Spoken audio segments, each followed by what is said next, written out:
Radio 610 presents Payne and Pendergast. All right, so The Athletic has an anonymous survey of players. Is that what this is, Seth? I've not It's an anonymous survey of 80-plus players in the NFL. And they asked them various questions about. So this is kind of like the 84 respondents. Okay. And they just asked them various questions. I was curious if you would. Some of these. I've not looked at any of the results yet. Yeah. Some of these, I feel like you could guess or would have a pretty good idea of. This first one, I won't have you guess on this one unless you got an idea off the top of your head. Biggest trash talker. Oh, biggest trash talker off the top of my head. Yeah. Sauce Gardner comes to mind. His nickname is Sauce, and he did have a reputation as a trash talker. I wonder, maybe just because cornerback. enough players haven't played against him yet that they wouldn't have known that. Okay. Let me fire one or two more guesses because I'm always thinking DBs are the biggest. Yeah. Jalen Ramsey. Yeah, he was number 2. He rode a Brinks truck. He was number 2 on it, right? Okay. Yeah, but he also he's not afraid to talk trash about even his own quarterback at times. Remember they asked him to list the best quarterbacks. Yeah. Who was that at the point? I couldn't remember who it was, but yeah, he didn't. Oh, it was when he was in Jacksonville. It was Nick Foles, I think. Did Did Stephon Diggs show up on the chart? Stephon Diggs, 2.9% of respondents. Okay, so he showed up on the radar. Diggs. Okay, gotcha. C.J. Gardner-Johnson, 25% of respondents. Wow. Okay, he must be. I mean, he's a good player. Yeah. He's not a huge name, but he's a good player. He's done it on a big stage and maybe been mic'd up a lot, too. So if you've been mic'd up, you know more. That helps. Okay, which current coach, aside from Hey, by the way, did no Texans showed up on the radar? No Texans there. That's because they're gentlemen. That's why. They're gentlemanly. Max Crosby's on there. Remember Max Crosby was, he did a little bit of the, he was mic'd up. I sent it to you. And it was him versus Mahomes. Oh, no, it was on Quarterback, the documentary, where Max Crosby did very much so oh, did I do that? Oh, yeah. Oh, my God, did I do that? Oh, I'm sorry. He was very, spells his name with 2 X's. You can't trust him. Max with 2 X's. It's almost too powerful is what it is. Which current coach, aside from your own, would you want to play for? Okay. I feel like you would get this. Actually, I feel like the top 5 here are all pretty predictable. Okay. Mike McDaniel's going to be in there because he's so hip and cool. Good job. Mike McDaniel. DeMeco didn't make the top 5. No, not yet. And I don't know when they did that. This might have done this. Oh, no, DeMeco's in there. Not top 5, No, though. He's 6, 7, 8, 9, 10th. Okay, that's not bad. Disrespect. Top 10. NFL players. He'll be a lot next higher. Next year, Dan Campbell. Dan Campbell was 5th, yep. 5th, okay. Mike Tomlin. Tomlin is number 1. Yep. He's number 1? Yep. Okay. So it goes, you've got Mike Tomlin number 1, Mike McDaniel number 2. Okay. Dan Campbell was 4th, actually. 4th, yep. Okay. Sean McVay. Yep, 5th. You're good at this. Okay. You're good at I know good people when I see them. Yeah. One more and you're going to kick yourself for not realizing it. It's not Shanahan. Shanahan was 6th, though. It's not Sirianni. Oh, Andy Reid. Yep, Andy Reid. Yep. Yeah. And you had guessed McVay, right? I guess McVay, yeah. So you got all of them. Okay. Mike Tomlin, Mike McDaniel, Andy Reid, Dan Campbell, Sean McVay. Shanahan was 6th, and then DeMeco will be top 5 next year if they do this survey again. Pete Carroll was 7th, which surprises me a little bit. Yeah, but it might just more like I bet a lot of youngsters just look at him as an old guy. I was just going to say, they don't even realize he's in his 70s. People don't know that. Yeah. Most underrated players, I'll just tell you because it was spread out across all over the place. There were no Texans on there, so that's notable. But most underrated, T. Higgins. What percent? Like these other winners 5.4%. So okay, so these other categories have had 25%. Yeah, this thing was spread out all over. And there were a bunch of guys at 2.7%. If you had to vote most underrated player and you had to vote a Texan, who would you vote? Who's the most underrated Houston Texan? I've got a name in mind. I know who you're gonna say. Yeah, Blake Cashman. I'm gonna say Blake Cashman. Yeah, I think he's underrated. He hasn't been doing it long enough. He hasn't stayed healthy long enough, I think, for him to be on people's radar elsewhere. Best stadium to play in. Kansas City. Yeah. Is that number 1? They were 17.9%. It's I'm amazing. So bad at new sponsorships, honestly.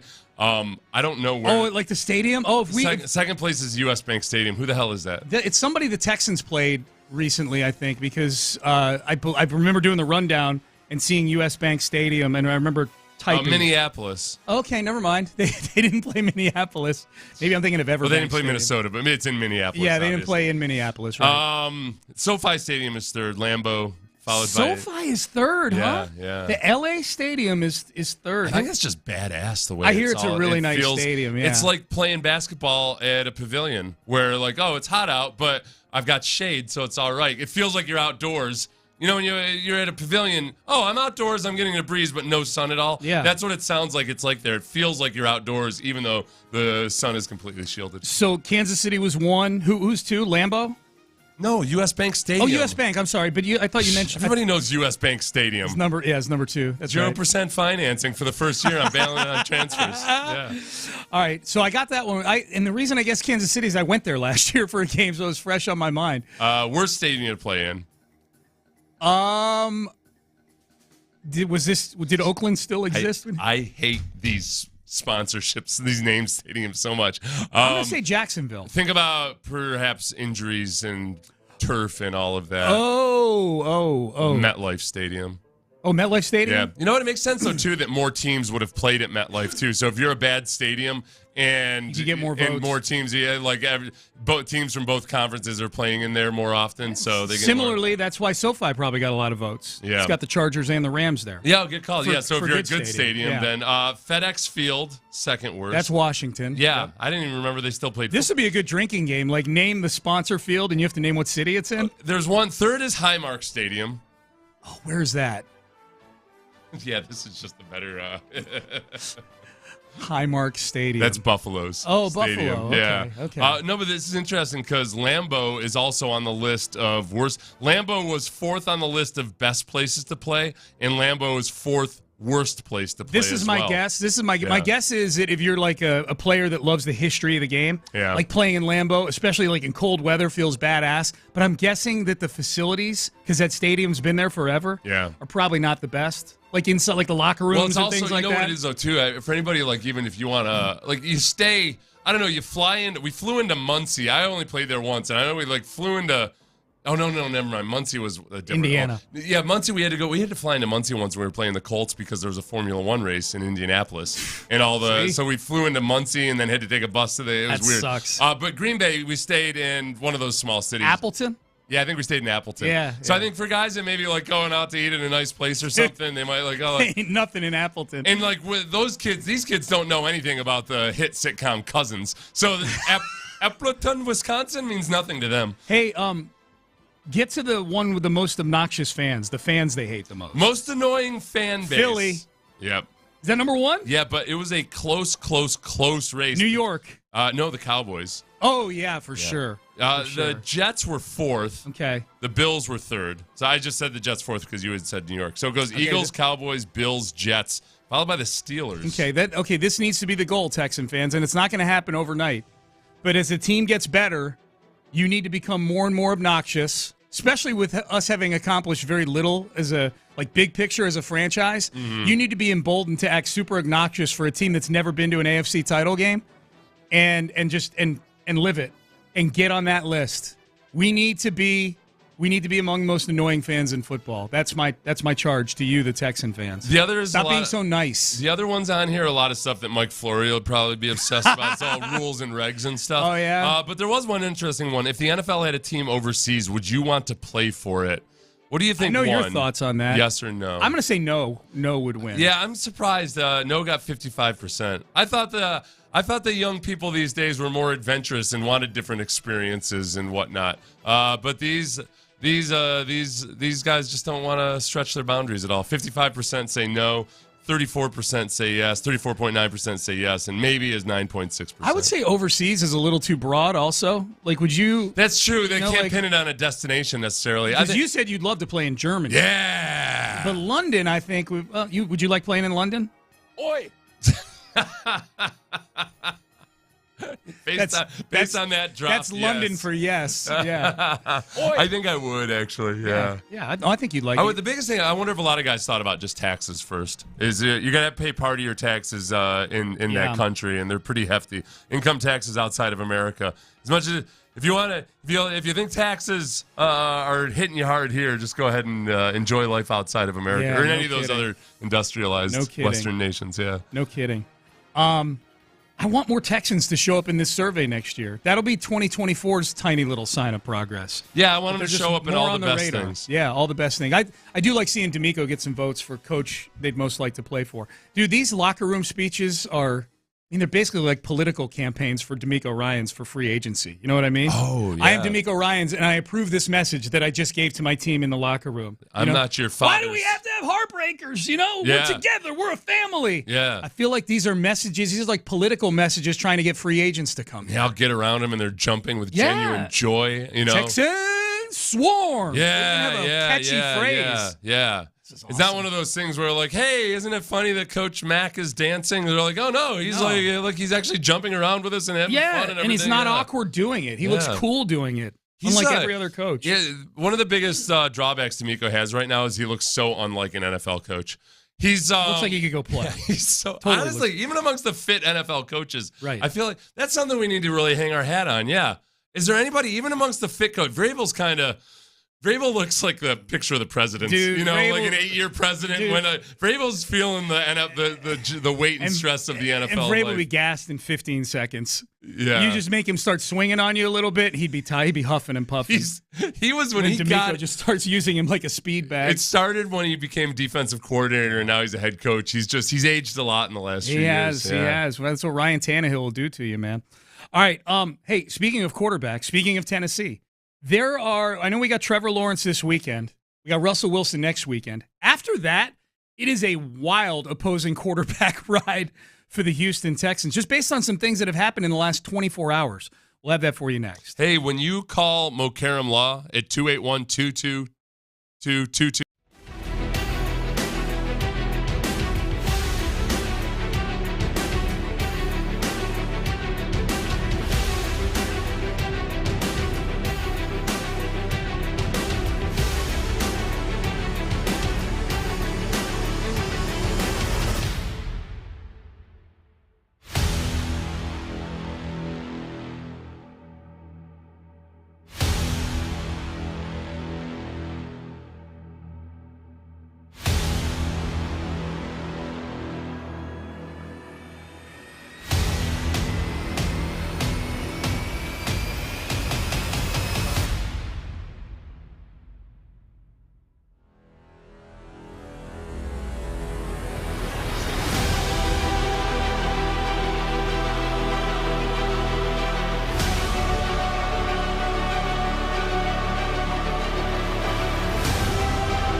Roads. Live from the Twin Peaks studios, Sports Radio 610 presents Payne and Pendergast. Payne and Pendergast with you on a Tuesday. We got the Jags coming up this weekend. Noon kick on Sunday, 9 a.m.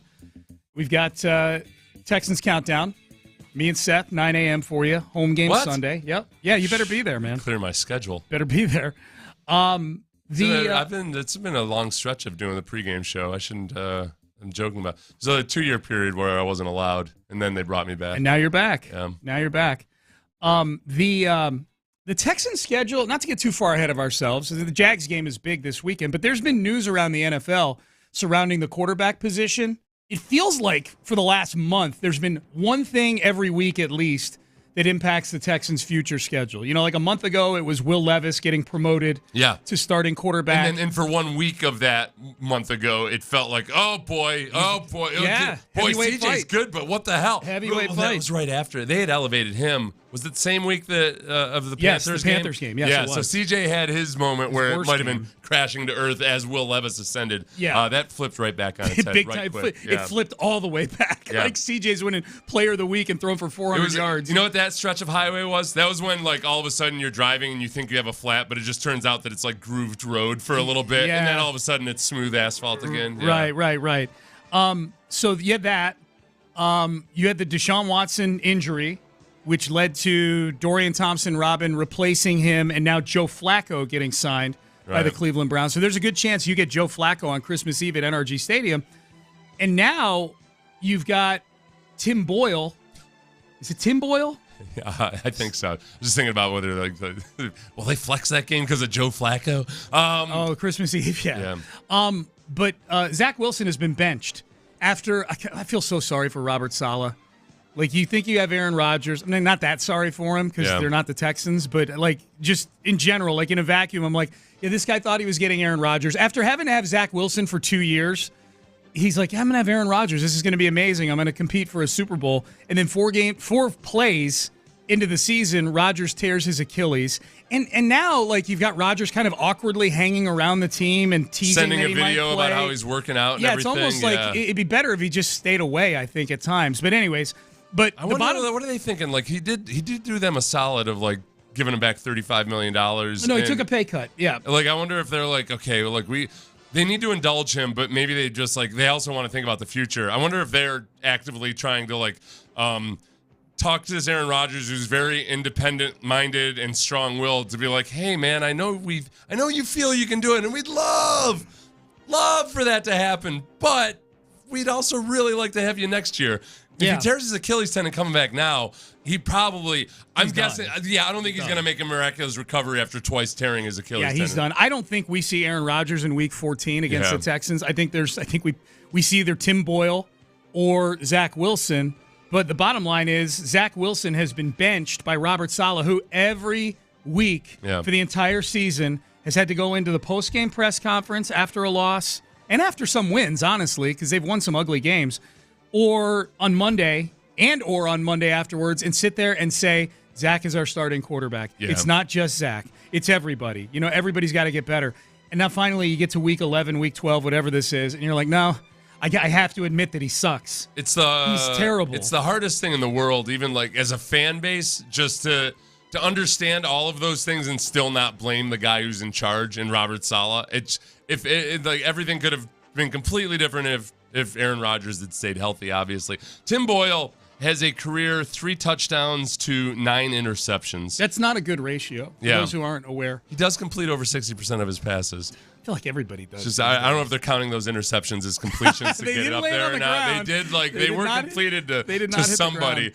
But how many passes has he thrown in his career? 120. He knows what he's doing. God, the guy's arm's going to fall off. He's got so no. Honestly, some of those interceptions are okay. They probably sent him in. You know, they sent him in under. He started 3 games for Detroit. I just remember the picture of him where he doesn't. It's not even a man bun. It's like a half pony on top of his head. Oh God, I hope they destroy this. It's a rough thing for the first thing to pop up. He probably wants to get this start in under his belt so he can swap that picture out. So why do I bring this up? Well, I bring this up because, yes, we have Jacksonville this weekend, and we will eat what's on our plate. And I'm sure the Texans themselves are not looking past the Jaguars. But this 2-game homestand here where you got Trevor Lawrence and Russell Wilson, this is, as of right now, this is the last of the competent quarterbacks on the schedule. Like, you are stepping off the cliff into a quarterback abyss on the Texans schedule after these 2 home games. And keep in mind, these 2 games are both at home. You get Trevor Lawrence at home, Russell Wilson at home, neither of whom are top 10 quarterbacks right now, but they both had their moments, obviously. But your last 5 games, as of right now, are Boyle, Levis, possibly Flacco, Levis again, and Minshew. Like, Gardner Minshew is, once Russell Wilson is in the rear view, Gardner Minshew is the best quarterback you face the rest of the year. Right now, the Texans' schedule, based on, Warren Sharp does a strength of schedule rating that's based on the Vegas odds. Mm-hmm. So basically does a power ranking of teams based on just how Vegas feels about these teams. I can get with that. Yeah. And the Texans have the 11th easiest schedule based on that, I believe, if I counted right. So it's not like, for one, I don't think you should ever worry too much about getting into debates with people about your strength of schedule or anything. But it's not as easy as it looked at the beginning of the season. But the Texans have already faced, and will in these next 2 weeks probably face the toughest parts of their schedule. Yeah, you're about to get through the desert here. If they can genuinely sustain this, and if it can get a little bit healthier, they could really end up with, they've got it in front of them. They could end up with not just squeaking into the playoffs, but winning the division and having a nice spot in the playoffs. And maybe then you'll find out, look, then strength of schedule doesn't matter. You're going to be going against good football teams. We're at a spot where less than double-digit wins is going to be a disappointment. Yeah. For sure. I don't think I'm overstating it or being unrealistic with my expectations. They're 6-4. They're 6-2 in their last 8. You've got a franchise quarterback who can pile up numbers, and if he just eliminates some of these silly mistakes, you are a 30-point-a-game offense. Even against good defenses, you're probably a 21 to 25-point offense with C.J. Stroud at quarterback, and we just outlined what the patch of schedule looks like here. You've got 7 games left. 4 of them are at home, 3 of them are on the road, and 5 of them are against quarterbacks who are barely hanging on to be in the NFL right now. Well, I mean, Levis isn't barely hanging on, but he is a neophyte NFL quarterback. You know, I think the Texans are going to end up doing potentially is they're going to completely bypass that darling phase. You know, this is the first week where we saw somebody refer to the Texans as the darling of the league. Yeah. One of these ne'er-do-wells from Arizona claims that the officials were on the side of the Texans because they're the darling of the league right now. That was the weirdest thing. And I would say that I think with the Lions showed that they were plucky, and boy, they were going to fight, and Dan Campbell's the right kind of guy. But they still weren't a genuinely good football team that first year. And then they came back, and then they came out the first part of the next season, that second season, and they actually sucked. And so then they had a 2-year on-ramping, and then came from behind in last year and did it with Jared Goff, where they just turned things around. I think the Texans they might go like straight to being talked about, like, oh, okay, yeah, it's the Texans, and we hate them. We hate them just because CJ, and even though CJ is very likable, like he's got you in the HOV lane right now. It's true. You know, they are the Big Ten team that didn't need to cheat to stay relevant. As far as we know. He's the victim, really, of Jim Harbaugh's crimes at this point. He's a victim. What if the Titans were to hire Jim Harbaugh? Okay, now that gets fun. Yeah, that gets fun. And then we got to watch out. Yeah, like there's one thing we don't cotton here in Houston, Mr. Harbaugh, and it's people who steal signs illegally. That's okay? right. That's so right. Go, you know, do we push the envelope? Maybe. Yeah. Maybe. Do we ignore a memo or two? Perhaps. But nothing like what you've been doing, my friend. No, we don't stand for that. No, not at all. All right, power rank the power rankings. We've been talking about the Texans. What are the experts saying? What are the subjective power rankings saying about your Houston Texans on the heels of a 3-game winning streak? We power rank the power rankings next. I'm going to power rank Texas Star Grill Shop right now. Number 1.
access, exclusive content. Sports Radio 610. The Texans play here.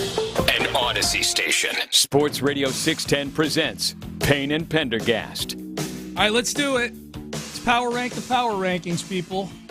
How are the Texans viewed right now? We've already demonstrated. I physically threatened a writer from Phoenix via the airwaves last week. Yeah. Almost. We ain't scared. I pulled back right before I would have gotten an FCC sanction. We ain't scared. Yeah. All right, so let's do this here. And I will say this. This is the closest we've come to there being a consensus on where the Texans are. I think you can really start to feel kind of the tiers, Tiers, kind of formulating here with the NFL, and where the Texans are viewed. So let's do this here. Let's start with, we've got 6 different rankings here, because NFL.com was kind enough to get their rankings out on time this week. Coming in at number 6, SI.com. SI.com has the Houston Texans 12th right now. 12th? 12th is I never thought I'd honestly... it's the low water mark. Back when the season started, I was hoping for anything around 15 I thought would have been a smashing success for this team. Upper half of the league? Yeah, my expectations have been raised. There's no going back. It's kind of like when you raise prices at a restaurant. You don't go back. That's where now I would be devastated if they finished 15th or 16th. Yeah. Against this schedule, for sure. Here's what they say on SI.com. Connor Orr does their rankings. I do think that the timing and the cost of interceptions matter, at least to people sitting on this side of the fence. C.J. Stroud said after beating the Cardinals this week that there was, quote, no shame in my game, and compared himself to Steph Curry shooting through a bad night. While Stroud can do no wrong at the moment, I do think we'd consider the fourth quarter picks differently had they led to a loss. But instead, with the benefit of learning without hampering progress, I'd be interested in a more all-encompassing look at rookie quarterbacks and how certain picks occurred and whether that led to smoother development. This is the whole thing that's interesting about C.J. Stroud is go look at all the picks from rookies. That sounds like a blast. Yeah, and do you really have to do that? Because honestly, if you just watch that game in and of itself, if it was 3 picks in a loss and also you didn't have 450 yards of offense, that's the part that I think when your team has over 400 yards of offense in a victory and where the interceptions are all down in the red zone or going in, then yeah, you got to look at it in context, because otherwise, what are we going to do? Are we going to look at every time any great quarterback has had 3 or 4 interceptions in a game and act like, oh, that was where it all went downhill for him? I think CJ has played well enough and enough like a veteran that you recognize, okay, yeah, guys are going to have multiple interception days. Tom Brady had 3 interceptions in that NFC Championship game, and they won the game. Yeah. So that's not that all of a sudden throwing 3 interceptions is like a rite of passage or anything. But on the sum total of it all, it was just the fact that he had only thrown 2 interceptions to that point where it felt like such a letdown, because he wanted to believe in this mythology that somehow, like, oh yeah, he's going to be a guy that Aaron Rodgers only throws in his MVP 2 or 3 interceptions a year every year, including in his rookie year. Nope. I'm not overly worried about that. Now, if it becomes more of a trend, he has turned the ball 6 times in the last 2 weeks when you include fumbles in it. That's no good. And hopefully that is just a blip in the radar. Yep. So the SI.com is 6th. I put ESPN.com at 5th as we power rank the power rankings. They, too, have the Texans at 12. But unlike SI.com, they don't have the Pittsburgh Steelers ahead of the Texans. That's silly to me. They've got the same record, and the Texans beat them by 3 touchdowns, and Pittsburgh has Kenny Pickett as their quarterback. Yeah, that's SI.com ridiculous. has them 11th. Yeah, nice paywall you got there, SI.com. No kidding. I might cancel over this, but Pittsburgh's way down at 15 in ESPN.com. Here's what DJ Bieneme, Texans beat writer, says. Their category this week on ESPN.com, Seth, was which player or coach is on the hottest seat coming into the season. Brevin Jordan was the preseason hot seat for the Texans. Current temperature of hot seat on Brevin Jordan, still hot. Jordan has been targeted in just 3 games this season. He flashed his talent with a touchdown against the Jags in Week 3, but his production has been few and far between, mainly because he can't stay healthy, but also because he's averaging 10 offensive snaps per game this season. He returned Sunday from a foot that cost him the previous 3 games but didn't register a target. Injuries have been an issue for him. In a possible 44 career games, he's only played 27. So if I was shocked Brevin Jordan made the team coming out of training camp. Yeah. I didn't think he was making the team. I think as far as the Steelers go, I think there's a little bit of just maybe because several teams are having winning records without good quarterbacks or much offense at all. I think people are people are like they're almost discounting quarterback play to more than they should, because I think that's more of a function of there not being that many good quarterbacks more than it is that all of a sudden the game has changed. Yeah, the Browns are like top 7 in all of these. Yeah. So I think that I get that now, but I think it's going to shake out as you get into the playoffs and you're facing other good teams all the time. All right, here we go. 4th in the power ranking of the power rankings is NFL.com. They have the Texans 10th, and they say this. C.J. Stroud threw a first-half interception, but in spite of the pressure the Cardinals are throwing at him, Stroud was generally rolling through the first 3 quarters, guiding the Texans on 3 touchdown drives of over 60 yards. That's the level we've come to expect from Stroud, who's mostly been lights out, especially when the lights are the brightest. So that's why it was so shocking to see Stroud implode in the 4th quarter, continuing to crack the door open for the Cardinals to steal one. Boy, that is how it felt, too. Houston's defense finished the game with 3 straight 4th-down stops after Arizona had crossed midfield. It was a good team victory, which will be DeMeco Ryans' bottom line here. It's good to know the Texans can survive a spell and finish off a game where Stroud briefly played like a rookie. Right, yeah. Or a veteran core. That's the thing, again. I don't, like, people still aren't watching the Texans very much. Not that I expect them to watch every single game, but like he wasn't playing like it wasn't a failure of a game in terms of like moving the ball. Like he threw those 2 of those interceptions were either in the end zone or just in front of the end zone. Like they had driven down there, not because they got lucky with the one time they got lucky. So they'd driven down there at least on 2 of those 3 interceptions. So it's not. It wasn't like a horrible setback of a performance. It was just one of those games where you throw 3 interceptions that happen. Yeah. The other throws he had, he was 27 of 34 for 336 yards. Right. Those 3 throws were bad. The other 34 throws were pretty damn good. All right, number 3, power ranking the power rankings. Mike Florio. He, too, has the Texans 10th. And he says this in his comments. We know Florio is very brief with his comments, Seth. He just says merely, DeMeco Ryans is the coach of the year. I think DeMeco's got a great shot. The new odds are going to come out today for Coach of the Year. It's been Dan Campbell 1, DeMeco 2 for the last couple of weeks. The one thing that I've always noted is that the Coach of the Year typically is on a good team. It's rare that they give it to a plucky underdog that finishes 8-8 or a while, back in the day. Yeah, there's and so now the Texans are getting up into that ranks. Right last week. According to Vegas Insider, it was Dan Campbell, then DeMeco Ryans, then Mike McDaniel. Yep. There's no way in hell Mike McDaniel gets it this year. Not beating any good teams. Right. They're just like, now they look like a team that's super, super stacked up. And I feel like Mike McDaniel does a lot of really cool things, and I like him as a coach. I do feel that some of the credit he gets it's like the same as like going out and giving one guy a 22 and another guy a bazooka, and the guy with the bazooka blows away the target, and you're like, my God, what a marksman. Woo!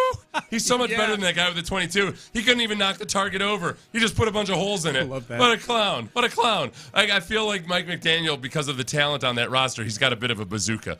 And it's not his fault or anything. No. But because they haven't beaten good teams, it comes down to Dan Campbell and DeMeco Ryans. Yeah, I think so too. All right, let's keep it moving. Number 2, power ranking, the power rankings. Number 2, Pete Prisco, CBSSports.com, who also has the Texans 10th in his power rankings. Got the Steelers all the way down at 14. Steelers are my tiebreaker. The lower you have the Steelers behind the Texans, the higher I rank you in power ranking, the power ranking. I think that the Texans beat the Steelers and that the Steelers have Kenny Pickett as their quarterback. That's my litmus. That's like sort of my tiebreaker. You're sitting there. You feel like anybody that puts the Steelers too high is somebody who's a little too wooed and wowed by the colors. Yeah, and especially the closer they are to the Texans, because the Texans destroyed them earlier this year. Yeah. Prisco has the Texans 10th. He says C.J. Stroud threw 3 picks against Arizona to keep the Cardinals in it, but the Texans held on late to win.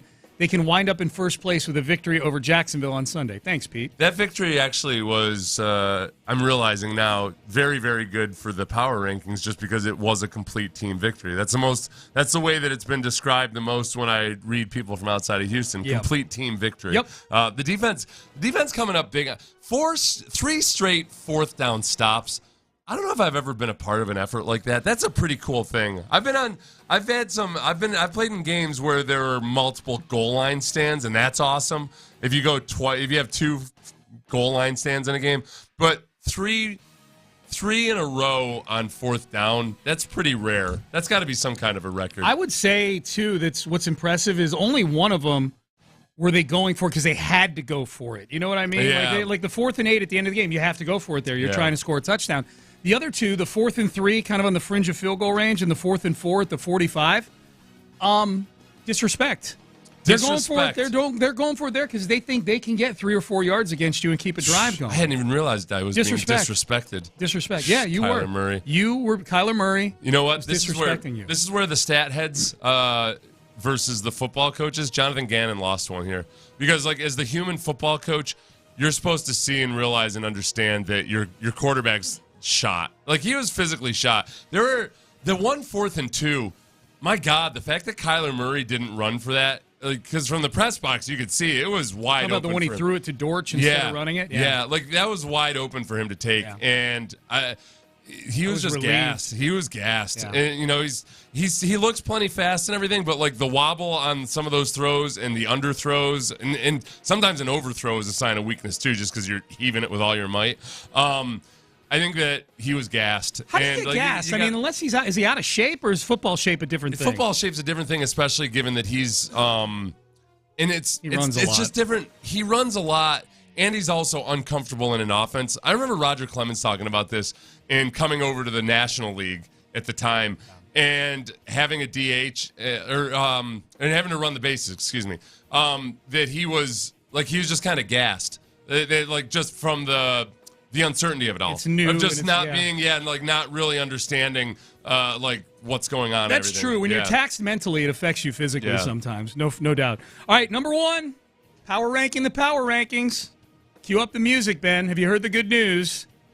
The Athletic also has the Texans at 10th. All right, so nobody with the single digit yet, but the Athletic was smart enough to push the Steelers all the way down to 15. That's the tiebreaker. Here's what the Athletic says about your Houston Texans. Says, the question they ask about each team is, are they good? And the answer for the Texans is yes. 4 teams in the league have a positive expected points added in all 3 phases of the game. Okay, I like this. The Cowboys, the Eagles, the Lions, and the Texans. Positive EPA, expected points added. It's an analytics stat here. Measures efficiency. 4 teams are positive EPA in all 3 phases: offense, defense, special teams. Really? Cowboys, Eagles, Lions, Texans. Okay. How about that?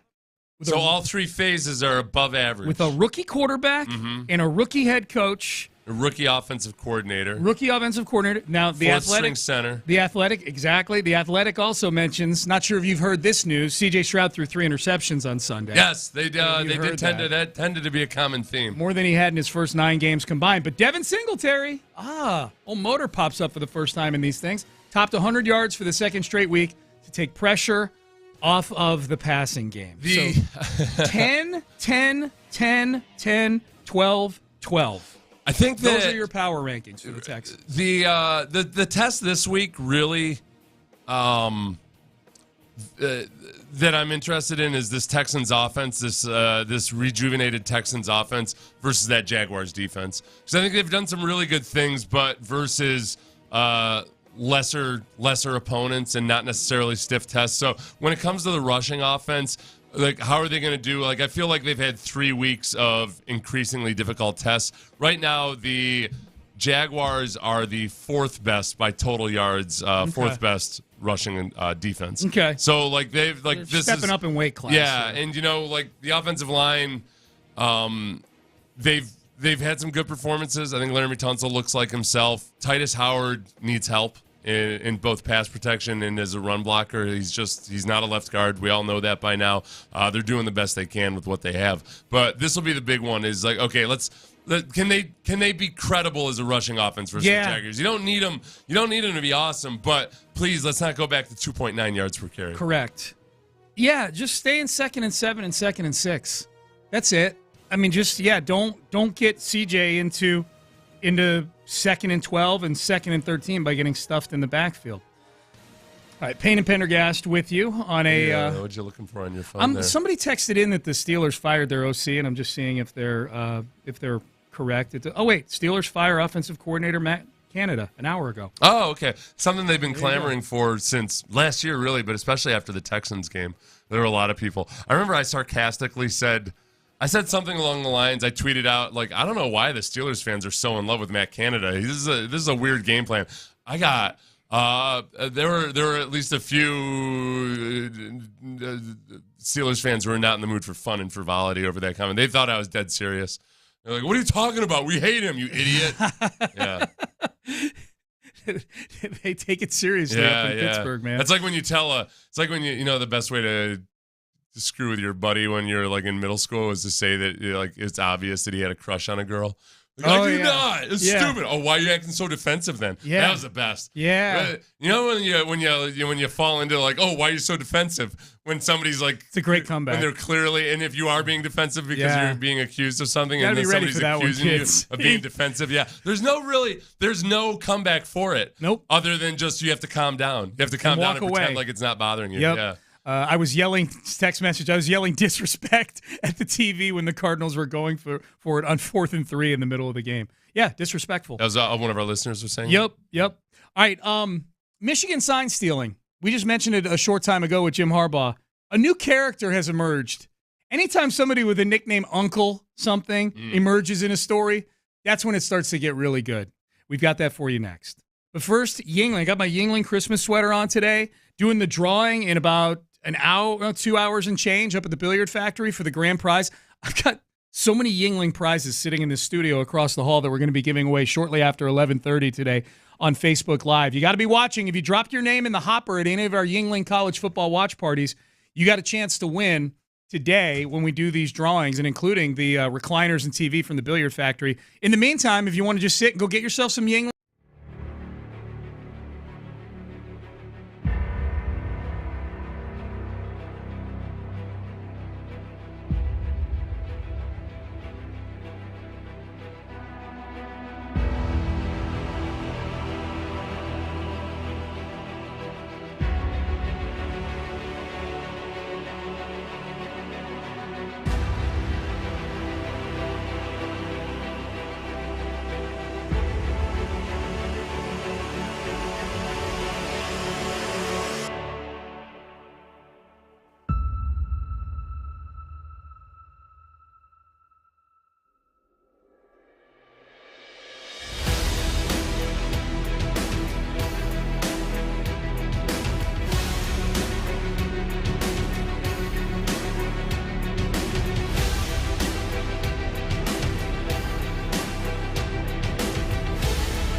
610 presents Payne and Pendergast. Payne and Pendergast with you. Michigan sign stealing scandal. We know that Jim Harbaugh has accepted his 3-game suspension from the Big Ten. I was talking to this with some buddies I was hanging out with yesterday. They're like, so is that it for Harbaugh? He suspended 3 games and we're done? Like, no. The NCAA is still investigating this thing, too. Yeah, the Big Ten decided, like, oh, no, we know everything we need to know. Yeah. And, but, like, the NCAA is they take forever, though. We'll find out. Yeah, there won't be any further punishment this year, I don't think. We'll find out in 2037 that they vacated 3 of the wins from whatever. 5 years after Harbaugh has passed away from stress. They're not vacating wins. Long after the NCAA is dissolved as an organization, there will be one old dude working on this somehow based on a trust fund. Yes. Funded by the nemesis of Uncle T. I put the wrong link in the story on the rundown. Oh, okay. Here. So basically, here's the deal. There's supposedly I have a link to a Klay Thompson story. Person who is funding this. One of the things that emerged on last Friday, was that there was a mysterious booster who was funding a lot of these Connor Stallions shenanigans by the name of Uncle T. Uncle T was funding all the travel and all the equipment and everything else for the Michigan Connor Stallions and his group of minions to go film other teams' sidelines. So first and immediately, myself included, the first thing you think is like Michigan alumni sign stealing, Tom Brady, Uncle T. And I didn't even think of that. Oh, you didn't? No. Oh, okay. That was pretty. That was the wild speculation. Oh, was it? Immediately. Okay. It was like Uncle T. It sounds like a Tom Brady thing. It was Friday. I was half in the bag. So it wasn't Wetzel. Dan Wetzel, is that his name? Yes. Who reported it? Yahoo. Pretty quickly came out and said, no, it's not Tom Brady. I'm not sure I trust him. That would have been on brand for him, though. Yeah. Noted cheater. He's not that involved with noted ball deflator and Spire. He's not that involved with Michigan, though. No. I don't think, as an alum. Like him even going back to make that appearance that he did a couple years ago was kind of a big deal because he's not around a lot. I bet if you ask just the average football fan who's not like into the minutia we are, where Tom Brady went to college, I bet a lot of them wouldn't be able to get it right. Oh, yeah, no, they treated him like the guy they were stuck with. Yeah. Like, oh, great. He's just... Drew Henson is the hot new thing. Yeah. So there's another guy by the name of Tim Smith who has vehemently denied that he is Uncle T. Vehemently. He's super, super rich, apparently, and very, very active, but he's said that he's not Uncle T. I wonder if there's you think there's a chance that, let's say this Tim Smith character, somebody else, this Uncle T, is somebody that just said, hey, I'm going to give you a bunch of money for whatever. Kind of like almost like a hedge fund when you just give it to a black box hedge fund. You don't know what they're doing with it. Sure. You just know that they're giving you back Madoff money.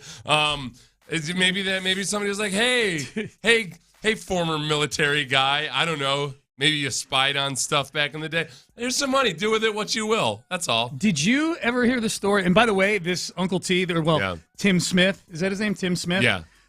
Who's denied being Uncle T. He was recently removed from the Michigan NIL consortium. Oh, really? Yeah. Why? Yeah. What was he doing that was... We don't know, but that's sort of if you're connecting dots...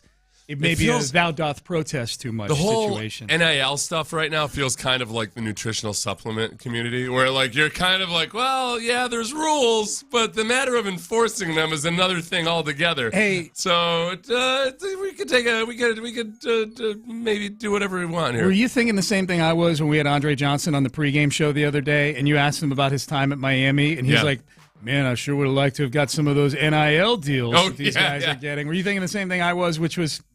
You weren't? No, I wasn't thinking that. I was definitely thinking that. They had that guy Nestor Shapiro, or what's his name, he was duking everybody money out there. They got punished for it. Had that Two Live Crew money floating around. That was back in the 80s. Yeah. I feel bad for Two Live Crew. I feel like they blew a lot of... Uncle Luke. Yeah. Uncle Luke. Yeah. Luther Campbell. I feel like when an uncle when shows there was an up. uncle involved, Uncle Nate was around, Johnny Uncle Nate Manziel, was undoing it. Yeah, when somebody who's not a biological uncle shows up and they're named Uncle whatever, that's when the story is starting to get juicy. You don't want to be named Uncle T. So I would say, I wonder if, like Tim Smith said that he's never heard anybody use this Uncle T moniker. There's a chance that people are calling him Uncle T without him realizing. Of course. You know, like he might genuinely not realize they were calling him Uncle T. Right. Because out of respect, they called him Mr. Smith. But, you know, when they walked away, it was like, yeah, Uncle T's feeling generous today. Yeah. Oh, totally. Yeah, that's an uncle thing. Uncle. Yeah, my generous Uncle T. 100%. But they're saying out of respect to him, they're not using his real name so they don't get in trouble. So they cleverly disguised it by using just his first initial. Now, here's what's funny. I don't know if you saw this. I had it in the rundown like 2 weeks ago, and then we just never got to it. But this Connor Stallions, he apparently wanted to be a college football coach, like a head coach. And he decided like he was never going to be able to play college football. And so he thought his best chance to become a coach in college football would be to go into the military, which he did.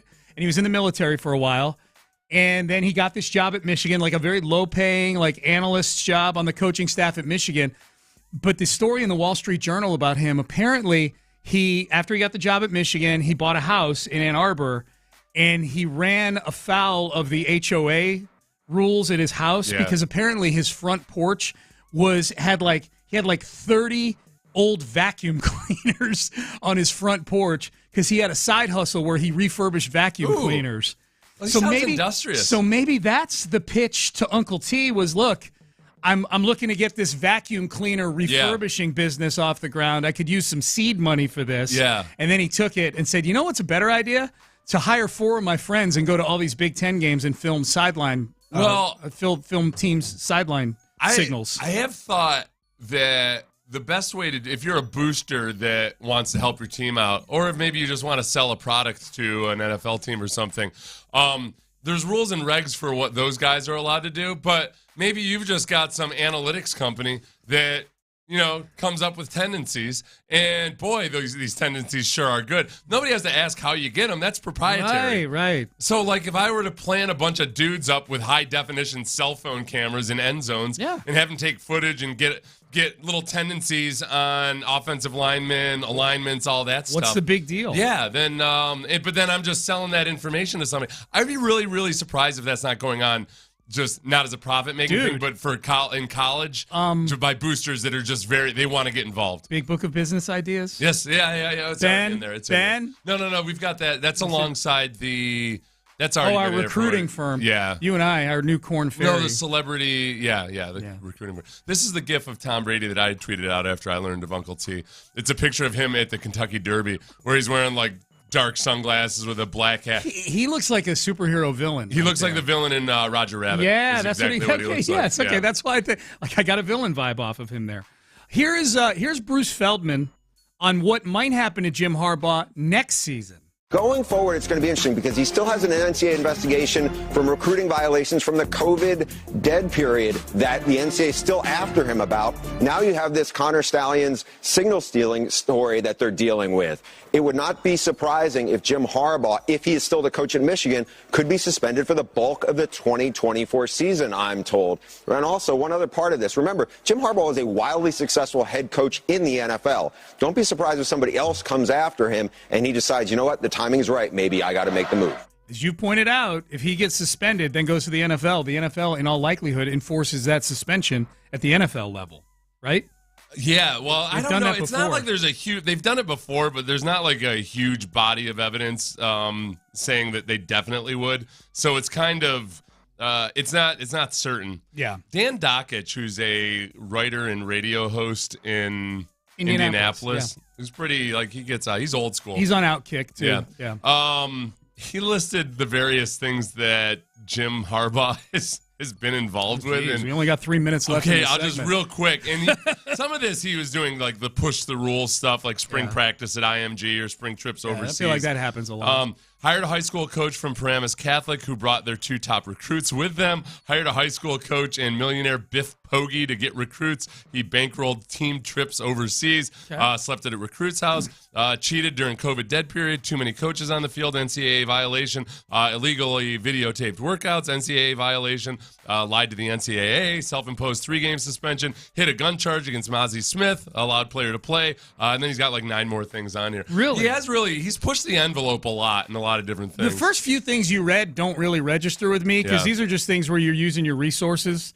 Yeah. And if he wants to hire somebody who brings 2 recruits, you can only hire so many coaches. If that's how he chooses to use his head count, that's how he chooses to use his head count. There's nothing illegal about that. Some of these, though, too, like this is where the other stuff, other stuff, hiding though, too, a gun charge, that feels a little. He hired a staff member who was arrested later for soliciting a minor, but okay, that's if you told me that he knew about this dude or something, that's different. I can't hold Harbaugh accountable for something like that. Right.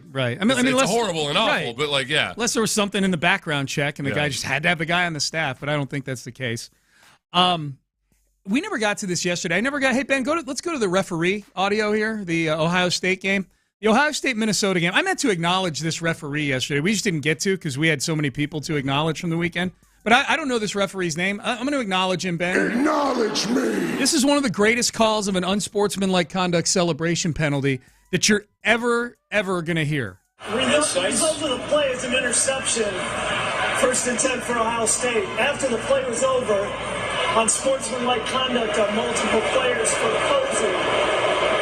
Unsportsmanlike conduct number 7. Number 44. Number 33, number 10, number 24, and number 7, and number 1. That's the first unsportsmanlike conduct foul toward disqualification. This guy. 15-yard penalty from the end of the run. 1st and 10, Ohio State. I mean, I guess in college you have to name them all because it's one penalty closer to them getting kicked out of a game. It was just funny. It was very HOA to me. I am going to name all of these fellers who got an unsportsmanlike celebration penalty. And you could hear the guy in the background giving them the names. That made it feel like a political rally or something. Like we're taking these out. These are the guys. These are what we're taking on next. That's it. Join the drive with Stoerner and Hughley and our friends at Bud Light tomorrow afternoon. Buffalo Wild Wings in Sugar Land off Highway 6.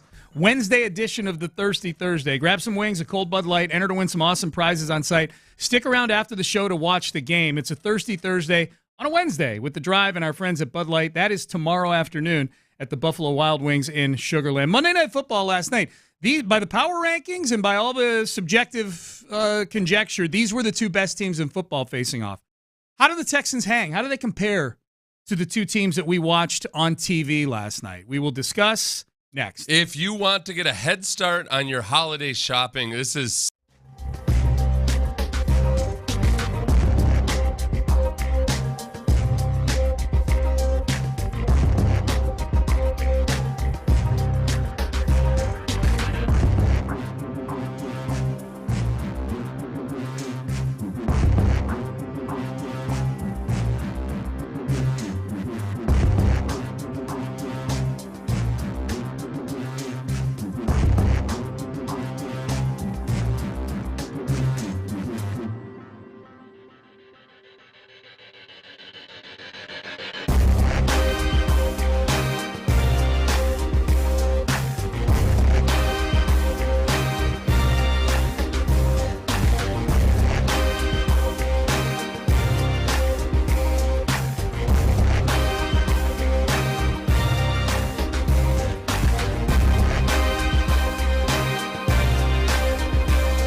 Live from the Twin Peaks studios, Sports Radio 610 presents Payne and Pendergast. All right, so Monday Night Football last night, the Philadelphia Eagles beat the Kansas City Chiefs 21-17. I went to bed, it was 17-7 Chiefs. They seem to have things well in hand.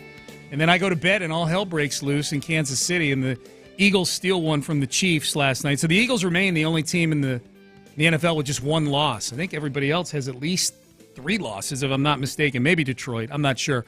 But in the AFC, it is a mosh pit right now. It is 5 3-loss teams, including all 4 division leaders, including the Texans' opponent this weekend, Jacksonville, and then 2 4-loss teams, one of which is the Houston Texans. The other one is a team the Texans have beaten, the Pittsburgh Steelers. The Texans are in phenomenal shape right now to really do some cool things the rest of the year and into the postseason. They really are. They're equipped to do it. They've got the record. They've got the schedule, and it starts this Sunday. I guess, Seth, in watching the game last night, and I didn't watch a ton of the game last night, but I've watched plenty of the Chiefs and the Eagles this year. In your mind, like the Texans, you and I just went through all the power rankings, and the general consensus is the Texans are hovering around the top 10. You know, they were 10th in most of these. They were 12th in a couple. They're in the upper third of the league right now by everybody's account. How close are they to the 2 teams that played last night? The Eagles and the Chiefs, like what? Obviously, they're not as good as those teams. Yeah, I guess I don't. Like, how close are they? That's a tough one. I think that they don't have as many top end playmakers. Yeah. So I guess what's the question? Could they like what's missing from the Texans right now to get to like that level? Okay. Yeah. I think like in the secondary. For one, like I think Derek Stingley could become one of those guys if he stays healthy enough. The linebackers are the part right now where I'm trying to think where I'd actually get hung up on how close are the Texans to those guys.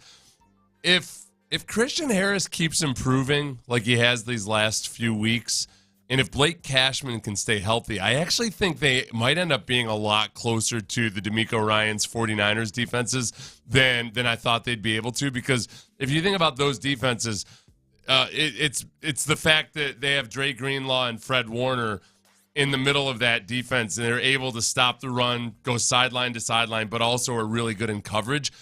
The Texans might be closer to that than I thought they would or could be this year. So that's they might be closer to those teams just based on this defense, perhaps being able to make that next step. Now, they have recently let up over 30 points to both the Panthers and the well, not the Panthers, the Buccaneers. Excuse me, the Bucks and the Bengals had 27. The Bengals, yeah. So it's not like it's a shutdown defense or anything.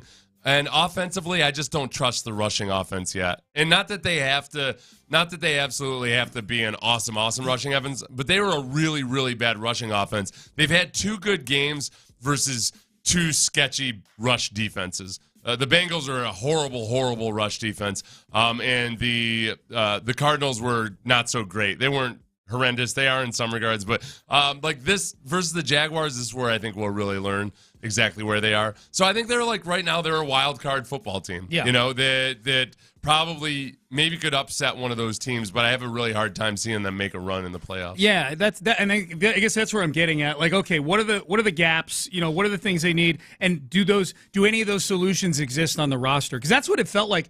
It felt like on Sunday with the way Stingley played, the way Christian Harris played. Will Anderson to a degree, but Will's been good all year. But Christian Harris has struggled for most of the season until the last 2 games where he's been really good. And then Stingley, you know, he was a revelation on Sunday because he hasn't played much this year. Like, if you're getting the version of Christian Harris and Derek Stingley that you got on Sunday, it's almost like you just picked up 2 big free agents in the middle of the season. Yeah. You got to where you are largely without both of those guys playing at all or playing well in the case of Harris. Yeah, so that's where like I don't fully believe yet that they're a team that can run the ball because they're passing so well. I think that is the element of their success over these last couple of weeks is because CJ will push the ball downfield. It opens up some opportunities to run the ball. I just got to see it versus good defenses. Yeah. And they'll get that chance at the very least. They don't face many more good quarterbacks after these next couple of weeks, but they'll face some good defenses and some threats. Yep. Do you think Eric Bieniemy gets a job this time around? And the reason I'm asking is Kansas City's offense has definitely taken a step backwards this year. Mm-hmm. And Washington's offense, Washington's not a good football team, But Sam Howell, a fifth-round pick, is at the very least he's throwing for a ton of yards. Like, offense doesn't seem to be the problem, at least the passing offense in Washington. Can a narrative be created that finally gets Bieniemy a head coaching job? I think it could. I guess it's the only thing I wonder and question is, all right, if like what's not being reported, I suppose. Is there any other reason other than, and this is where it gets hard, because like obviously if there's a racial dynamic when people have this discussion, like there have been black coaches hired since Eric Bieniemy started interviewing for head coaching jobs. Yes, you know, like so it's like some of the teams that you would accuse of not hiring Eric Bieniemy because he's black or what have you, like those teams have hired black coaches. Now that doesn't mean that it couldn't be a factor or anything. There's also like, is there a higher standard for him because he's black or whatever? That's an entire podcast episode. But I think that you have to open the door for potentially there being like, okay, he's reportedly a very, very bad interviewer. Just how bad of an interviewee is he? And just like, why could it be? He's got a pretty spotty history in terms of some of the personal conduct stuff. So when you combine that with potentially being a really bad interviewee, I think that's what there's a chance that that's what scares owners off, and that maybe the performance just won't be enough regardless. I don't know. Yeah, we'll see, man. His name's coming up again on all these hot lists, so we'll see. I mean, that's why he went to Washington, so he could run his own crew. Biggest thing is, I think with some of his off-field incidents, I wonder if like how he's handled discussing those with owners in interviews, because that's a big deal. If you're take accountability. Yeah. And again, I'm not trying to like separate race from it or anything, or say like I'm not denying that there could be owners that like if a white guy had done the same thing, then they would excuse it or whatever. I think there's more to this than just what's been publicly reported, and I wonder how much of an obstacle that is. I'm not seeing Deion's name on a lot of these hot coaching lists anymore compared to the first 3 weeks of the season. Yeah. I don't know. Okay, so he would have had to have like a genuine Cinderella season which he was doing for 3 weeks. Right, which he was doing.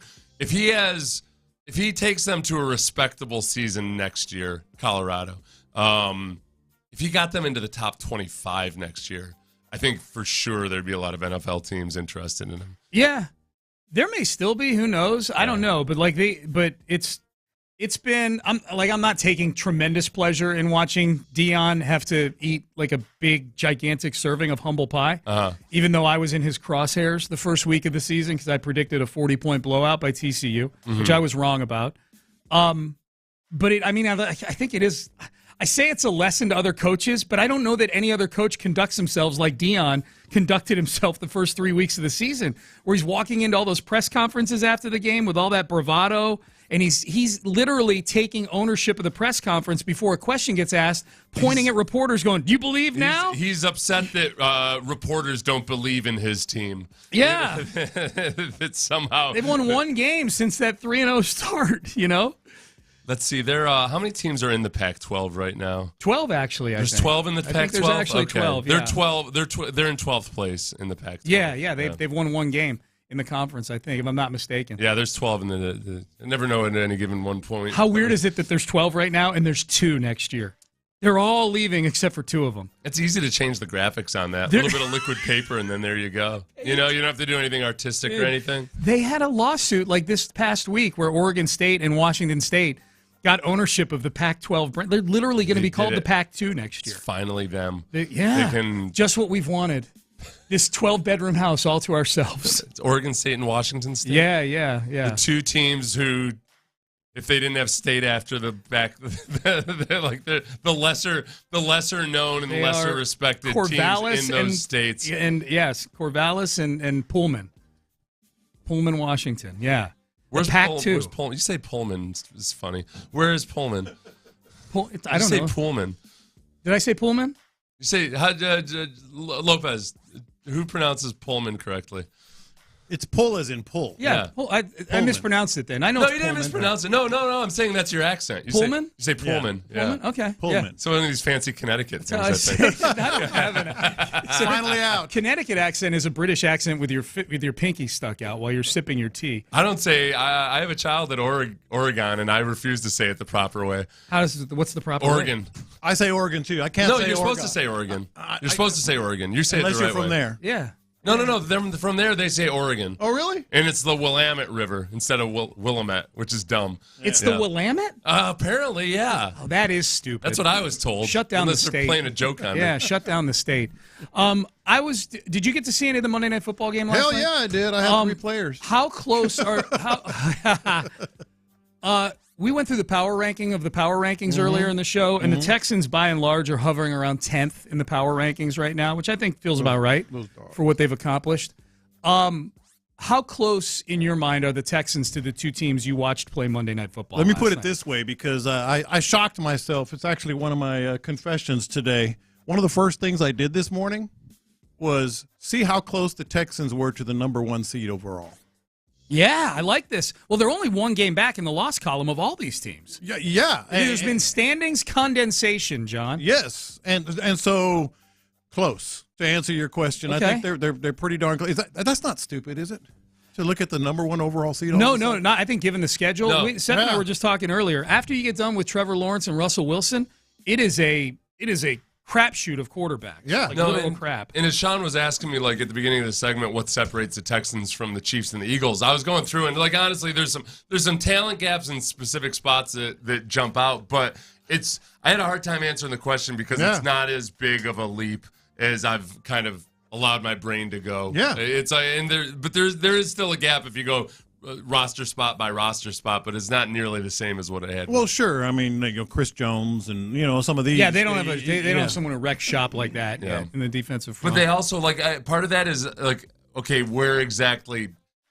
Very few teams have as many receiving threats as the Texans do. Like, okay, Absolutely. There's no Tyreek Hill, but they've got 5 viable threats at any given time. Yeah. That you feel really good about, and that's rare in the NFL. Yep. B. Scott's in for Landry Locker today. What's up, B? I'm just here to add my southern accent to the mix. Say Oregon. Pullman. Yeah. Oregon. I think that's correct. Oregon. No, but I have a little draw on Oregon, it. you said Oregon. He draws it out a little Okay. bit. Now say oil. Oh. There we go. Yeah. There we go. Now I feel can't say like I'm it. Yeah. Can't say it. Can't get it. Can't get it right. How do you say it, John? I say oil, Yeah, but sometimes it's oil. When I'm talking with, it's like I have a Spanish accent when I talk to some of my relatives that speak predominantly Spanish. Yeah. There's a term for that, and I can't remember it. When you start kind of sort of meshing your old accent with other accents. It's called Madonna in England. Yeah. You see American soccer players that go over and play in the Premier League do that. They come back and like, where did you get a British accent? So if I'm with all my fishing buddies, I catch myself saying things like oil and, yeah, you adapt. Yeah. So I have to intentionally, on purpose, pronounce it oil.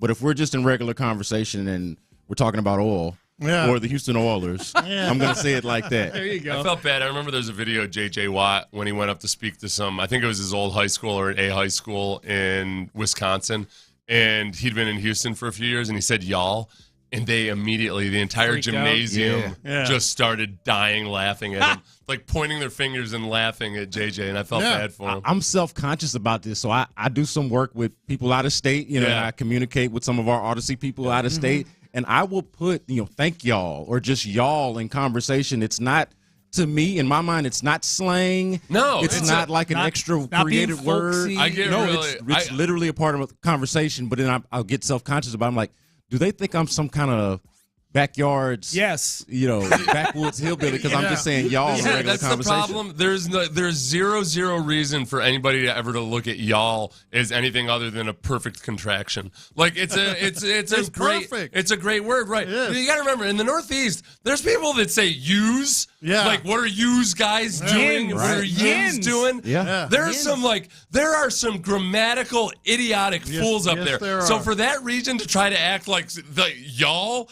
is some kind of sin against the King's English or something, they can all go die. It's a conjunction. It's easy. Yeah, fall off into your pathetic cold part of the ocean. Called the chameleon effect, by the way. The what? The chameleon effect. I like that. Okay, yeah. But sometimes the chameleon effect is actually you. Like when I was a kid, I did have something of a Spanish accent, or at least a barrio accent, or whatever. Yep. Gentlemen, have a great show today. want to do a stereotypical version of the young John Lopez right now. There's probably some videos. Well, you said Barrio version, and I like immediately. Well, that's Tex-Mex. I got I went to South LA, East LA immediately. Like John Lopez growing up in East LA. Órale, vato. Yeah. Brandon, it's on call anytime I want. Yeah, that's right. I don't want to do the impression. I want you to do it. No, you do it. No, keep it safe. What could go wrong? Yeah. No, I want Seth to be invited back tomorrow. Yeah. So, yeah. Brandon Scott in for Landry Locker. John Lopez, Figgy Fig. They are in the loop. This was Crosstalk, brought to you by D&M Leasing. You're listening to KILT and KILT HD2 on Odyssey Station. Antibodies to you, my Antibodies to you. I was about to do it. Antibodies to you as well. Why, thank you. Y todos los antibodies. In the loop. Everybody get your antibodies. All right, we are done. In the Loop starts now. And you can be assured that there will be no Spanish impressions. We're going to let John Lopez do all of the Latin impressions around here. But no Landry Locker in the building. Brandon Scott in for Landry Locker. John Lopez here. Figgy Fig. And we can play off a little bit of this discussion that Payne and Pendergast was just having. Yeah, man, we were having it off air. Why not us? That's how I'm feeling coming in here today, John Lopez. And I'm going to be honest with you. Even before watching the game last night, even before the Eagles were able to take down the Chiefs, they came back in the second half. The Chiefs, by the way, go into halftime with a 10-point lead, shut out in the second half. Even before the Eagles make that happen, and before we're looking at the Chiefs even more sideways than we were before, right? I'm thinking, why not us? Go beyond the conversation of the Texans doubling their win total.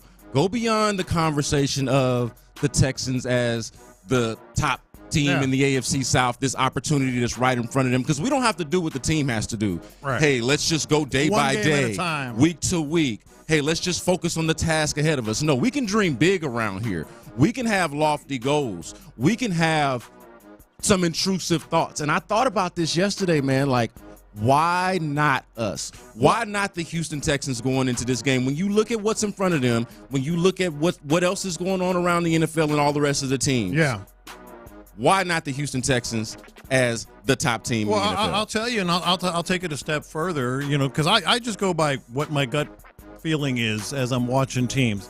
And I can't tell you how many years now, even when Bill O'Brien was here, I've watched like a Monday Night Football game. I've watched a Sunday Night Football game, and I've thought to myself, "Oh, the Texans aren't even in that league, man. They can't play at that level. They can't do that consistently." I'm watching last night, and I'm like, Chiefs don't scare me. Well, not even that. Chiefs don't scare me. For me, it's been a long time since I've been able to watch a game of this magnitude. With a realistic, localized lens. Like, I found myself trying to pull teeth for reasons why there's a Texans interest. Maybe there's a handful of ex-Texans that are playing on the team. Maybe there's some guys that got away. Hey, why is that guy better with this team than he was with the Texans? I don't know. Maybe it's because of how they had been run in the time that he was there. But it wasn't like sit down and watch the Chiefs. We're watching the Chiefs and the Eagles, a rematch of the Super Bowl, okay? So not your typical Monday night game, not your typical Thursday night game, a lot of the primetime games that we've gotten that have been terrible. This is the premier matchup that you could ask for, and you're watching it thinking not just, hey, the Texans are in that realm or have a chance to do some things, a big game coming up on Sunday, but what exactly is the gap between here and there? I mean, Lopez, I'm looking at two teams last night, and the Chiefs and the Eagles, one of which, the Chiefs, I feel like have regressed. And I don't even think that that's a hot take at this point. That's the conversation that people are having about the Chiefs right now. Hey, look at them offensively. Their defense is really good, but offensively, they don't seem to be able to figure it out.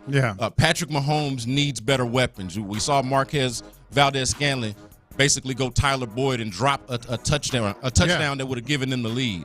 So the Chiefs regress, not the Chiefs that we're used to. Okay, they still got Patrick Mahomes and Travis Kelce. But, I mean, he had a fumble. They're not the old Chiefs. The Eagles, conversely, now they won the game, but I'm looking at them like, okay, I don't know if they've peaked, but they feel like the team that we thought they were and the team that we can expect them to be. Out of all the contenders, the Eagles might be the easiest one to predict of what they are. And I'm not even really looking at the NFC at all. I'm looking at the AFC, specifically last night, the Chiefs. You're right. but I'm looking at the Chiefs. And there were a couple of signs last night. The Chiefs punted on the Eagles' 39-yard line on a 4th and 4. That's them telling you. Yeah. That's them telling you they don't think they are what they used to be. Yeah. Because, like, how many times I was like, wait, what? Yeah. They're punting. Andy Reid with Patrick Mahomes is punting from the Eagles' 39-yard line in the fourth quarter of a 17-14 game, and that's them telling you we don't think we are what we used to be. Yeah. And so to me, I'm looking at the Chiefs, and they don't scare me. And I told this to the boys, just a minute ago when you were walking in. I actually found myself this morning looking at, maybe what's it going to take to get to the number 1 seed in the AFC? Yeah. And I wasn't thinking that was outrageous. It's not. Yeah. Well, but for me, again, it was before, and I mentioned this to you before the show. Mm-hmm. I was doing this before I even did the math. That's why I did include the Eagles, because for me it was a larger picture. I started thinking about this, Lopez, before we got the result of the game, and before I even considered the math of it all, because I'm really focused on the Jaguars and the AFC South and that opportunity. I hadn't even really thought about the records in their totality. I'm just thinking about who's for real, who ain't, and who is everybody that's in between. And the Texans for a while have seemed to be one of those teams, like somewhere in between of what they are. But I'm like, yo, the math about it, the math of it aside from that, like, they've got the quarterback. They seemingly have the head coach. Like, they seem to have all the ingredients that put them right there with the upper echelon of the teams. Now, you talk about the Chiefs punting in that situation. That's in part due to what they got going on offensively, but also the fact that they're facing an Eagles defense but they still really would have done it. Yeah. I mean, they played them in the Super Bowl and did some crazy stuff. Yeah. But so it's different. Yeah, but it's just a crazy time to be in, Lopez. Like, overall, to be like, hey, I'm watching two of the best teams, two of the premier teams in the NFL, and I'm not doing it with a level of envy. I'm not doing it with a level of, oh man, I'm just so desperate for this team to be in that maybe realm. They can, maybe this, maybe that. It's like, nah, what's it gonna take to get there? I'm doing it from a, hey man, what makes that team so much better than mine? Yeah, you know, like the Eagles, for example. I know we're looking at the AFC, but the Eagles are obviously better than most because, hey, look, that offensive line better than most fronts that they're gonna face. The defensive line better than most fronts that they're gonna face. So you get that, but like aside from that, you're looking at it, you're like, hey man, I take CJ Stroud over Jalen Hurts right now, especially the Jalen Hurts that we've seen. You know, I would take this situation and these weapons, and we talked about this, the number of weapons that they got over what Patrick Mahomes is dealing with. Yeah. You know, like the Texans have entered into a different realm that has me talking like, why not us? Why not this team? Yeah, and the other part of it is it's not just like, why not this team, why not us? It's what are the reasons for that? Yeah. Because you just touched on it a little bit. The reasons you can say those things with a straight face is quarterback. You really don't take a backseat to anybody not named Patrick Mahomes, and even he's struggling right now, just as Chiefs fans. You know, the run game with Devin Singletary now. I mean, he's no DeAndre Swift or anything, but I wouldn't bat my eyes on anything. Seth touched on this. The wide receiver core is about as deep as anybody in the game. And then there's this, and we just saw an offensive coordinator get fired this morning in Matt Canada in Pittsburgh. This is an offense that can stretch the field, that can run the ball all of a sudden, that can hit the short passes, that can come from behind. I mean, it's like, okay, that's why not us, because you got all the elements. Yeah, and we're going to hit on this in the noon hour when we'll talk about Dameon Pierce possibly coming back and what this running game is looking like. But that's another thing that I think about. Like, if I had asked this question, why not us? Yeah. A couple of weeks ago, why not the Texans? That's why. You can't run the ball worth you can't run the ball, and you have to be able to run the ball some. You can't run the ball at all, and now magically over the last couple of weeks, that's changed with Devin Singletary leading the way, and then you're going to bring Dameon Pierce back. I'm actually excited about Dameon Pierce coming back. I know that we've ended this discussion about who should be running back number one, who should be the top back. I think Devin Singletary has done enough just in these last couple of games, and even in some of his smaller sample sizes before that. Before, that's why we were wanting him. To kind of indicate that we should be there. Yeah. But I think that there's something to be said for Dameon Pierce coming back. I think it's going to help the running game overall, especially if they don't miscast him, like bring him back in his proper role. Yeah. We'll get into that in the noon hour, but that's another thing on the why not us. Yeah. That's eliminated, and that's a part of their game that I feel like is a positive as opposed to a negative before, and something that they can kind of use to their advantage. Yeah, there's another why not that I think is not necessarily as important, but it is kind of indicative, kind of a way to show you just how good this team has gotten and why it's in the hunt. But speaking of the noon hour, we're going to have Texans Ticket Tuesday today. So noon hour, we'll be giving away some tickets. But why not MVP? Yeah. Patrick Mahomes is not going to win MVP. Jalen Hurts is the favorite. He threw for $150 with a pick. Yeah. If C.J. Stroud had that Jalen Hurts game last night, he wouldn't leap up to number one in the odds, which Jalen Hurts has at, I think, plus 250 in winning the MVP. He'd be out of the race. So clearly he's got to keep doing it, but he's throwing 300-yard games like crazy. He's leading this team to the discussions that we're having right now. I think he could. This is crazy, and tell me if I'm nuts on this one too, because we're all just drinking Kool-Aid like a mofo right now, as we should be. I want to hammer that point home that it is not a bad thing to be drinking the Kool-Aid right now. No. It is not. There is no reason and no need to be cautiously optimistic, or to kind of just like dip a toe in to the hysteria. Nah, man, this is what we've been looking for the past 3 years, and it's finally here. Yeah, and if they can beat Jacksonville, big if. I mean, they've got it going on, and all that stuff, and it's a huge game for the division lead, et cetera. But if they can beat Jacksonville on Sunday, we're looking at maybe 7 wins in a row. Yeah. Because you got the Broncos coming in. Don't sleep on the Broncos by any stretch. We can't. I mean, I know Landry hates Russell Wilson and refuses to give him any acknowledgement or flowers, as they say. He might hate him a little bit more. Russell Wilson is having a really good season. Yeah. And that defense been stepping up, man, since that 70-point game they gave up. So you got Jaguars and Broncos. If you can win, those 4, it would be 5 games in a row by then. Then you got Jets and Titans. Yeah. If C.J. Stroud somehow, some way, even 6 out of 7, but somehow, some way pulls 7 wins in a row going into Christmas Eve, we might be talking about, the voters are going to be like, all right, this guy is the MVP. And, oh, by the way, that would take the Texans to a lot of wins. So I didn't know how long into the show I was going to wait to do this, to mention this. And I didn't bring this up in the pre-show meeting with y'all. Yeah. But I've been thinking about this since yesterday, too. Mm-hmm. Especially given where the Texans are. 3 straight. Big opportunity, as we've mentioned, coming up on Sunday against the Jacksonville Jaguars. Feel free to show up at NRG Stadium if you so please. On that but we will have that discussion later on in the show as well.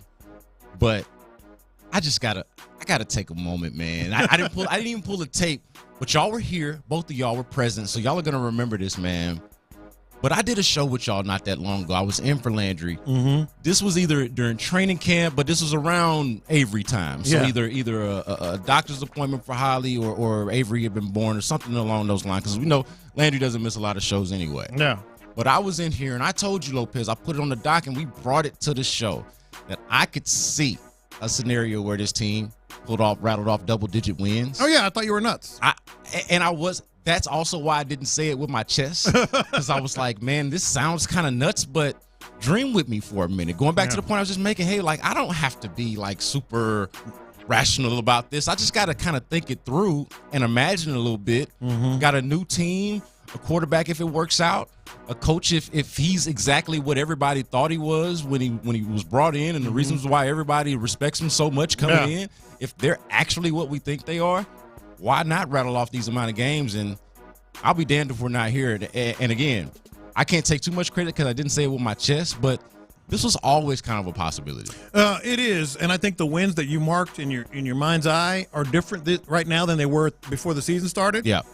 Because I didn't have them beating the Bengals. Yeah, exactly. Bengals was going to be a loss, and I think we were chalking up a Browns win, or at least that was the likelihood. Browns right now scare me more than anyone on the schedule. Yeah.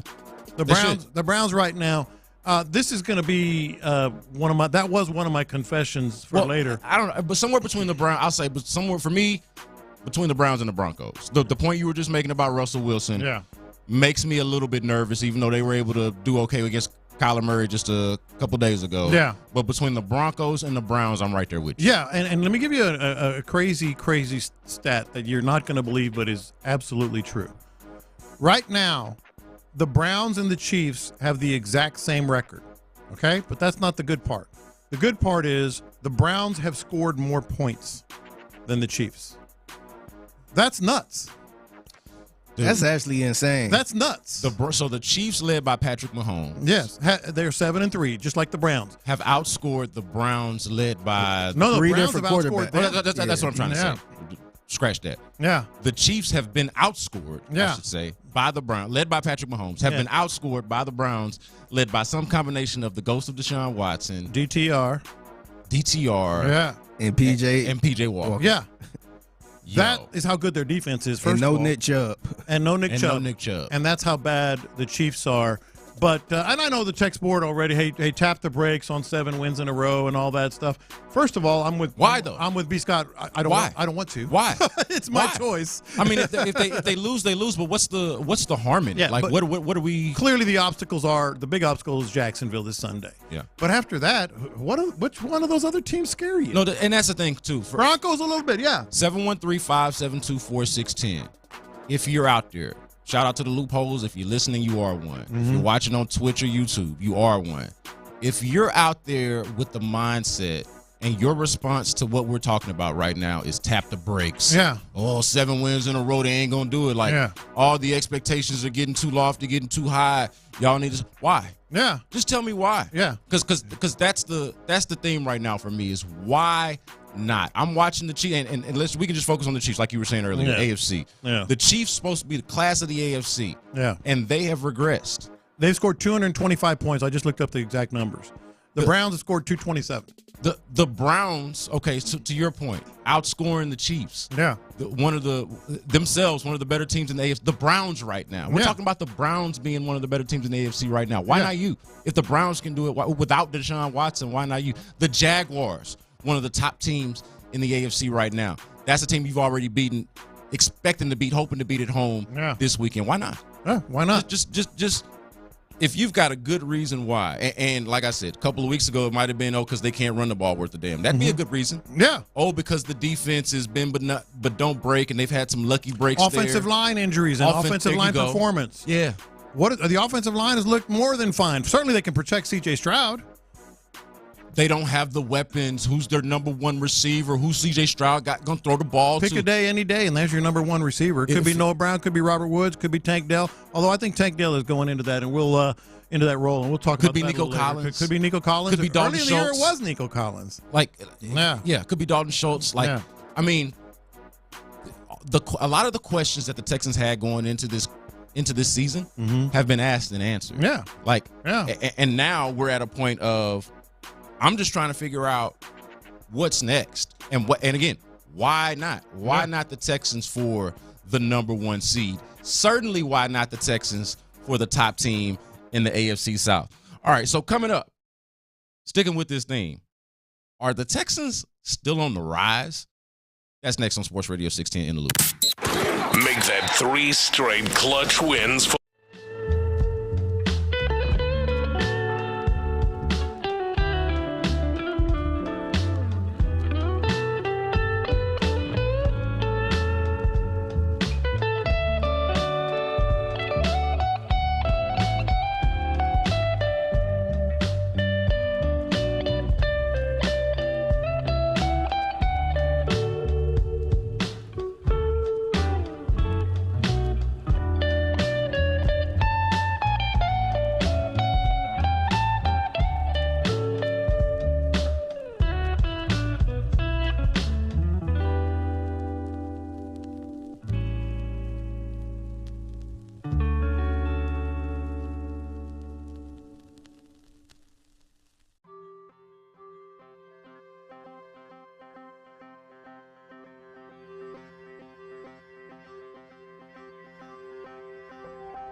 Figgy, let's hit him big time.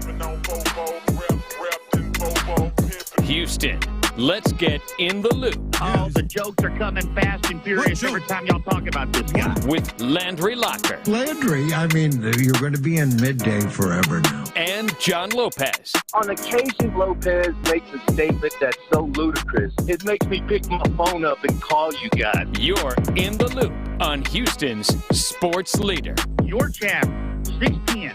Sports Radio 610. No Landry Locker today. B. Scott in for Landry. I'm here with John Lopez and the Figgy Fig as always. You're darn right you are. And if you're listening, you are a loophole. We appreciate you for doing so. We opened the show asking the question of why not us? Why not this town? Why not this city? Why not this team, the Houston Texans, as a serious title contender? Not just the AFC South, but also as a number one seed. We opened the show asking why not us? I want to ask now, though, if the Texans are still on the rise, because this feeds off the same question, and part of the reason why I'm so excited about this team. And I hadn't really thought about it this much, Lopez, because honestly, they're on a 3-game winning streak. They got a big game ahead of them coming up. Yeah, but bigger picture and smaller picture, really, when you think about them, like, this is still a really new team. Not just new pieces, but guys new in their roles and their positions. And something just to be clear, that we talked about. Just to be clear before you go on. Yeah. We know they're on the rise in the coming years. Yes. We're talking about for this season. Yes, because exactly. Yeah. Because in the coming years, they're obviously on the rise. They've got a quarterback who's a rookie. Yeah. And you're like, okay, well, now when you go into next season, you got to take the Texans seriously. Right. No more of the same old Texans talk. And no more questions about whether they've got a quarterback. Like, when you go into the 2024 season, when that time comes, they'll be talked about much differently. Yeah. So we know bigger picture, they're on the rise. Yeah. But what about right now? No, Lopez? I'm with you. Because it's hard to really think about it in those terms when they're winning 3 straight, when they're winning on the last possession of the game, and it's as close as it's been. It's as exciting as it's been. It's hard to think about them in terms of, hey, are they actually getting better in these moments? Yeah, because here we are talking about, well, what about the number one seed in the, and what about the division? Well, obviously, as you mentioned, Sunday is going to be a big part of that. But if you're going to say, what about this and what about that, you have to be on the rise. Yeah.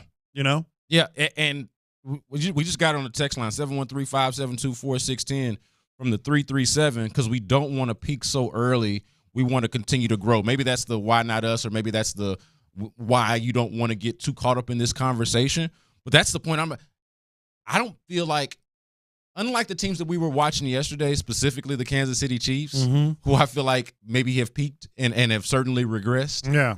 I don't feel like the Texans, despite their 3-game winning streak, despite the fact that C.J. Stroud is in the MVP conversation, despite the fact that DeMeco Ryans is in the Coach of the Year conversation, despite the fact that they've got Boy Wonder calling the offensive plays, save for that 4th down play to Mike Boone on Sunday, but I'll let him make it for that. But Bobby Slowick certainly on the rise. Like, I am concerned that we are in a one-and-done situation with Bobby Slowick, and we're going to have to figure out who's going to call the plays for them next year. They'll figure that out when that time comes. But, like, I don't feel like this is a team that has peaked yet, that's peaked too soon. Yeah. Now, I do question, how real is the rookie wall? Like, how like is that more of a cliche? Do you ring the cliche bell on that, or is that something that C.J. Stroud is going to actually experience? Maybe is experiencing right now, and is going to have to overcome 6 turnovers in the last 2 games. Yeah. Or is it more of, hey, these guys haven't actually even peaked just yet. They're still on the rise and improving. Well, I'll tell you why I feel the way I feel about looking down the road and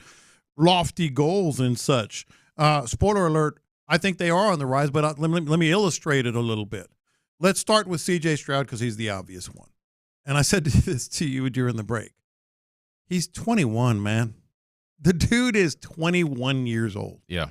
I mean, he's going to improve so much in these next 2 years, and certainly in these next 7 games, that it's going to be head spinning. Rookie wall is definitely in the mix. Yeah. I feel the fact, and I normally don't say this. I think anybody who has the knowledge and the experience and has paid the price can be a head coach in the NFL. But I think when you've played in the NFL, this is where DeMeco comes in. And I think he knows how to, whether it's practices and limiting. Hell, C.J. Stroud might not throw during some practices, because he might be starting already. We only have access to a few minutes. Well, it's happened before. Yeah. It's happened before when he got the shoulder banged up earlier in the year. Yes, but I'm talking about we see 20 minutes? Yeah. And he may not be throwing very much, so they might be already regulating that. They might be, certainly regulating some of the reps he's taking, et cetera. So when you start with C.J. Stroud, yes, they are on the rise. Now, there's 4 other things, and I wanted to bounce them all off of you because I think they're pretty obvious. I'm not even going to mention Slowick because I'm talking about what we're seeing on the field. The number one thing for me is not even the running game, not even the offensive line. I'll get to those. It's Derek Stingley.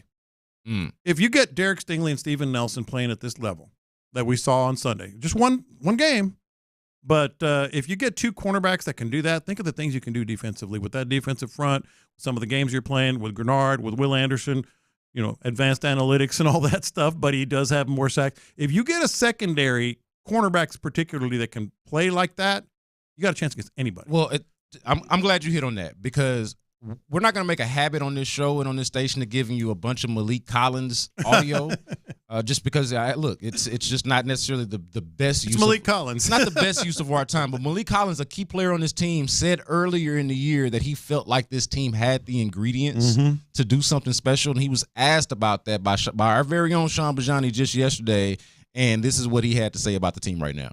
And I think we're still climbing. I think it's still, a lot of people coming back from injuries, people getting better. I think the best football is still in front of us. So we just gonna keep getting better. That's the goal. Still climbing. Yeah. On the rise. I feel like when you think about the players that are coming back, still getting better, Derek Stingley, who you just mentioned, is a great illustration of that. Like Derek Stingley as a player that has come back now, played 2 games, and got the interception in his past game. And, of course, Will Anderson Jr. is one who's been playing, but I feel like is getting better. He's got, he's getting frisky. Well, right. And you mentioned this yesterday with Landry. Yeah. And he's got now 2 sacks in the last 3 games after going 6 weeks without one.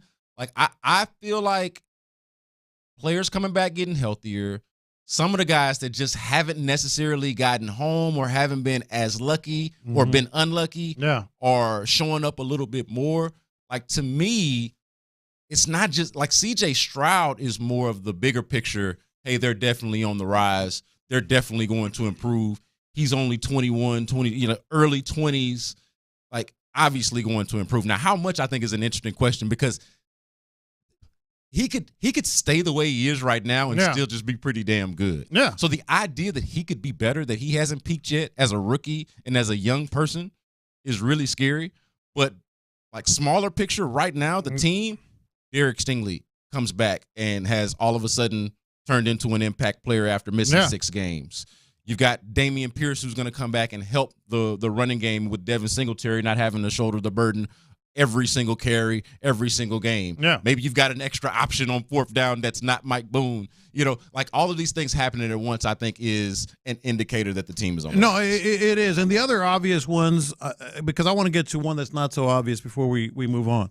Obvious one is running game. We touched on that in the first segment. You got a running game. Another obvious one is offensive line.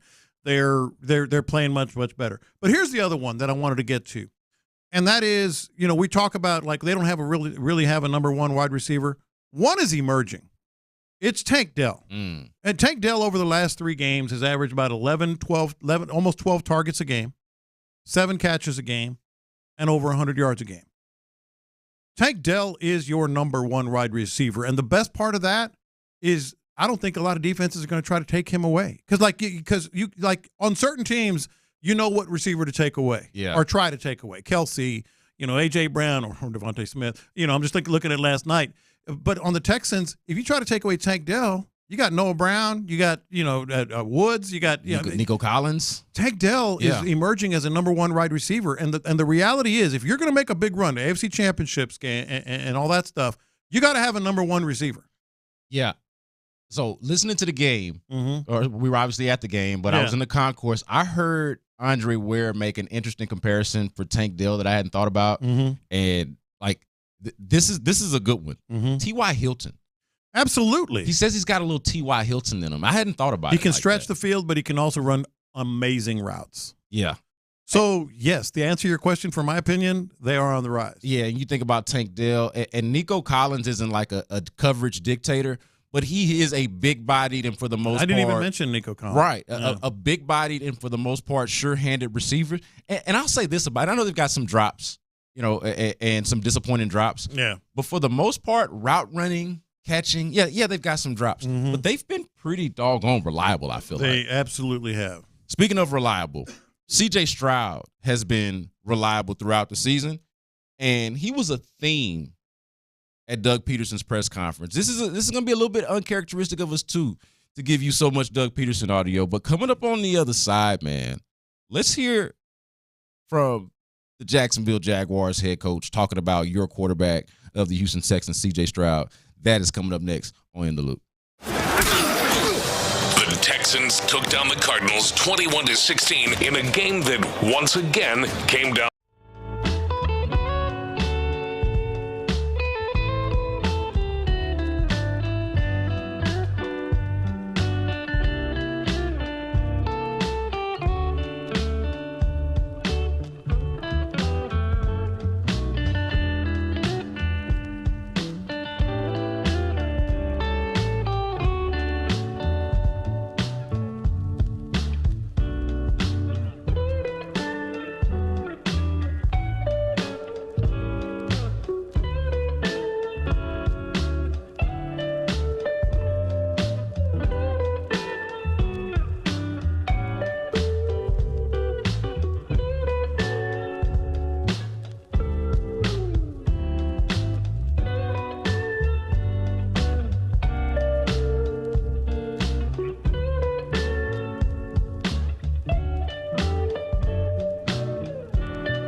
making the stories from outside the loop matter to you.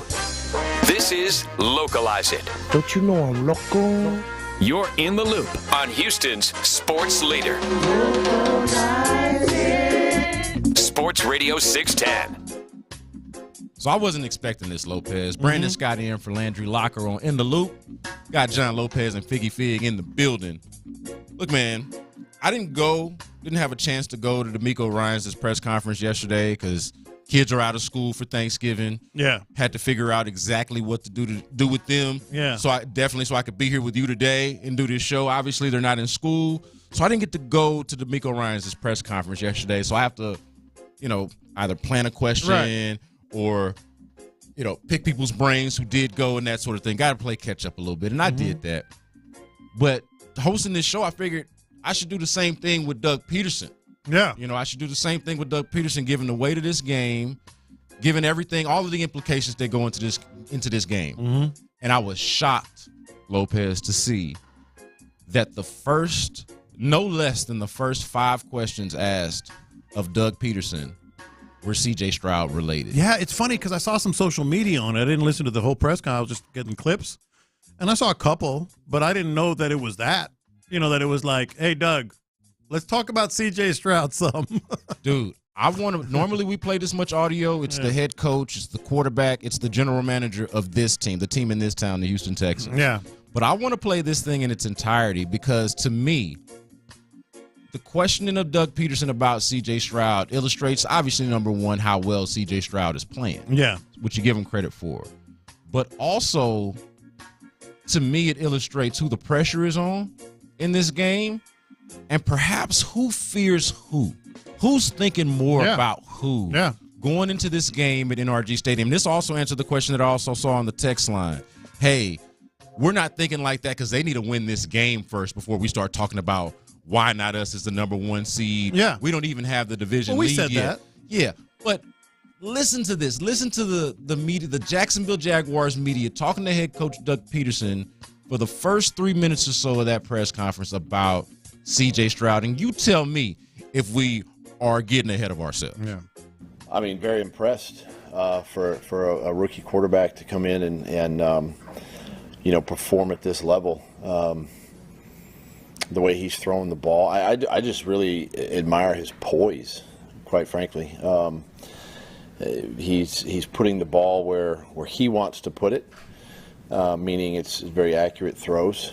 He's got the ability to escape and move and still keep his eyes down the field. I think that's a unique trait for a young quarterback to be able to do. And they're shooting the ball down the field. They're making big plays down the field, and it's just what you see is it's gaining confidence each week in him, in his team. That's a reflection of Coach Ryan DeMeco, and just been real impressed with him. You're going to be the first team to play him twice. Does that make a difference?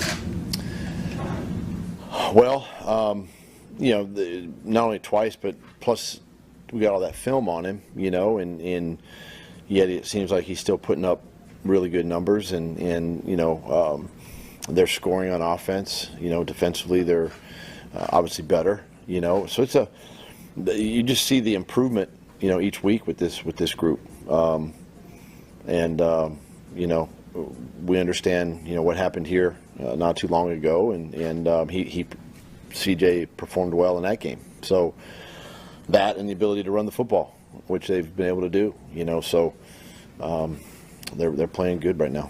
Do you see Stroud as more of a risk taker than most rookie quarterbacks? No. I think it's all just confidence, And look, this is the NFL, and guys are good, and I admire the quarterback position, obviously, and really good quarterbacks, and obviously the great ones that played in this league. And if you're not willing to take risks from time to time, you're not going to be one of the great ones. And he continues to shoot the ball, and and our guy does the same thing, and the guys around him are making plays for him. You were there for a very small window in Miami when Marino was still there and Kelly was still there with the Bills. There just haven't been many divisional quarterback rivalries in the history of the NFL. When you look at Trevor and you look at C.J. Stroud, is it possible that these guys could really be dueling it out pretty well for a decade? You hope so. I mean, that's what makes the NFL so special when you have, great quarterbacks and especially in the same division. And we hope that this is one of those in the beginning, in the makings, and you just kind of go every year. It's back to back, toe to toe, and the better quarterback that day is going to win. And so you're hoping that that's the case. Marino and Kelly, did I hear that right? Yo, the Jaguars media is asking Doug Peterson about Marino Kelly comparisons for C.J. Stroud and Trevor Lawrence. And let's make no mistake about it. Like Trevor Lawrence, who we've talked about plenty on this show, either when I've been on here and certainly you guys and the loopholes know this, we've talked about how Trevor Lawrence has left a lot to be desired as a can't-miss prospect and a number one sort of protege. How he hasn't been he's been fine, but he hasn't been exactly that. That conversation, and you could hear it because it took 3 or 4 questions to get to the whole Marino Kelly comparison. That conversation is being had primarily because of the existence of C.J. Stroud. Absolutely. Like who, you could make a case that in the Marino Kelly conversation, C.J. Stroud is both of them, and where's Trevor Lawrence? Like he hadn't shown any tendencies like that. Well, just pick whichever one. I guess you he like would be Marino because he's got the stronger arm and he loses in the playoffs. But then Kelly, of course, get to the Super Bowl. Doesn't get to the Super Bowl. So preferably, if you're a Texans fan, you don't want him to be either one of them. Yeah, exactly. I saw, side note, John McClain's going to join us at 11 o'clock. Mm-hmm. John McClain did an article, and we've talked about his comparisons to previous Houston quarterbacks. And he did one on Deshaun Watson. C.J. Stroud is better than Deshaun Watson was, and he did one on last week on comparing C.J. Stroud to Warren Moon. And I felt so bad because aside from some of the race car, aside from those people were like, well, I hope he actually wins. Yeah. I hope he's better than that. And I'm like, oh man, is that the feeling about one of the legends, about one of the all-time greats? That's how it feels listening to this. It's like, man, they're making a great comparison, but ultimately to guys that did not win a Super Bowl. Yeah. We've said it. It's not breaking news. We've talked about it. I see Joe Burrow, the good Joe Burrow, in C.J. Stroud. But if we're localizing it here, just the fact. We started the show with, why not us? Then why not MVP? And then they're improving. They clearly seem to be improving. All these things point to the same thing, and it starts with C.J. Stroud. Right. So the problem with Jim Kelly was he ran into some awesome teams, one of the best teams ever in the Giants and Cowboys, et cetera. The problem with Dan Marino is that he had some great wide receivers, but they didn't equip him with all the other pieces, especially on the defensive side.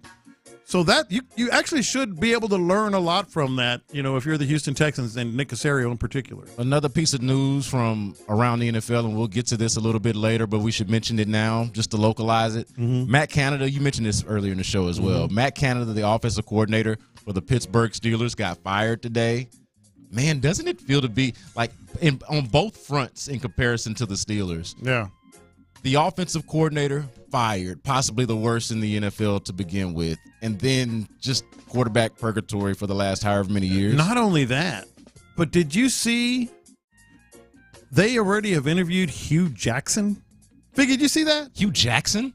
So that's an old tweet. Oh, okay. Somebody retweeted an old tweet. That was 2 years ago. I just looked at it. I was like, wait, what? I saw you retweeted it. I'm like, this can't be right. Yeah, I was trying to find something, but I realized that was an old tweet. Man, I'd interview Hugh Douglas before I'd interview Hugh Jackson. The bigger point here. I'd interview Jerry Hughes before I interviewed Hugh Jackson. Jerry Glanville. Or Larry Hughes. Larry Hughes. This is why I wanted to localize it. Man, you can't put a dollar figure on having Bobby Slowick. You just can't. development of C.J. Stroud, the play calling, the ability to know that he's getting better every week, the ability to have a guy that can stretch the field and is not afraid to stretch the field, the ability to not be afraid to trust his quarterback. I mean, Bobby Slowick, man. I mean, it's been a huge thing. As much as fearful as I am of Bobby Slowick getting taken away to another job, one thing that I thought about with this Matt Canada firing was that I'm glad that the Texans are good enough right now and are promising enough right now that a more prominent or seemingly more prominent offensive coordinator job doesn't necessarily exist anymore. Like, you could make the argument before the Texans did what they've done so far this year. Why would I want to go there? That, hey, like if I can be the offensive coordinator under Mike Tomlin and for the Pittsburgh Steelers, I'd much rather do that than, I don't know, work for the Texans. The Texans? But now working for the Texans. C.J. Stroud's a magnet. It sounds a lot better. Yeah, for sure. All right, guys. What does a Hall of Famer think about all of this C.J. Stroud MVP talking, mainly this Sunday's matchup coming up against the Jacksonville Jaguars? We are going to hear from John McClain, the Hall of Famer, coming up next. How you guys doing your turkeys this year? I'm going to deep fry mine. I've got all my stuff, got all my gear from Texas Star Grill Shop. Also going to smoke.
No, I hope Landry's enjoying his time off with his little girl and with Holly. I bet they're having a blast.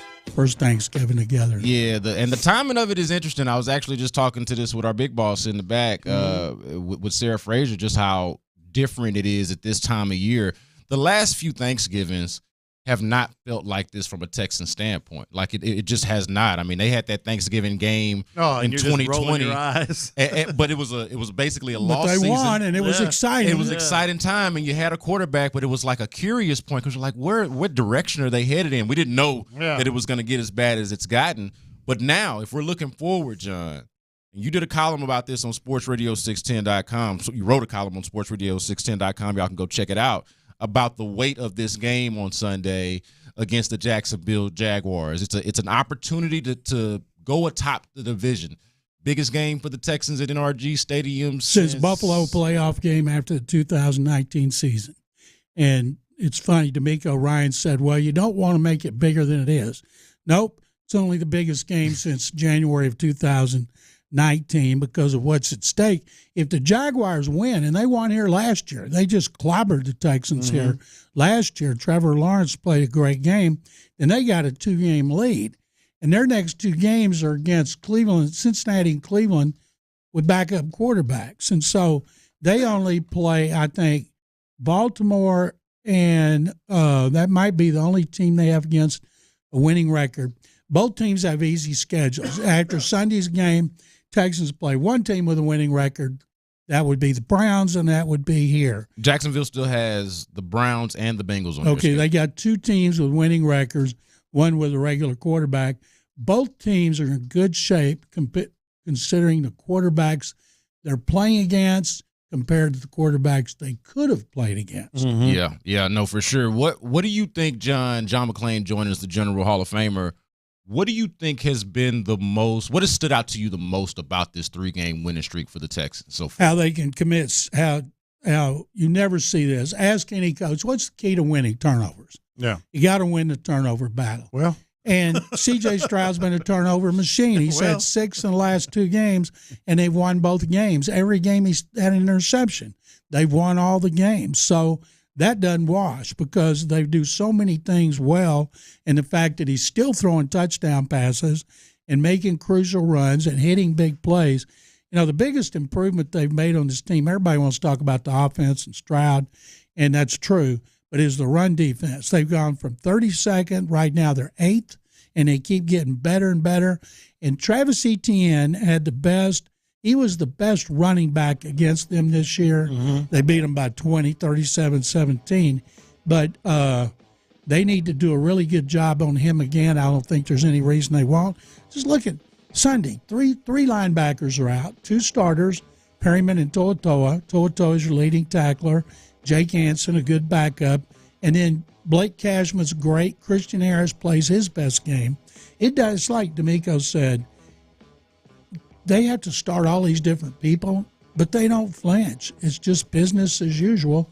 Missing 3 of your top 4 safeties and Jalen Petrie missing too many tackles, and yet you still are playing great except for 1 long touchdown. And then you got all the corners finally healthy. Mm-hmm. I think I read, it might have been Adam Spillane, said this is only the 2nd game they will have had all their receivers healthy. Yeah. Assuming they are. Well, you talked about the defense and the receivers getting healthy.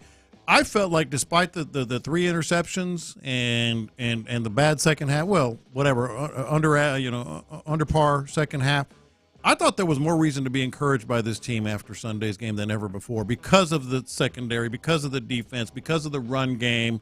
Like, I'm actually more encouraged than ever because there's complementary pieces. Well, I'm more encouraged than ever, too, but I thought that was a test for DeMeco and his staff. You win a big game at Cincinnati on the road, and then you got the biggest game in 4 years coming up the next week, and here's Arizona with 2 wins. Mm-hmm. Were they going to get caught overlooking them? With what was going to happen? Could they do like they did at Carolina, coming off the bye, be terrible? Well, this team's not going to be terrible again. And you know they would love to play Carolina and Atlanta again, but 6-2 and the 2 losses on last second or field goals with no time left. Other than the New Orleans game, 5 of their 6 victories, field goals with 5 of their 6. Yeah, the 2 losses, field goals at no time left, winning Cincinnati, no time left. Tampa was 6 seconds left. And this last one, they had so much time left, it was 20 seconds. So that's 5 of the last 6 games within the last 20 seconds. Yeah, this game against the Cardinals, the one that they just played against the Cardinals, ended up being what I thought the Buccaneers game was going to be, and that's the win the ugly game, just based off of the Buccaneers style, Todd Bowles liking the blitz, and I know C.J. Stroud was already at that point really good against the blitz, but that it turned out to be more of a shootout than I was expecting it to be, and this game against the Cardinals ended up being that ugly game that I felt like they needed to win, that they had lost previously, the ones that you just mentioned, McClain, the Atlanta game, losing at the end, and really more specifically that Carolina game, just not being able to finish out a game, especially one where everything is not working for you. That's what the Cardinals game ended up signaling. I thought it was going to be the Tampa game. That turned out to be a borderline all-timer on regular season standards. They have 70 explosive plays more than any team in the league. In the last 3 games, I can't remember how many they have, but it's more than a bunch of teams have all season. Mm-hmm. And it's so interesting. They lose the game to Carolina, 140 yards for Stroud. Mm-hmm. And then he says, I would like to have more explosive plays. And Bobby Slowick listens and starts having more explosive plays. And guys like Noah Brown stepped up. He's averaging almost 21 yards a catch. It's amazing how well these receivers are playing. We knew Dalton Schultz was going to be good because he's been good with the Cowboys. But Noah Brown has been fabulous. Robert Woods, dependable. Nico Collins, he's looking to get an extension. He's playing great. John Mechie's doing enough to get you fired up about him next season. Ben McDaniels, who's the receivers coach, is doing a fabulous job. Chris Strausser, the offensive line coach, doing a fabulous job. They have a lot of coaches under DeMeco who are doing fabulous jobs with their players, and they can't be overlooked. All right, so that's a wrap on who's going to be the starting running back, right? I mean, it's Devin Singletary. It better be Devin Singletary because he has finally gotten it, and the linemen have finally gotten it. And so they've had these last two games, 150, and what do you have, 112 or 11? He was on a pace for 172. He's 5 yards carry. Yeah, 5 yards carry. Yeah, so, that's pretty good. So then they stepped up and did a better job in the second half. But if I'm them, and I'd make sure Singletary got at least 20 carries, maybe Pierce get 10, work him back in. Singletary has figured it out, and Pierce is more of a straight ahead, run over people. He's a finisher, is what I call it.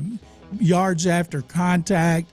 So he's got to show, which he didn't before, that he can figure this out. But man, they feel so much better about the running game than they did before. And by the way, talking about feeling so much better, tomorrow I'm going to have a column on SportsRadio610.com, which is free. Yes, it is. On Cal and Hannah McNair. I'll sit down with them, did an interview.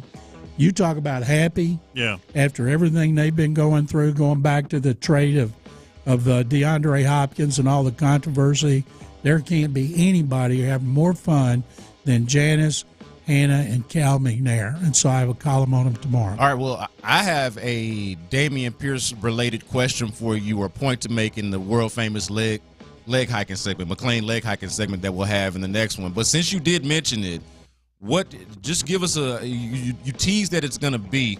What would you say is the biggest takeaway from that? Like if people were to go read that. You talking about the McNair? The McNair, that McNair piece. Yeah, because people are going to want to hear that. It's John McClain talking to the McNairs is not a small thing. Yeah. Well, what would you say? The fact that they're so happy with Caserio, who's a candidate for Executive of the Year, DeMeco, candidate for Coach of the Year, and DeMeco talking about them at length about how supportive they've been and trusting.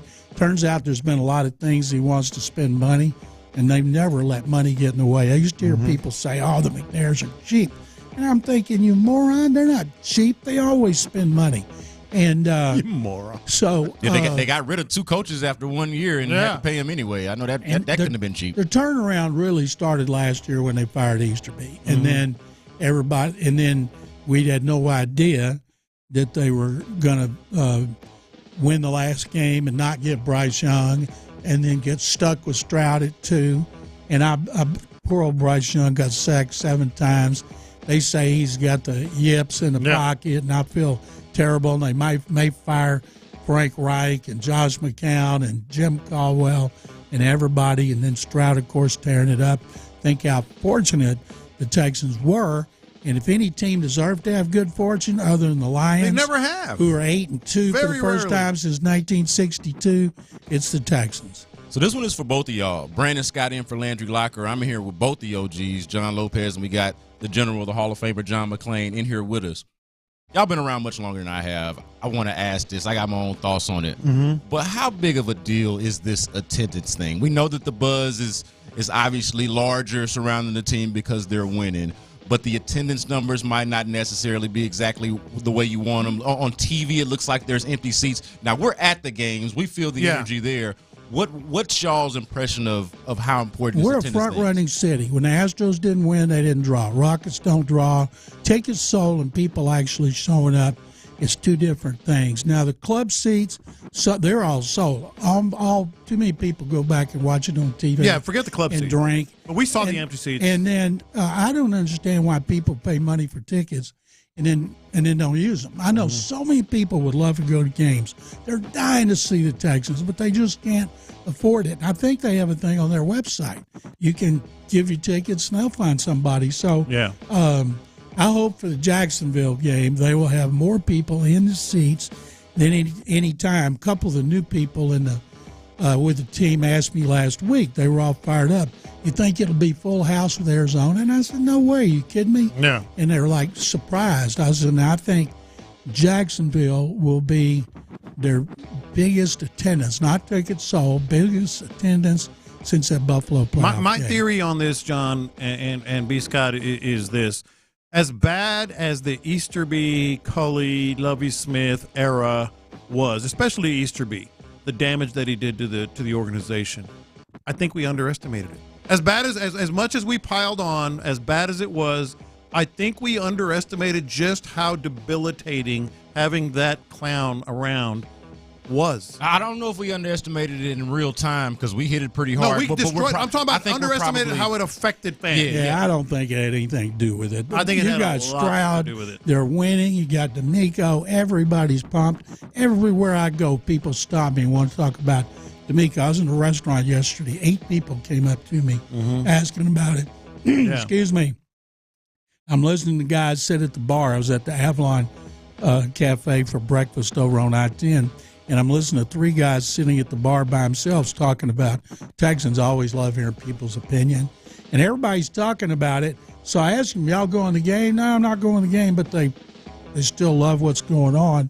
So eventually people will come back. See, the reason I think so, though, is because, and I was slightly off on the capacity yesterday. I found out about that later. But regardless, the paid attendance was just over 70,000, which means there were tickets to be had on the open market that were at either face value or slightly over face value, and people didn't buy them. Well, there's a reason they're not buying. Well, people bought them originally. They're just not showing up. No. I'm talking about like actual tickets that were just for sale, not the ones that you're going to sell for more because you invest. That's how you pay for season tickets. I'm talking about there were like tickets at HoustonTexans.com. There were tickets on secondary market that were face value or more, and they didn't buy them. Yeah. That's a sign. I'll talk about this later on in the show, but my feeling on it is that it's not that big of a deal that's based off of being at the stadium. No, some of what the people there are awesome. Yeah, and that's what I'm saying. It feels like as long as this is sustainable and we don't have a reason to believe that it's not, DeMeco Ryans and his leadership, what we've seen from C.J. Stroud, just the trajectory that the team is on, they're going to convince more and more people. Oh, it'll happen. But the energy at the stadium, like whenever I hear people talk about how there's empty seats and all of that, and I'm at the game, I don't feel that. Or at least I have not felt that over the last, let's call it 2 games at NRG Stadium. Just has not been a thing for me. I look out, and I'm amazed at how many empty seats there are. And I don't care what people say. It just blows me away that people pay for seats and don't show up. Yeah. Up next, the world-famous John McClain leg hiking segment. You don't want to miss it on Sports Radio 610. The Texans took once again came down to the final drive. This time around, it was the defense that made the difference. 4th and 8. Murray throwing downfield to his left and incomplete. Knocked away. Steven Nelson and the Texans take over on down. What a win. Insider access. Exclusive content. Sports Radio 610. The Texans play here.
is trending upward, and nobody else in the AFC is just so overwhelmingly convincing and great that you couldn't see them doing what the Kansas City Chiefs did last night, and that's dropping another game or two throughout the season. Like, I don't think it's something that is likely, but definitely not out of the realm of possibility. Well, nothing's out of the realm of possibility.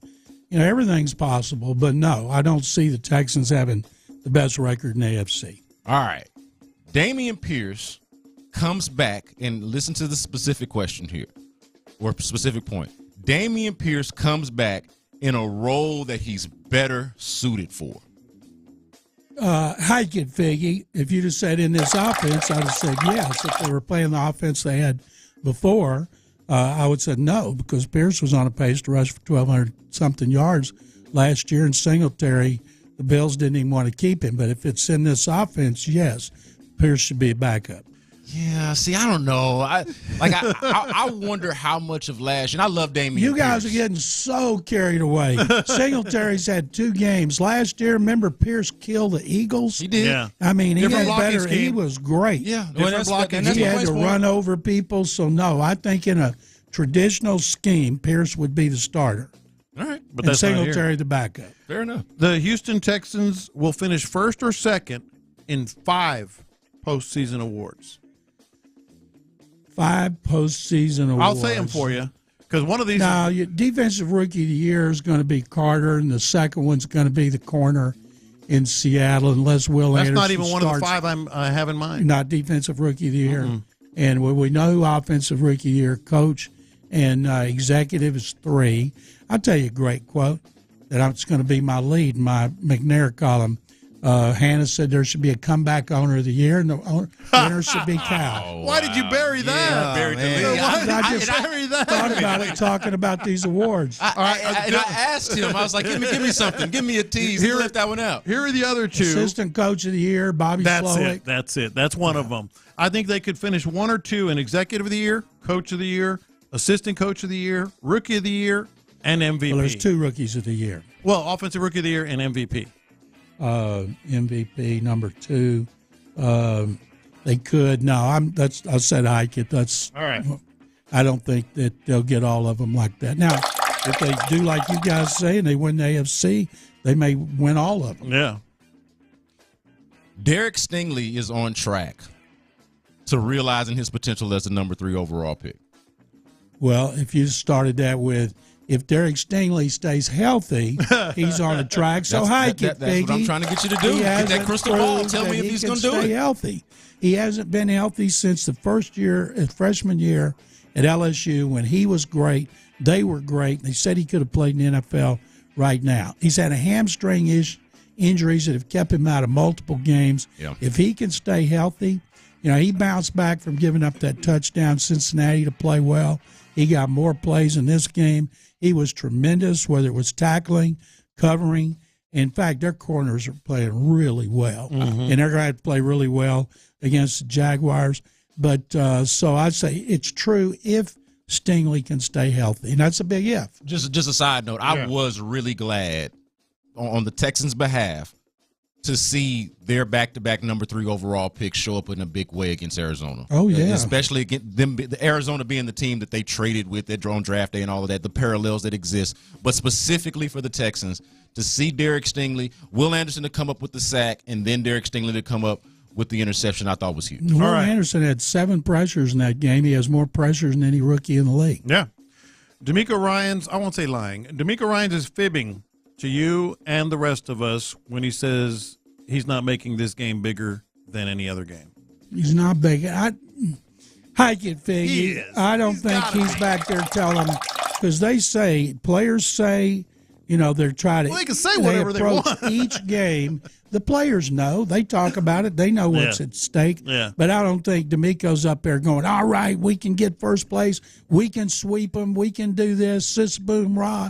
That's just not his style. I will point out that DeMeco Ryans, when I asked him about this ahead of the draft, also said that there would be no extended pressure on the number 2 overall pick to become the face of the franchise. Well, and fast forward to now, the number 2 pick, they've put a lot on his shoulders and have made him said face of the franchise. Absolutely. All right, this is a little show crossover, but I still want to ask it. T-Mill, Tyler Milner, the producer of the afternoon show, The Drive. I've heard of him. Should continue to stay away from Texans games, validating the Milner curse. I get Figgy. There's no such thing as a curse. Even the Red Sox broke the curse. Tyler needs to be there. He needs to be. He needs to keep doing what he's doing and celebrate in these victories like everybody else is. C.J. Stroud was in the Cardinals' heads collectively on their last drive. In other words, he affected the game by standing on the sideline. Ooh, sure, why not? You know what I mean, though, right? Like they were not doing what they had done the whole game. They were dinking and dunking. They were taking their time. They were doing that, and there was a reason for that because they didn't want to give the ball back to C.J. Stroud. Yeah, probably, but they were also trying to score a touchdown to win a game. Right, well, sure. And then they. By the way, I've never seen a team have 3 4th down stops in one quarter. Mm-hmm. Sure, it probably happens a lot, but I don't remember it. And Steven Nelson made that great play when Will Anderson hit Kyler Murray. I thought the Cardinals were taking their dear sweet time. Just thought at the end of the first half, I thought the Texans, they need to speed it up. They act like they're eating lunch back there. Boom, 40-yard touchdown. John McClain can teach and or show Figgy how to hit a proper South Side. That dance that he was just doing. Can you hit the South Side, John? Can you hit it? No. Go ahead and hike that, Figgy. I've never hike it, Figgy, yeah. I'm a dancing machine, You but are not a dancing that. machine. That's exactly. Back in the younger days, I did do a lot of dancing. I'd love to Could dance. do the splits. I still dance. Get me to a wedding. It's hard to get me off the floor, man. So, Figgy, a lot of it is in your What heels. about it when you're not drinking? Heels to the side. Heels to the side. And hand in the opposite direction. Okay. Right? And then you get to one side. There we go. You get to one side and you go twice. And then you get to the other side and you do your hair like that. Okay. There we go. You got it, John. You got it, John. See, Like that. Figgy can learn from that. It's like that. And it doesn't have to be like, you don't have to get super low. Your knees don't have to Just be rock. uncranky Just like or John nothing was like doing. that. Yeah, it's just a rock. It's just a body rock. Yeah. Figgy's got that Northeast Ohio dancing. Yeah. One more All it for is. me. That's all it is, man. Blake Cashman will be an All-Pro. Yes, he should Oh, be. He's wow. playing great. He's Pro Football Focus's highest graded linebacker. The key is they keep winning. They'll get word out there about it. The problem that the Texans have, other than Stroud, is they don't have any national TV games. That hurts. Yet. They need to get a couple flexed where they get Stroud on there. Doesn't matter who they're against. You know, Rodgers says he's coming back, but it'd be after the Texans game, but they need a couple of games, and the voting is before the playoffs. So Correct. It's all during the regular season. Next year, no telling how many national TV games they're going to have. An NFL offensive coordinator loses his job, and a local star gets benched in the fourth quarter. The hits are lit. Next. Make that 3 straight clutch wins for the Texans. Too close for comfort? Maybe just a little.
You're listening to In the Loop with Houston's sports leader, Sports Radio 610.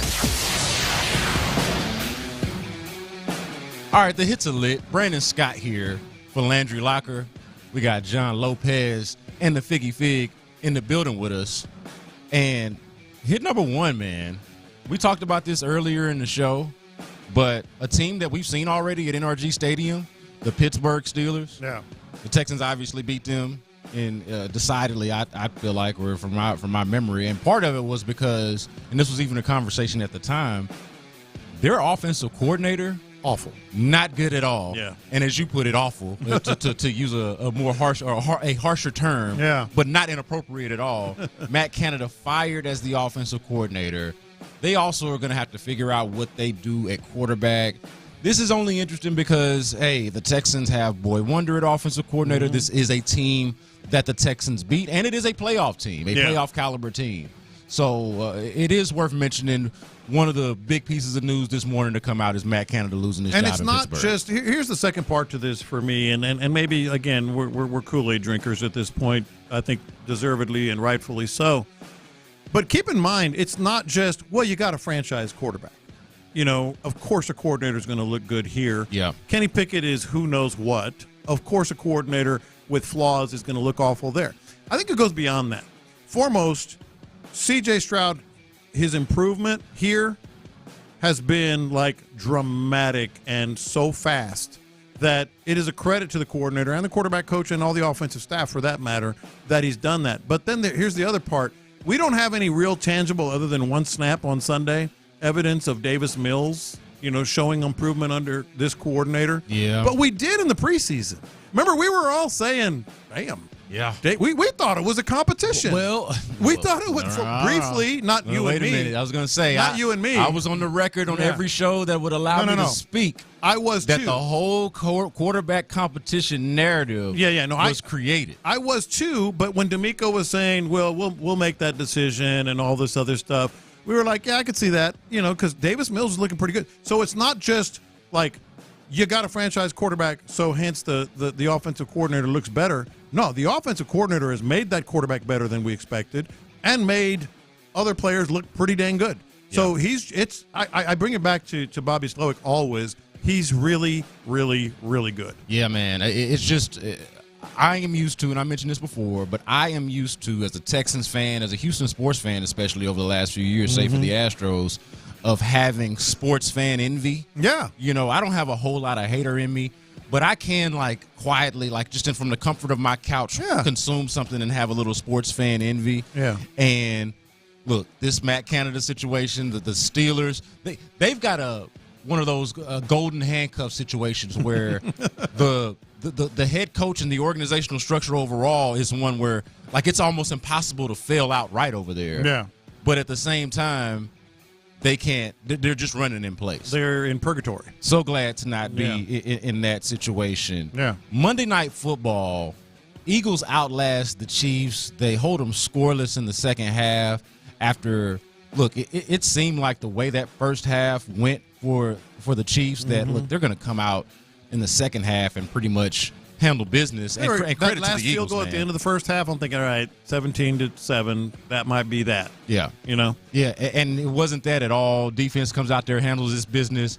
Jalen Hurts scores 2 touchdowns, running the ball. One of them was a 10-yard rush. The other one was that classic brotherly shove or tush push, whichever one that you prefer. But, man, the Eagles look like head and shoulder. Look, they didn't win this game by a lot. But just they were the better team. The completeness of their team makes them look head and shoulders above everybody else. Yeah, and the Chiefs, you talk about sports envy. That's what I've been doing whenever I watch really good teams on television, and then I watch the Texans. I've often thought, man, the Texans aren't even in the same league, it seems, as those other guys. Well, they are. Yeah, they are now, and I think the Chiefs, they don't scare me. I know they have the best quarterback on the planet, but they don't scare me otherwise.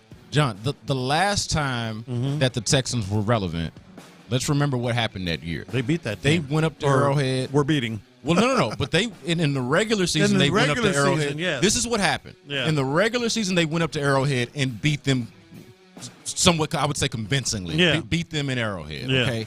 And then in the playoff game, we're up 24-0 on top of that. Now, obviously, we know what happened. They collapsed. Yes. But I think based off of that showed you where that team was, that it was somewhere on their level. They were just lacking some things, namely, I think, at head coach. Yeah. But you look at this year, this Chiefs team this year ain't that Chiefs team of that year. No. And this Texans team is the one, going back to our earlier segment, the second segment of the show, y'all can check that out on the Odyssey app.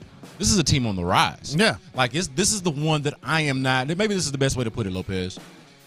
This is a team that has shown me enough so far that I am beyond being willing to put limitations on them. Absolutely. I just can't do it. Absolutely. Like I don't know enough about them to put limitations on them. And what I do know about them makes me not want to. No. Does that make sense? And they're improving. It makes a world of sense. And by the way, speaking of this team, don't forget, in the next 30, 45 minutes, you're going to have a chance to win tickets to go see the Houston Texans on Texans Ticket Tuesday. Probably in the noon hour. Well, no, not probably. Yeah, no, we're going to do that in the noon hour. Yeah. This is a Texans Ticket Tuesday. Yeah. Every show, and on this one, it's in the noon hour. Make sure you're listening. We'll let you know. We'll give you some time in advance, but make sure you're listening in the noon hour for your chance to win tickets to see the Texans and the Jacksonville Jaguars at NRG Stadium in, again, like McClain said, the most important regular season game that they've had in something like 4 or 5 years. Yeah, definitely. All right, so another hit here, and this is kind of a sidebar, but a hit anyway. Mm-hmm.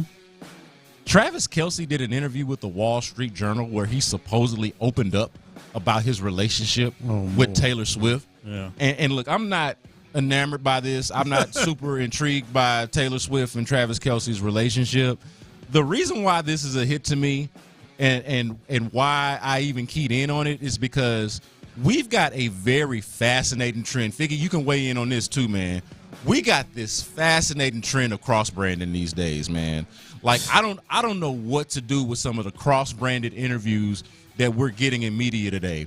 Taylor Swift and Travis Kelce in the Wall Street Journal. Yeah. I mean, Taylor Swift in sports columns. In sports columns. And I get it, she's dating an athlete. That's the crossover there. But in the Wall Street Journal, I mean, you can look up and find a random interview on the internet of like Shannon Sharp on his podcast interviewing a porn star or something like that.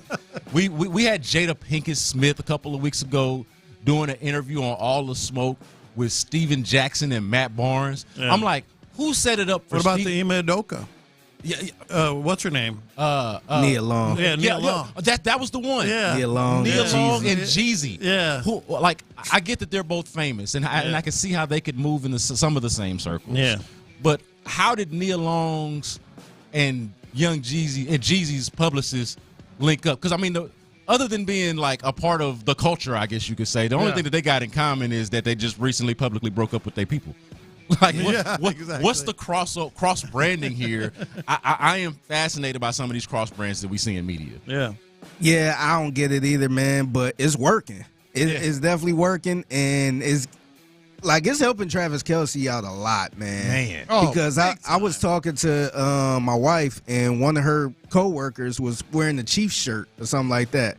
And I'm like, oh, wait, she a Chiefs fan? No. Like, no, she's a Taylor Swift. No. So the shirt said rooting for Taylor's boyfriend or something like that. But it was a Chiefs shirt. Almighty. And I was just like, oh, my God.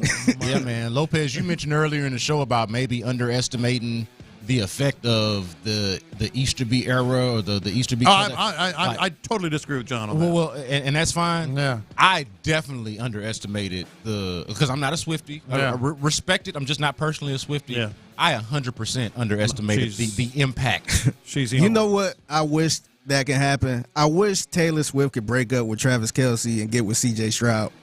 Oh, wow. I think that will. That's a great confession. That will bring in the crowd, man. Talk about crowd.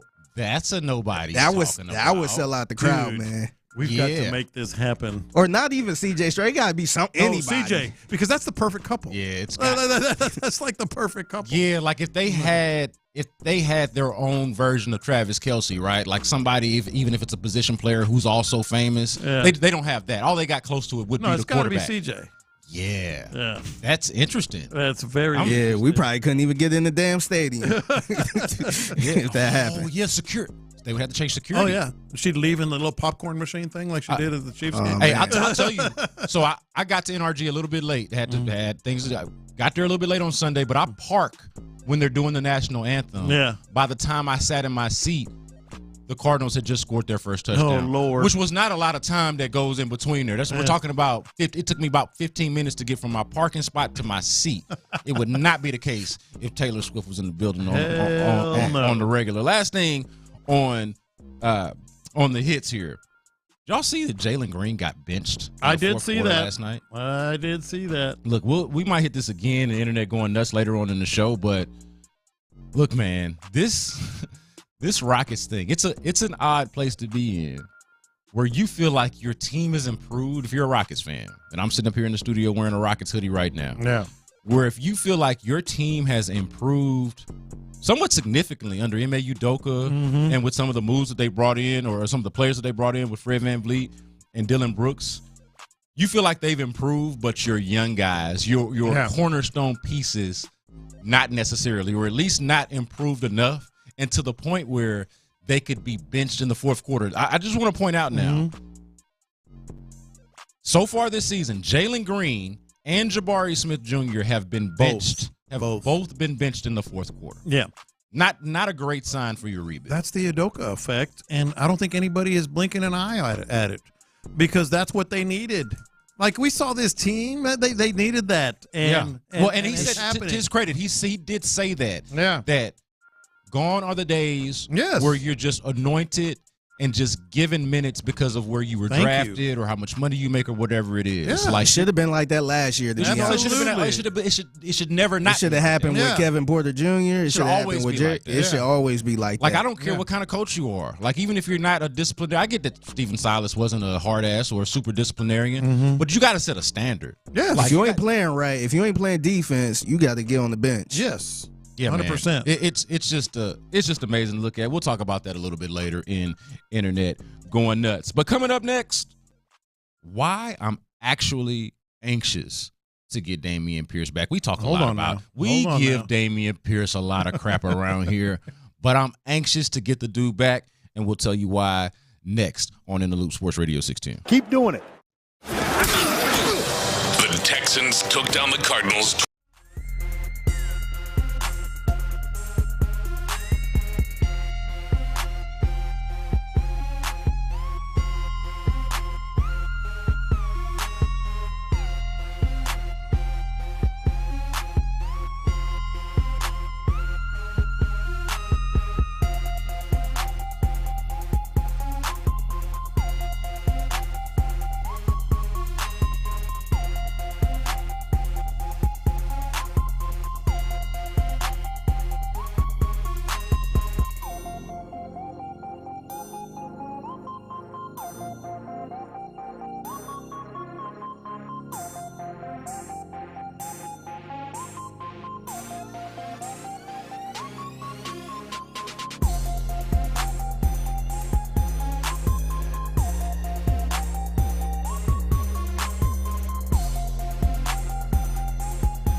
free Odyssey app.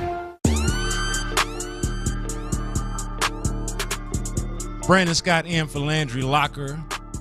Here with John Lopez and the Figgy Fig. The Figgy Fig. In the building here.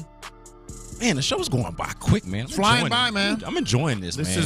This has been a lot of fun. And speaking of time and not wanting to miss it, man, this is the hour to be listening to get your Texans tickets, man. It's a Texans Ticket Tuesday, so we will be giving away tickets to the Texans-Jaguars game for this Sunday. Is it an important game? It's kind of an important game. I feel like people should be I feel like we should be a little more hyped about this game, right? Because whoever wins this game will be the leader in the division. Yes, sir. Figgy, I'm so hype about the damn game that I came in here on the heels of last night's game talking about why not us as me and Lopez are in here talking about the Texans as the number one seed. Look, the underrated part about and some people have called us out for this on the text line and on YouTube and Twitch about getting ahead of ourselves a little bit. But really what this is us getting a little bit ahead of ourselves. And hyped. Yeah, we are so hyped that I don't want to say that we're looking past Jacksonville because I'm not. I don't think Jacksonville's the type of team that you can look past, especially if last week we weren't even looking past the Cardinals. We damn sure ain't going to be looking past the Jacksonville Jaguars. Yeah. But I am looking at it from a more bird's eye view of, hey, what if you beat the team that you've already beaten this year?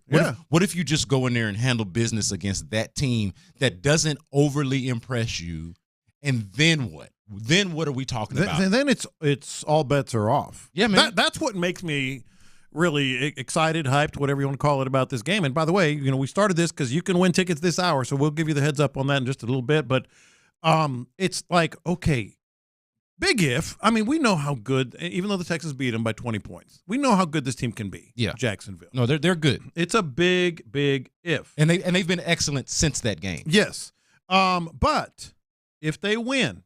And there's no reason to believe that the Texans, can't win this game. All bets are off. Yeah. Like everything we're talking about right now, everyone's going to be talking about. There are things that we kind of, project and talk about. I believe it was a month ago, maybe longer. I was talking to Landry and Figgy. I said, wouldn't it be cool if the Texans get some stuff done? And that game in Week 12 against the Jaguars is for first place in the AFC. Well, it is. And not to pat myself on the back, but I'm saying if they do win that game, who's to say what the limits are on this team, at least in the conference? Well, again, I don't feel like I can say this enough. I am past the point where I'm putting limitations on this team. Maybe they don't do it. If they don't do it, it's fine. We are, this is the definition. You can find a cliche. Ahead of the curve, baby. Not just ahead of the curve, but the Texans right now are playing with house money. Yeah. Earlier, look, I'm telling you, earlier in the show when I played the Doug Peterson audio, I played the full 3 minutes and 20 seconds of it just to illustrate to y'all, man, they're over there in Jacksonville talking about these cats like they're Marino and Kelly. Yeah. They are focusing their Monday after it, and it was a victory Monday for them too, right? Yeah. You know how we come in here on a Monday and we're like, oh, we're on to forget Cincinnati. We're on to Cincinnati, or we're on to the Cardinals, or we're on to the Jaguars. Forget that. Forget yesterday's game. This is a team that's about looking forward. Well, that's what they go in there on a Monday, and the first thing and pretty much only thing they want to talk about is, hey, y'all about to go play this cat named C.J. Stroud. Yeah. Like that is where we are now. I think that's just a drastically different place to be in. Let me ask you something else before we get into to what I know you want to get into here. McClain said something that not necessarily wrong, but it was wrong for me. He said this is the biggest game since the Buffalo playoff game in 2019. Yeah, the 2019 season. It's not necessarily wrong, but we're talking about being hyped and optimistic. Obviously you're excited, you're hopeful. I wasn't that hyped for that game. I didn't expect the Texans to win that game. That Buffalo game? Really? Yeah. Because keep in mind, it was after the You Suck Too bleep and all that? That was Or was that the next year? Oh, that was I think that was the Denver Broncos at home. And plus Bill O'Brien, and I didn't have a lot of confidence that in was him. That same season. Yeah. And that was that same season. But you know what? Yeah. I'll tell you what stood out to me around that time, where my mind was. And this, this kind of feels over-romanticized and ridiculous now. But in the moment, the big deal was actually J.J. Watt coming back. Yes. From the torn pec. Yes. And so I was excited about it from the standpoint of, I didn't feel like the Bills were like, because Josh Allen wasn't. He was just starting. He wasn't what he is today at that point. And then we saw he's got one of the more mind-boggling plays that you've ever seen, maybe in the history of ever, in that game against the Texans right here at NRG Stadium. Yeah. But going into that game, it was,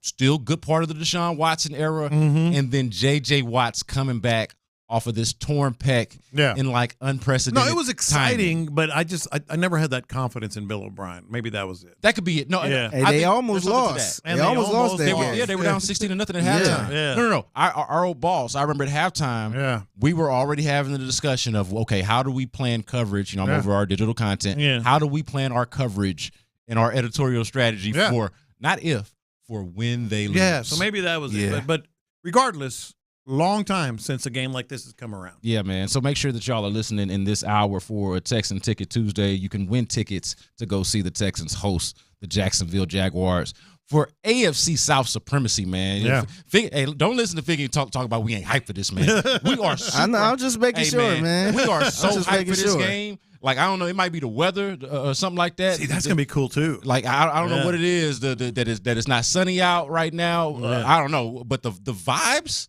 look, man. Feels like football. They were just a little bit too soon with that football feeling theme that they had. It feels like football right now. All right, man. They could bring that back now. Yeah, football feeling. They might as well. Yeah, they might as well. I wouldn't be mad at it.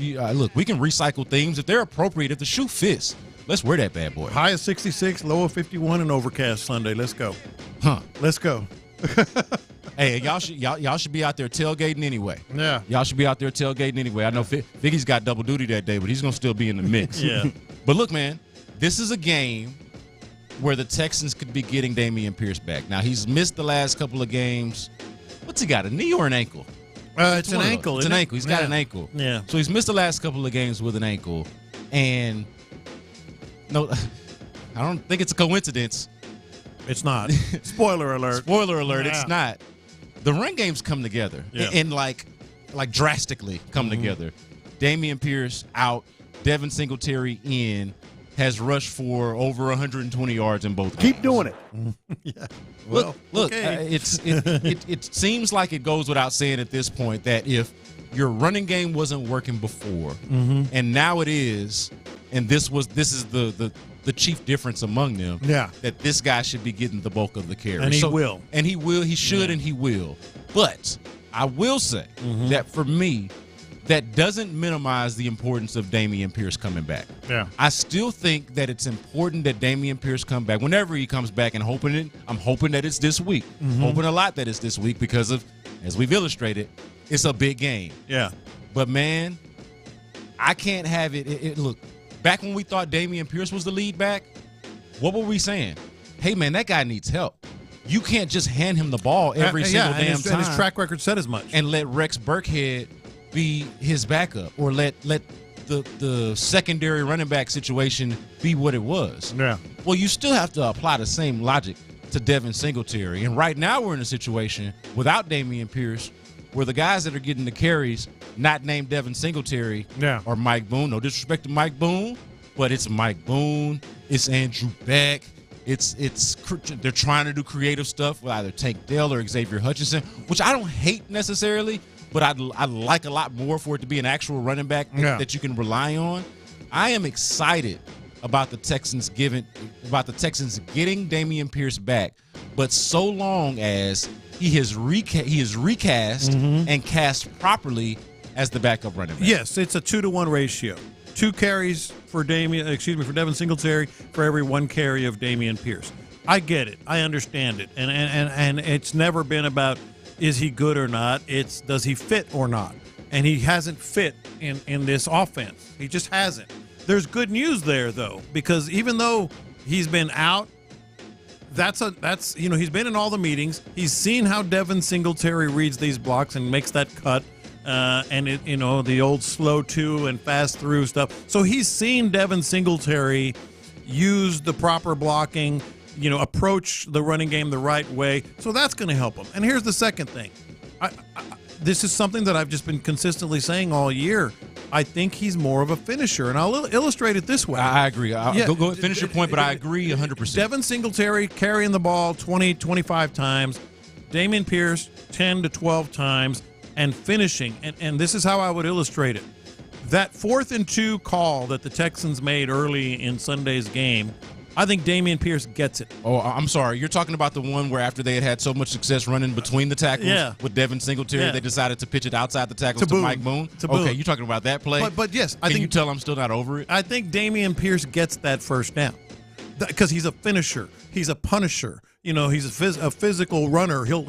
So that play was not about, the zone blocking scheme. I thought it was get me 2 yards. Yeah, I agree partially. Like, I agree with your overall point, but I think also that was just a bad play call. Oh, sure. But I think he gets it. But I truly believe, I don't know Mike Boone, but I think Devin Singletary, maybe even Mike Boone, I think if they just, one thing nobody's talking about, or one thing we haven't hit on this show necessarily, is that the offensive line run blocking has improved over the last 2 games as well. Yeah, shout out to them.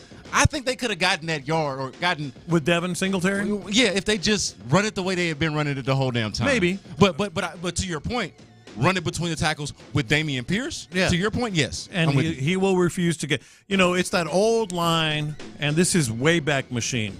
Tom Landry once said about Walt Garrison, when you need 3 yards, give the ball to Walt Garrison and he'll get you 3 yards. When you need 7 yards, get the ball to Walt Garrison and he'll get you 3 yards. I mean, it's like it's that. Yeah. That's Dameon Pierce. Or is that no, but no. Wait a minute. Hold on. Stop for a second. That's not it. We're not going to do that, Lopez. Because you know who that is, who you just described? Yeah.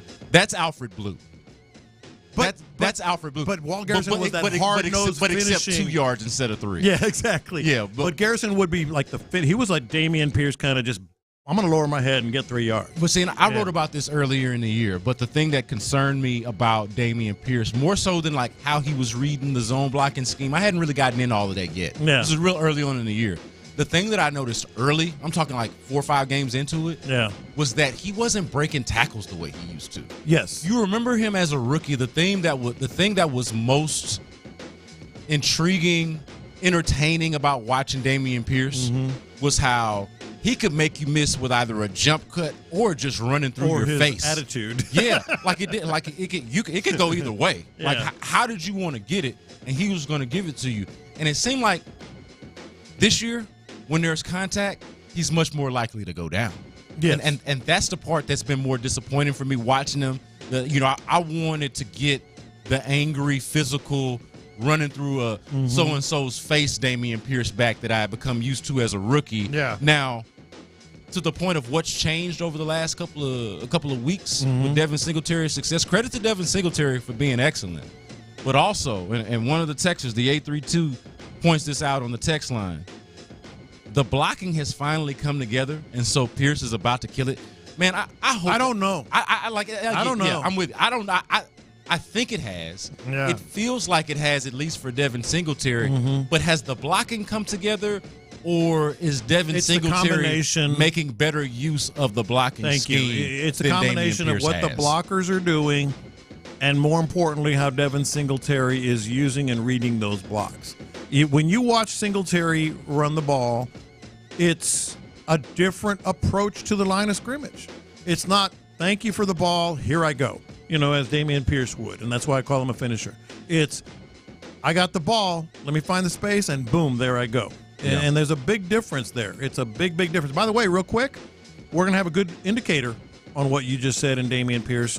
Really any minute now. Texans starting to practice, so we'll get the information on whether he's going to be participating or not. Yeah, big thing we haven't really hit much on the show today is this is practice day. Well, practice day and just how important it is to monitor the injury report. Yes. I talked about why not us and are the Texans on the rise. Played that Malik Collins clip earlier about him talking about guys getting better and coming back and improving. Yeah. Well, you want to monitor that injury report to see about Dameon Pierce. I do wonder, they won the game, so we're not thinking a lot about Noah Brown. But wouldn't it be nice to have Noah Brown out there? You think? And I don't know what the status is. We'll figure all of that out. And we'll find it out. We'll share it with you. And we will be letting you guys know right here on Sports Radio 610 and obviously SportsRadio610.com, Odyssey app, all the different ways that you can get us. But to me, it's a team that is both ascending while it isn't, as it gets whole. It is ascending as it gets whole, if that makes sense. It is both improving just the guys that you see out there, the Blake Cashmans and Will Andersons of the world, but also getting whole with the Derek Stingleys and, again, Damian Peterson, hopefully a guy like Noah Brown, and just seeing how all of this comes together. So I'm excited about it, but with the caveat, excited about the Damian Pierce return with the simple caveat of, as long as it doesn't go back to the way that it was before. And it won't. It shouldn't. Split carries. It can't. Or anything like that. It's got to be what you said. He's your finisher. Yeah. He's your bruiser. Third and short, you don't even have to look Mike Boone's way. Yeah. You don't have to look at Andrew Beck. You can hand it off to Damian Pierce and expect him to be the guy that you've known him to be. Side question, and you asked this and brought this up, and I think you've answered it, but I want to ask you again. Do you think the Texans still need a number one receiver, or do they already have it? I think they have one. Because it feels like they might. I think they have one. I think Noah Brown can do Noah Brown things and they really stretch the defense. Nico, we know the whole cast of characters. Guys, Tank Dell is your number one wide receiver. Let me just throw some numbers out there for you. He's putting up incredible numbers. The one that stands out to me is the last 3 games. Averaging just under 12 targets, 7 catches, and 100 yards a game. The last 3 games. That's development. That's your number one reliable receiver. That's the receiver that your quarterback, C.J. Stroud, trusts the most. He has more receiving yards than a lot of receivers out there whose names you know, like Calvin Ridley. He has more touchdowns than guys like Devontae Adams and CeeDee Lamb. I mean, that's incredible. And for a rookie to be doing that, you're going to be using all kinds of receivers, but the reason I think he's your number one receiver is not just those numbers, I think, and not just the targets and catches and yards in recent games. I think no defense can try to eliminate him. Yeah. Like, he's not like a number one marquee, stop him and we'll worry about the rest. No, because if you try to stop him, the rest are really good. Yeah. Yeah, and really, if your quarterback is dealing the way he is and the offensive coordinator is calling plays the way he is, you might not necessarily even really need one. All right, y'all don't forget it's a Texans Ticket Tuesday. Be listening this hour for your chance to win tickets to really this huge game the Texans are hosting against the Jacksonville Jaguars. Also, join the drive with Stoerner and Hughley and our friends at Bud Light tomorrow at Buffalo Wild Wings. That is on Wednesday. They're not going to do the Thirsty Thursday thing that they normally do because that's Thanksgiving. So tomorrow at Buffalo Wild Wings in Sugar Land off Highway 6 for a Wednesday edition of Thirsty Thursday. You can grab some wings and a cold Bud Light. You can enter to win some awesome prizes. I've been to some of these with them, and it is an awesome opportunity to win some free stuff. I'm a sucker for free stuff. I hope you are too. So stick around for that after the show, and you can watch the games with them and all of that on a Wednesday edition of Thirsty Thursdays with the drive and our friends at Bud Light tomorrow at Buffalo Wild Wings in Sugar Land. Coming up, lunchtime confessions, man. You're darn right. I can't wait for this, man. That's on the other side. Sports Radio 610. Make that 3 straight.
All right, we got a different confessions version today with Brandon Scott in for Landry Locker, here with John Lopez and Figgy Fig.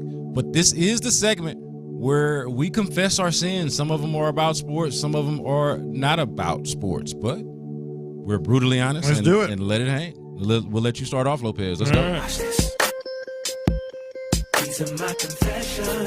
This is a wild one, I know, but hear me out, and that's always dangerous to say that. Hear me out. The Browns scare me more than the Chiefs. Do they? Let me explain. Is this not recency bias based off of what you saw last night, or is it really about the Browns? It's about 10 games worth. First of all, the Browns' defense is like ridiculous. Okay. And we know that. Myles Garrett probably should be in the MVP discussion. He is officially in the discussion because I've heard enough people say that. Yeah. So, yes. But how about a crazy, you won't believe it, but it's true stat. The Browns and Chiefs right now have the exact same record, 7-3. The Browns have scored more points offensively than the Chiefs. Yeah. They've scored more points, period, than the Chiefs. Like the Chiefs with Patrick Mahomes and Travis Kelce and all that stuff. You mentioned Pacheco earlier is having a good year. They've scored fewer points than the Browns this year, and they have the same record. And the Browns have a much, much better defense. Yeah, and this is supplementing your point here. Yeah. They've got a higher point differential than even the Texans. I know points scored affects your point differential, right? As long as you're not giving up as many points. They've got positive point differential. They're right up there with the better teams. We're talking about the Ravens, the Miami Dolphins, even the Buffalo Bills have a high point differential. I know that's a team that people are still trying to figure out, but we would still consider them to be like in the thick of it. I mean, these are the teams, and point differential often tells you a lot about a team. The Browns are right there. Now, I would add, they ain't got you do know that they don't have a quarterback, right? And they've scored more points. Ain't that wild? With 3 different quarterbacks. P.J. Walker, Dorian Thompson-Robinson, and Deshaun, a shell of what he once was. They've been better offensively, at least in terms of points, than the Chiefs. Yeah, I am uncomfortable. That's a scary game right there. I am uncomfortable with what you're saying, but I cannot deny its validity. Exactly. Watch this. These are my confessions. I don't mind the empty seats at NRG Stadium. Like, I get why it's not great from a business standpoint, and I like the people over there, the McNairs, the Texans as an organization. We know a lot of people over there. I want them to do well. I want good things for them. Okay, so from that standpoint, I'm wishing you guys well. But from a fan standpoint, or how I think about this team, how I think about the team being consumed, I don't go to the games and see those empty seats or watch it on TV or look at the screen and see it on TV and think, hey, you know what? Texans fans aren't giving enough. Yeah. Texans fans aren't really giving their all because they for give this it all. team. I don't feel that way just based off of that. No, I get it. Again, I always say it, it's not them. It's the people that aren't buying the tickets that bothers me because I just don't understand it. Watch this. These are my confessions. I wouldn't hire Deion Sanders. Dude, I know that's blasphemous after the start. Like, literally, like, the entire sports world was like, he could coach the Cowboys to a better record. He should be in the NFL. Maybe. Any program should trade their head coach. I don't care if it's Michigan or Ohio State for Deion Sanders. Dude, they're on their way to a 4-8 record. Well, I mean, if they're lucky. Well, I mean, they started from nothing. They're starting from zero. Okay, I'm glad you said that. 4-8 is what Carl Durrell did in 2021, and he got fired. 5-7 is better than 4-8. That's what Mel Tucker did in 2019 at Colorado. But could they get Lil Wayne or Quavo or somebody like that on the sideline? No. Did they have them kind of recruiting chops? What recruiting? It's a transfer portal. Well, yeah. I mean, you're recruiting the transfer portal. Now, to be fair, this is the first year. Yeah, it is. So if we still had the same conversation 2 or 3 years from now, what's your confidence level on both you guys? Look, I just know that they popped up on my screen. I think Friday night, Colorado did, and I was like, oh. That's still a thing? Oh, no. It's because look. They're still playing football? I'd forgotten about them existing. I love Prime. For a second. I love Prime. Oh, yeah. Who doesn't? I get the charm and the appeal. But, like, if you're looking like somebody, and the reason I thought of this confession is like, well, maybe the Aggies can get Deion. First of all, they can't because he would want to take his 2 sons and you have to do like a petition and everything. You can't transfer twice. Listen, let me. Yeah. I'm sorry. Yeah. Since you mentioned it, the culture clash. And this Who is cares? This is I get it, and this is no offense to the. I don't care. Yeah. And in fact, I'm intrigued. Yeah. There is nothing that would be more entertaining than Figgy. You and I could pop popcorn together and watch this. Yeah. The culture clash of classic Aggies and Deion Sanders together, because I think they got some similarities and some commonalities that could make it work. Yeah. But the differences would make it So Lopez, interesting. what's one of the biggest Aggie tradition or Aggie football traditions they have? Obviously the yell practice, the standing throughout the entire game for the students. yell practice. Yeah. Just imagine Deion coming there and say, "Get rid of this yell practice crap." What is that? Okay, it's over. Come on, it's gone. That will piss so many Aggies off, man. Who cares? Again, that's my and I am technically now an old Ag, as people like to say. I could give 2 bleeps about what the next coach is, who he is, what he changes. Just freaking win. Yeah. That's you, but I think there's a lot of people. It's some people that would be pissed off if Deion came in and got rid of some of the good traditions. He's not an Aggie. Good. I mean, I got to get some new blood, new ideas in here. Now, if he win, they wouldn't care. Exactly. Yeah. To be fair, I thought that Johnny Manziel was a bit of a culture clash, and it worked. But it worked because it was successful, because they won. Dude was getting drunk before a game and going for 480 yards. Hey, man, I've always said I don't care as much about how hard you work as much as I do how well you work. Yes, exactly. Yes. Watch this. These are my confessions. I am still, and McClain talked a little bit about this, or he mentioned it at least when he was with us in the 11 o'clock hour, but I am still irrationally upset about the Texans. I think it's even more so now because of how good they've become since then. Yeah. But I am still irrationally upset about the Texans losing those games to the Falcons and the Panthers. Now, I know, like, Landry's over it, and I know it's kind of like don't cry over spilled milk and all of that. But to me, I just think about, God, those teams are categorically, undeniably, the Panthers are awful, inferior to you. Yeah, they're bad. Neither one of those teams is as good as yours. Now, I get that they earned it. The Falcons did what they needed to do and all of that.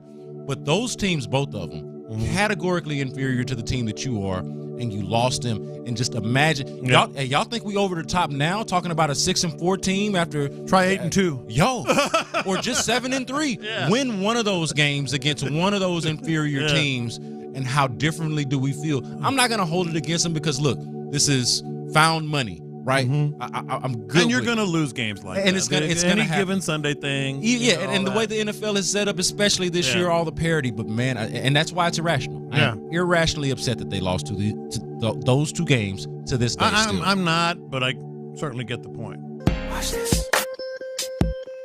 These are my confessions. Dude, it's all over the internet now. It could be in the internet going nuts. It might be as well. But Michigan fans, they make me feel comforted by how the rabid Astros fans handled the 2017. Did you see what they're doing now? They're nuts. Yeah, like they're it is nuts. It is boycott game day. ESPN game day is coming to Michigan, and apparently ESPN reported the truth. And they're mad about it. So now they're like this big movement in Ann Arbor because game day is going to be there for the Ohio State game. Boycott game. They're loons. Yeah, dude. They are absolutely bonkers. And honestly, like, all of these college towns, for the most part, like, very few of them am I like, if you tell me don't come, I'd be glad to take you up on that. Yes. Because I'm past college age. The only thing fun about going to college towns is doing college type things. I ain't really doing that no more. Those people going there for work. I ain't got to go to Ann Arbor. I bet you ESPN is like, forget y'all. Y'all need to be worried about keeping everything together. Yes, and the way they're treating Jim Harbaugh as if, somebody is dumping on a Make-A-Wish kid here. Dude, they cheated. I mean, they cheated. It was organized. Yeah, and look, didn't Jim Harbaugh agree? Didn't he agree to the suspension? Well, yes, that too. Exactly. Where have they been wrong? Boycott. Exactly? They're mistreating us. No, they're just kind of telling you what happened. Well, the one thing I want them to do is just to tell me how you've been mistreated, other than being called out for foolery. Exactly. What is the mistreatment other than the? Oh, you caught me. Well, it's your fault. That's what they're saying. Very strange. Do we have time for one more? Or we out Go here? ahead. Watch this.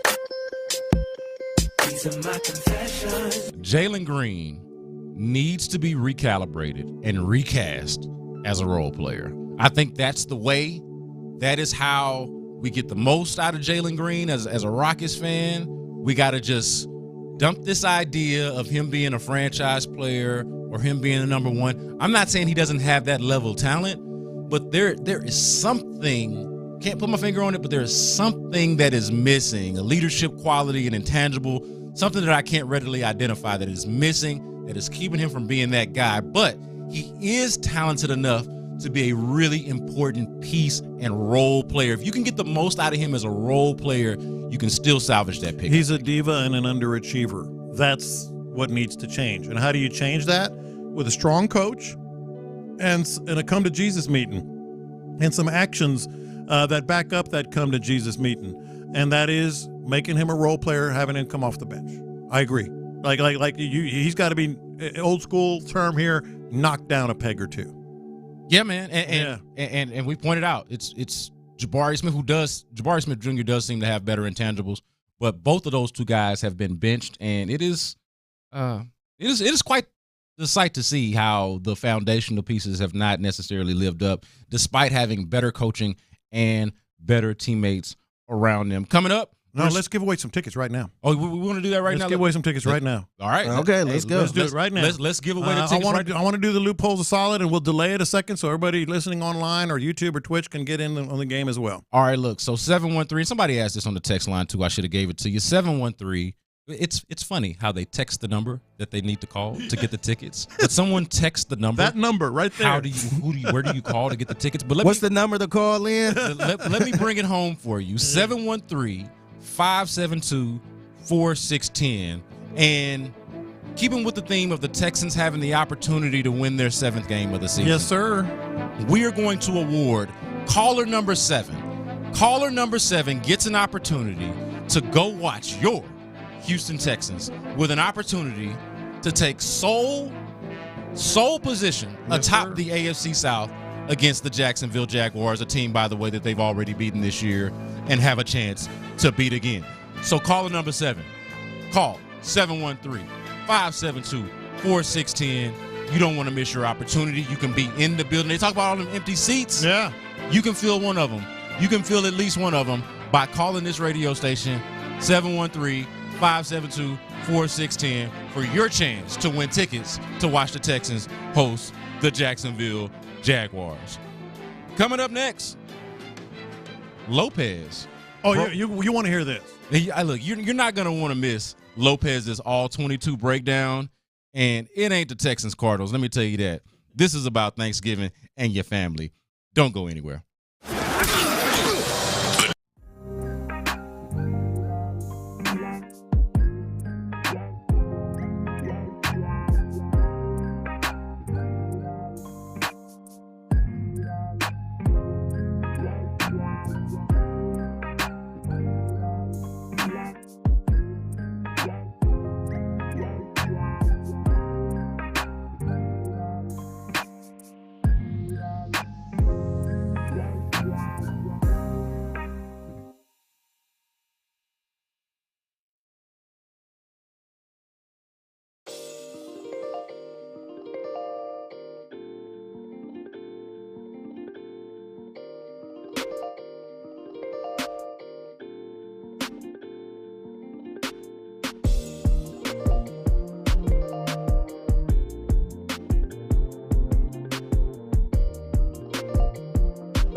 Live from the Twin Peaks studios, Sports Radio 610 presents In the Loop with John Lopez and Landry Locker. Brandon Scott in for Landry Locker. Yeah. Here with John Lopez and Figgy Fig on In the Loop. And look, man, Lopez broke down the tape, the all 22. Yeah. And I'm talking about the real interesting people tape. Not football all 22, no sound on it, just no seasoning. Man, that all 22 on the NFL tape can be really tough to consume. I'm going to be honest with y'all. This I find much better, much more entertaining, especially as I was reading through some of it. So, Lopez, OG, I will let you take it away, sir. I bet I can tell you, not just you and Figgy, but our loopholes and listeners, which relative is bringing which dish? Oh, I got to think about for Thanksgiving. Yes. Figgy, you going to have a big Thanksgiving this year? Nah, just me and the wife. Well, we you never been have to them? Not since I've been living down here. Right. And see, I got blended family, so I'm going to be able to apply this to mine and the other side. Yeah. We was going to do like a Japanese barbecue spot because they always open yeah. on Thanksgiving when other places are closed. But she going to cook this year. She going to cook a little something. All right, so I'm gonna tell you which relative is bringing every dish for Thanksgiving because it's a lot of crossover on every family, every culture.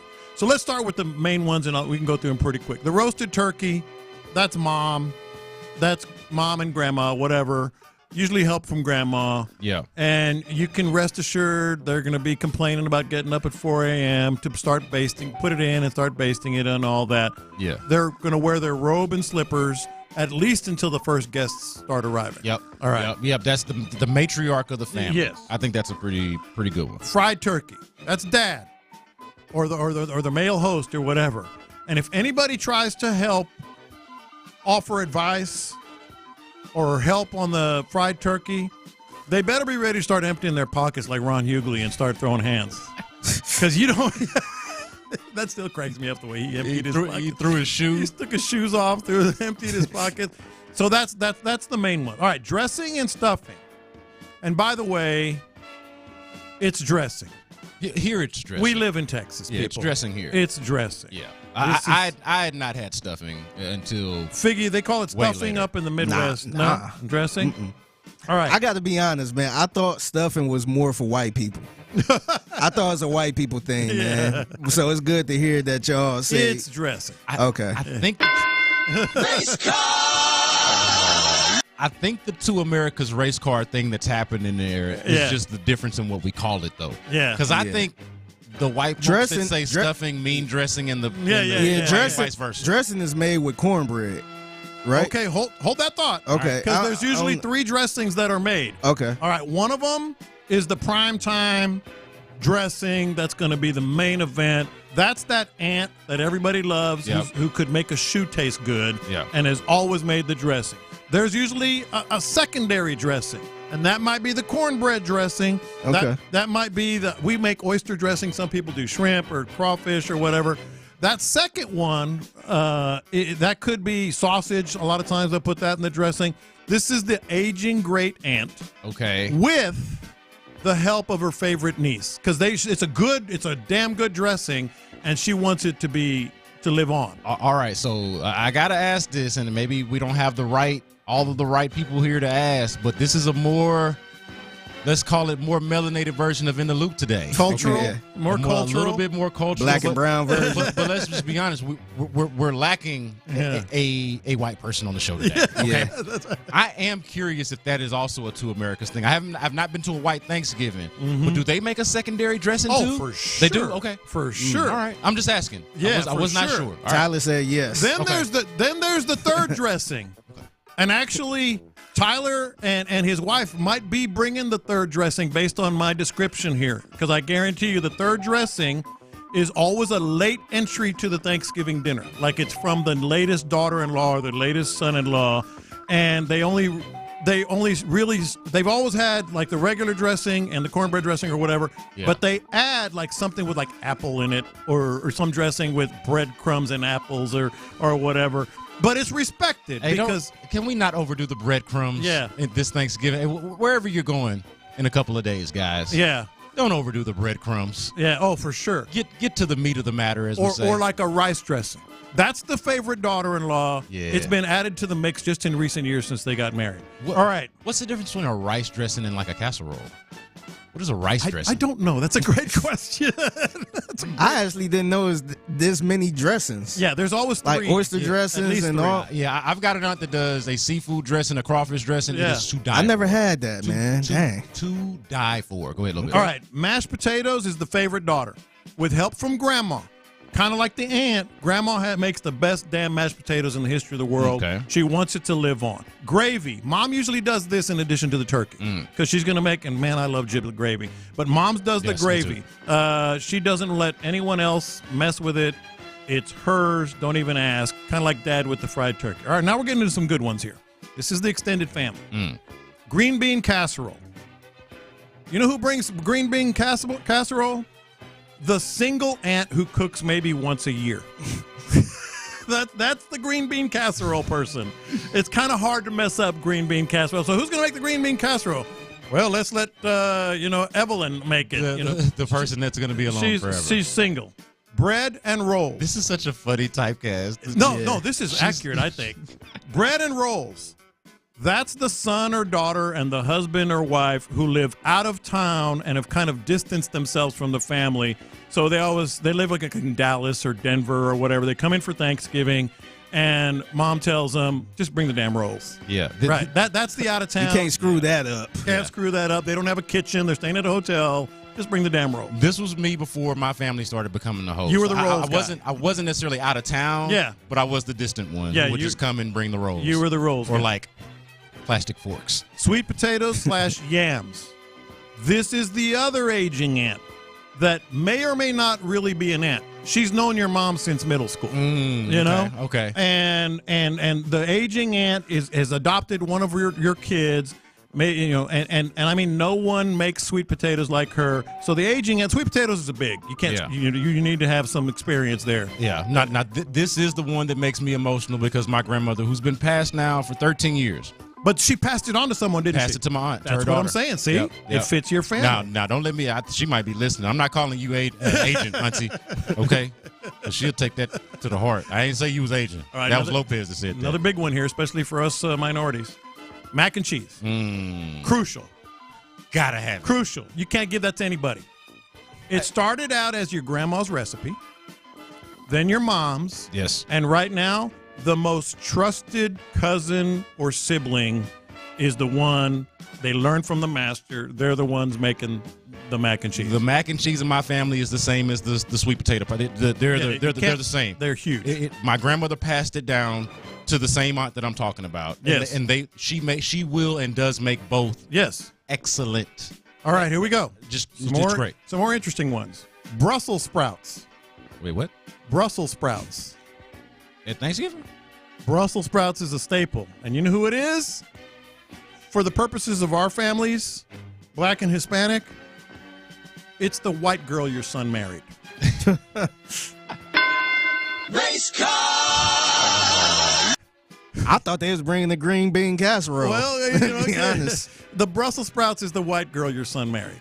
She's bringing that.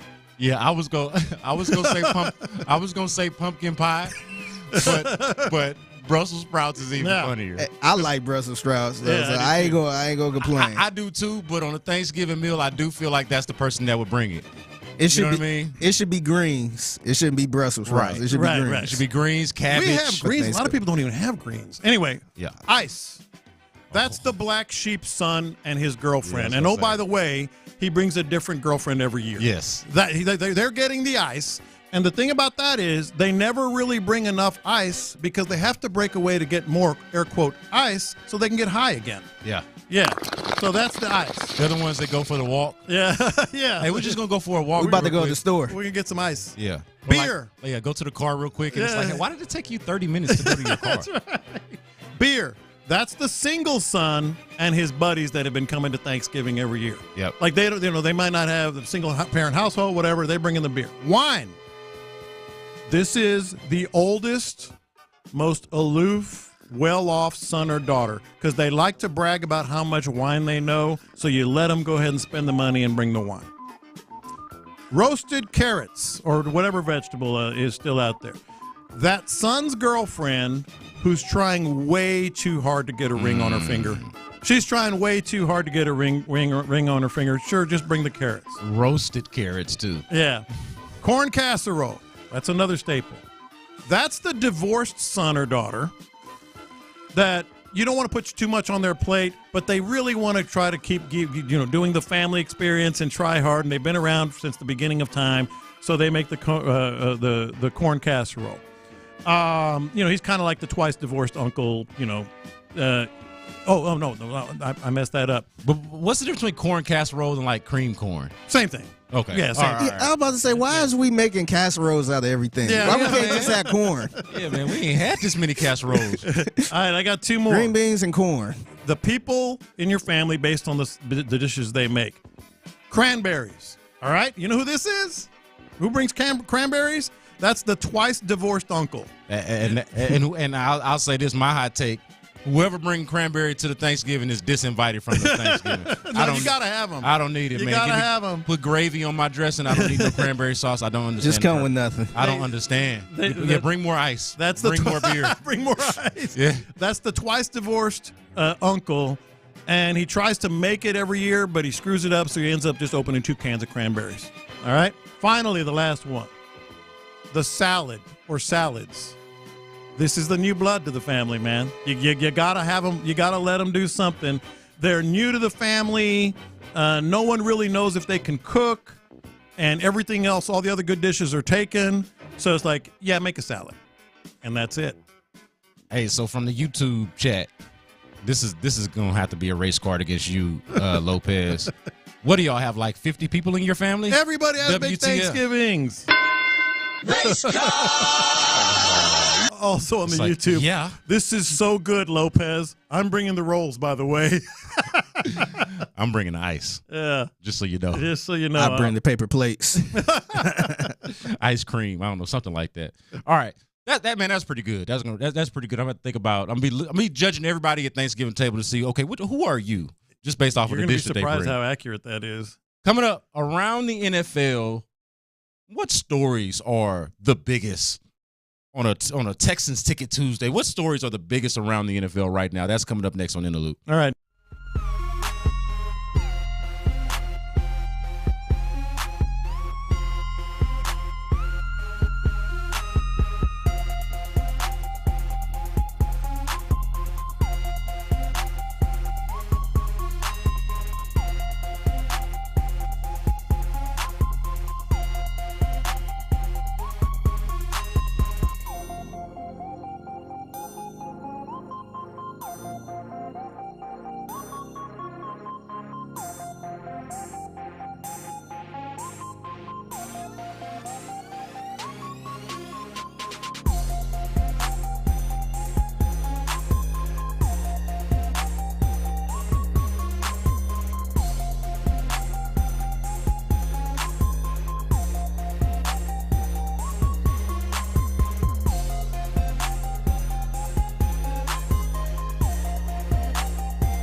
Let's go around the NFL to keep you in the loop.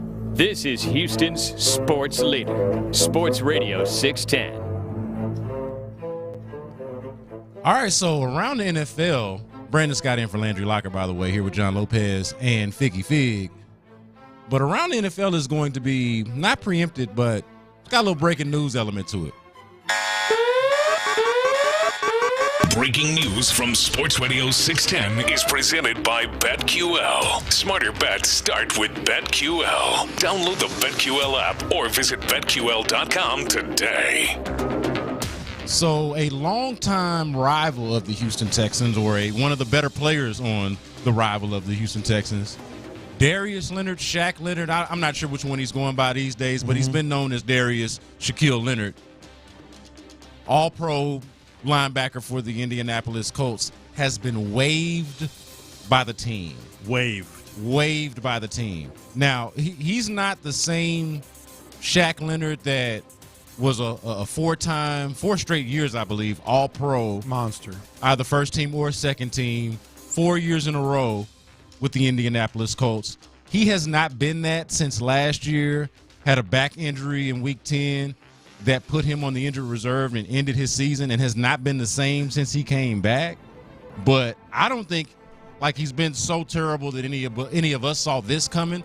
Like, this is a major shock, not just to us, but it seems like to the NFL community to see Shaq Leonard being waived by the team. I'll read real quick his little note. He says, Indy, I want to thank you for accepting me and my family with open arms. These past 6 years has been nothing but incredible. Through the good times and the bad time, y'all stood by my side. I apologize for not bringing that trophy back to the 317.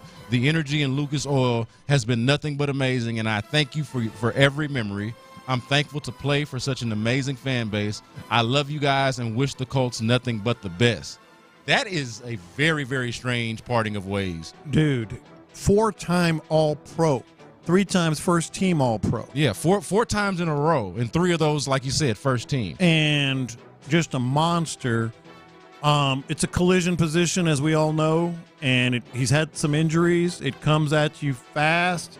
Now, we're all thinking the same thing 30 other teams are thinking, and that is, hey, now, maybe kick the tires on old Shaq Leonard. There are some – first of all, there's an injury – thing that you're going to have to. He's going to have to take. Get a physical and the full physical, and be cleared. Then there's the financial thing. There aren't a lot of teams that can take this on. If you claim Shaq Leonard, he still due $6.1 million this year, and he's under contract through 2026 for $16, $19, and $19 million. So. But this is the awkward part, man. Look, we've already stated, and we've watched him play plenty. Since Shaq Leonard entered the NFL in 2018, he has been an All-Pro every year since then until last year when he got the back injury. Yeah. So upon arrival in the NFL, this guy, first team All-Pro, NFL Defensive Rookie of the Year in 2018, and has only maintained that standard. Was second team All-Pro his second year, but after that, back to first team All-Pro the 2 seasons after that, and then again last year he gets hurt. He goes from that to being waived by the team that brought him in, that drafted him, and that he's had so much success in. Yeah. The Texans are at a point right now where the linebacker play, I know Denzel Perryman is out with the suspension and everything, but the overall linebacker play has improved so much from where it was in the beginning of the season. Like, they don't have a guy that plays for them that I think could get waived, that could be waived by this team or by the Colts or by anybody. So, I understand the idea and the fascination of, hey, bring a once great player on and see what he's got. But, man, I don't know. My question would be, is he as good as the guys you got now? Well, which is a wild. No, he is. It's a wild question to ask. If you can clear health, that's the major question. It's a major one. The down the road contract really doesn't matter that much. It's the $6 million this year. $6 million is more than worth it if you can do it. He's a monster, man. If healthy, and that's the big if. With a good back.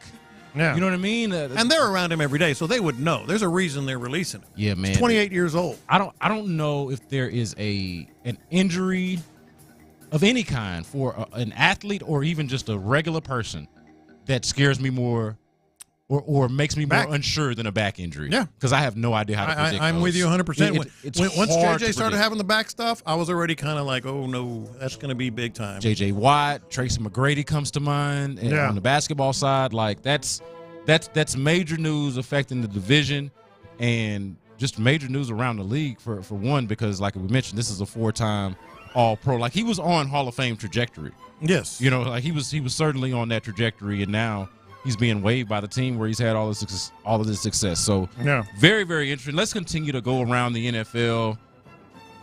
We've hit it already on the Texans, man. Let's go to the other games. We can go to the next games, man. The Jaguars, that's the team that you're facing. They beat the Titans convincingly. Mike Vrabel has lost 14 of 17 games.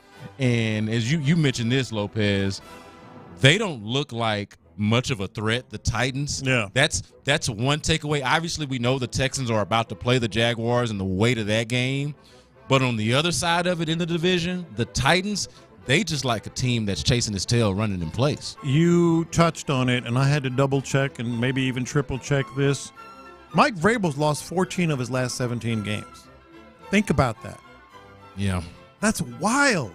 And there was a time where we were talking about where Mike Vrabel was being discussed the way DeMeco Ryans is being discussed right now. Yes. Like he was that hot of a new age head coach. Yeah. Never mind that he's a defensive head coach. It doesn't matter. He's just a badass leader type of thing. Yeah. And as far as the Jaguars are concerned, if Trevor Lawrence is ever going to be mentioned in the same sentence as elite, I think it has to start this weekend. Head-to-head with C.J. Stroud.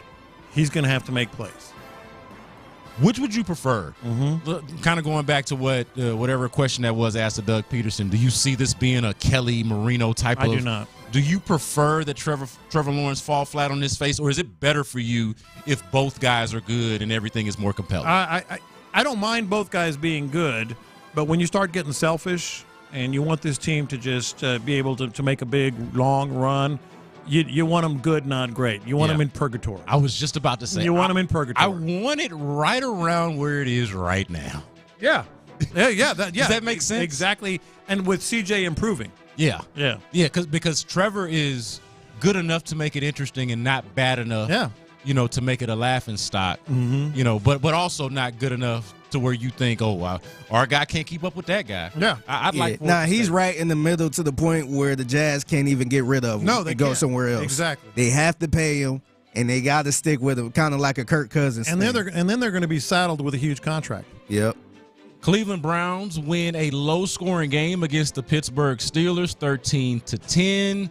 Couple of things from this. The Browns, oh my God, I know you're going to hit on this, Lopez. They're kind of scary, and then the Steelers are just, they fired their offensive coordinator, maybe because they only scored 10 points. Yeah. But also, offensive coordinator not very good. This looks like two teams with interesting parallels, but headed in different directions. I think the Steelers have kind of proved to be fool's gold here. Yeah, I think that's fair. And the Browns, the more I watch them, and early in the season I was like, that's going to be a good defense. That's going to be a good defense. Then it turned into a good defense, and we're all talking about that's a great defense. And now I'm talking like that's the scariest team left on the schedule for the Texans. Yeah. I think they are. Outside of Jacksonville here as the most important game. Yeah. Packers beat the Chargers 23-20. And man, I'm gonna be honest. I was trying to follow this game, trying to watch this game a little bit, and it struggled to keep my interest. Yeah, I was watching it, and if you had asked me maybe earlier in the season or beforehand, I'm not gonna miss Justin Herbert play. Jordan Love in Green Bay interests me. It did not. This game did nothing for me. It's always dangerous when you say this, but Justin Herbert deserves better than Brandon Staley. Oh yeah, I just think that's deserves true. it. I think that's he's going to be the next Jim Fouts. Yeah, Dan Fouts. That is really, really good. And what do you have to show for it? Yeah, if they didn't have Kellen Moore there already, that would be the place where I'd be like scared of Bobby Slowick going. Yeah. You know what I mean? Like, hey, we've got this franchise quarterback that needs to be unlocked. That's a good point. We've got a defensive coach who we thought was boy wonder, but he ain't even that good of a defensive coach. On top of it, good for him. Oh man, let's move on so nobody of import actually listens to this segment or hears that part of the segment. Dolphins beat the Raiders 20-13. Now this was a game, mind you, not super high scoring, but this was a game that caught my interest. It was good. Look. Aiden O'Connell, am I saying it all right? The rookie threw a deep ball to Devontae Adams that I was impressed by.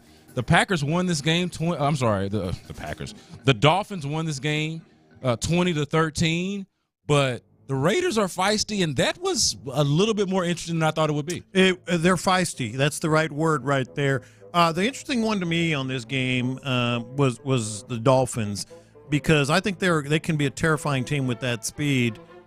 But they still haven't gotten over the hump. They're not beating winning teams. Yeah, when are they going to beat a good team? They haven't beaten a winning team in a long, long time. So lots still left to prove with the Dolphins. For sure. All right. Another team that had a lot to prove going into that game, but did so, I guess, in convincing fashion in this game, but people are probably still having their question marks. Buffalo Bills beat the Jets 32-6. Look, man. The Bills fire their OC. The Jets are moving on from Zach Wilson as the quarterback, making him the third string now. Yeah. I thought that both of those, going into the season, both of those teams seem to be ones that are on the rise, and they are also going in the wrong direction. The acrimony with Stephon Diggs over there, not really knowing what's going on with that. Those are two teams that I thought were good that I would not want to be right now. You're right on the Jets. I want to say keep an eye on the Bills. You don't think an offensive coordinator in one game can make that big a difference. Maybe he didn't, but it was a very impressive effort. And I think Josh Allen's just happier now. And so kind of see how that plays out. Broncos.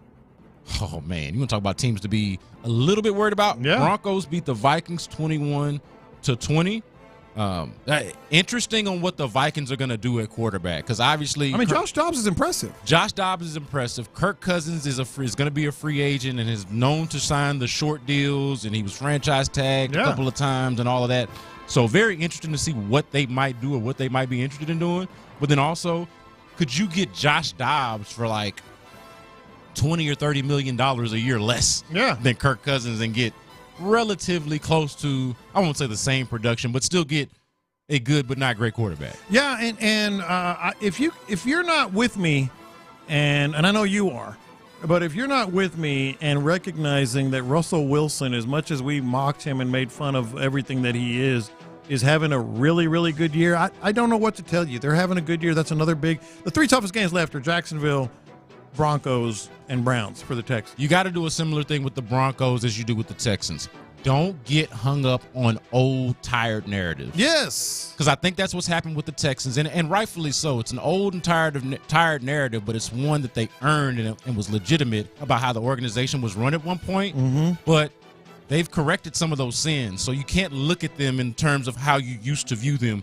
You have to look at them in terms of what they are now. The Texans are like that, and the Broncos are like that. Yes, Russell Wilson right now has 20 touchdowns and 4 interceptions and the third best passer rating in the NFL. I can't help you if you don't recognize that.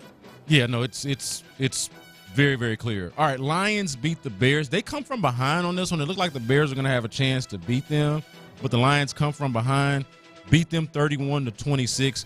The Lions are a team that we've got to take seriously. I know Landry is not big on your boy Dan Campbell, your fellow Aggie Dan Campbell, as Coach of the Year candidate, but the Lions are legitimate. The Bears, obviously not, and they got to be kicking themselves, man. Oh man, because I don't know what they got going on. Yeah. I don't know what they got going on. Well, I think Justin Fields is their version of Matt Shaw back in the day. They're going to be okay, but they just don't quite have it. And yes, the Lions. Kind of another I can't help you because all they're doing is continuing to win. Yeah, 100%. All right, the Giants beat Washington 31-19.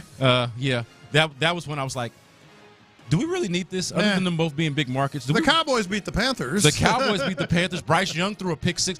Bryce Young and C.J. Stroud threw interceptions almost simultaneously because we're up there in the press box. I'm up there in the press box watching this game when C.J. Stroud throws one of his interceptions. Almost immediately, I got Red Zone up on my laptop. Bryce Young throws a pick six to the Cowboys. So I was like, okay, both rookies looking like rookies in the moment. Rather have the one that's here in Houston for sure.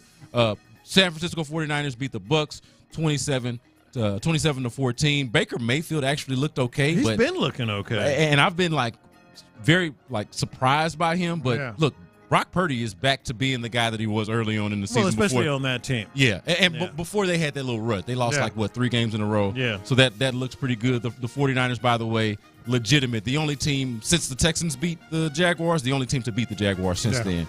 And then the Rams beat the Seattle Seahawks 27-16. Both of these teams are fairly decent, but not great. Yeah. Also in somewhat, I won't call it purgatory, but just in a shoulder shrug kind of situation with the quarterback. The Seahawks might cause a few waves, more so than the Rams. If you're asking me to be honest. Oh yeah, no, I don't think that's a hot take. I think that's for sure. So all right, so that is around the NFL. Coming up on In the Loop, the internet's going nuts. We got a bunch here. Patrick Mahomes, is he still in a good situation? We'll talk about that on the other side on In the Loop. Stay there. The Texans took.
We're gonna get into some of the internet going nuts headlines, but we can't bury the lead here.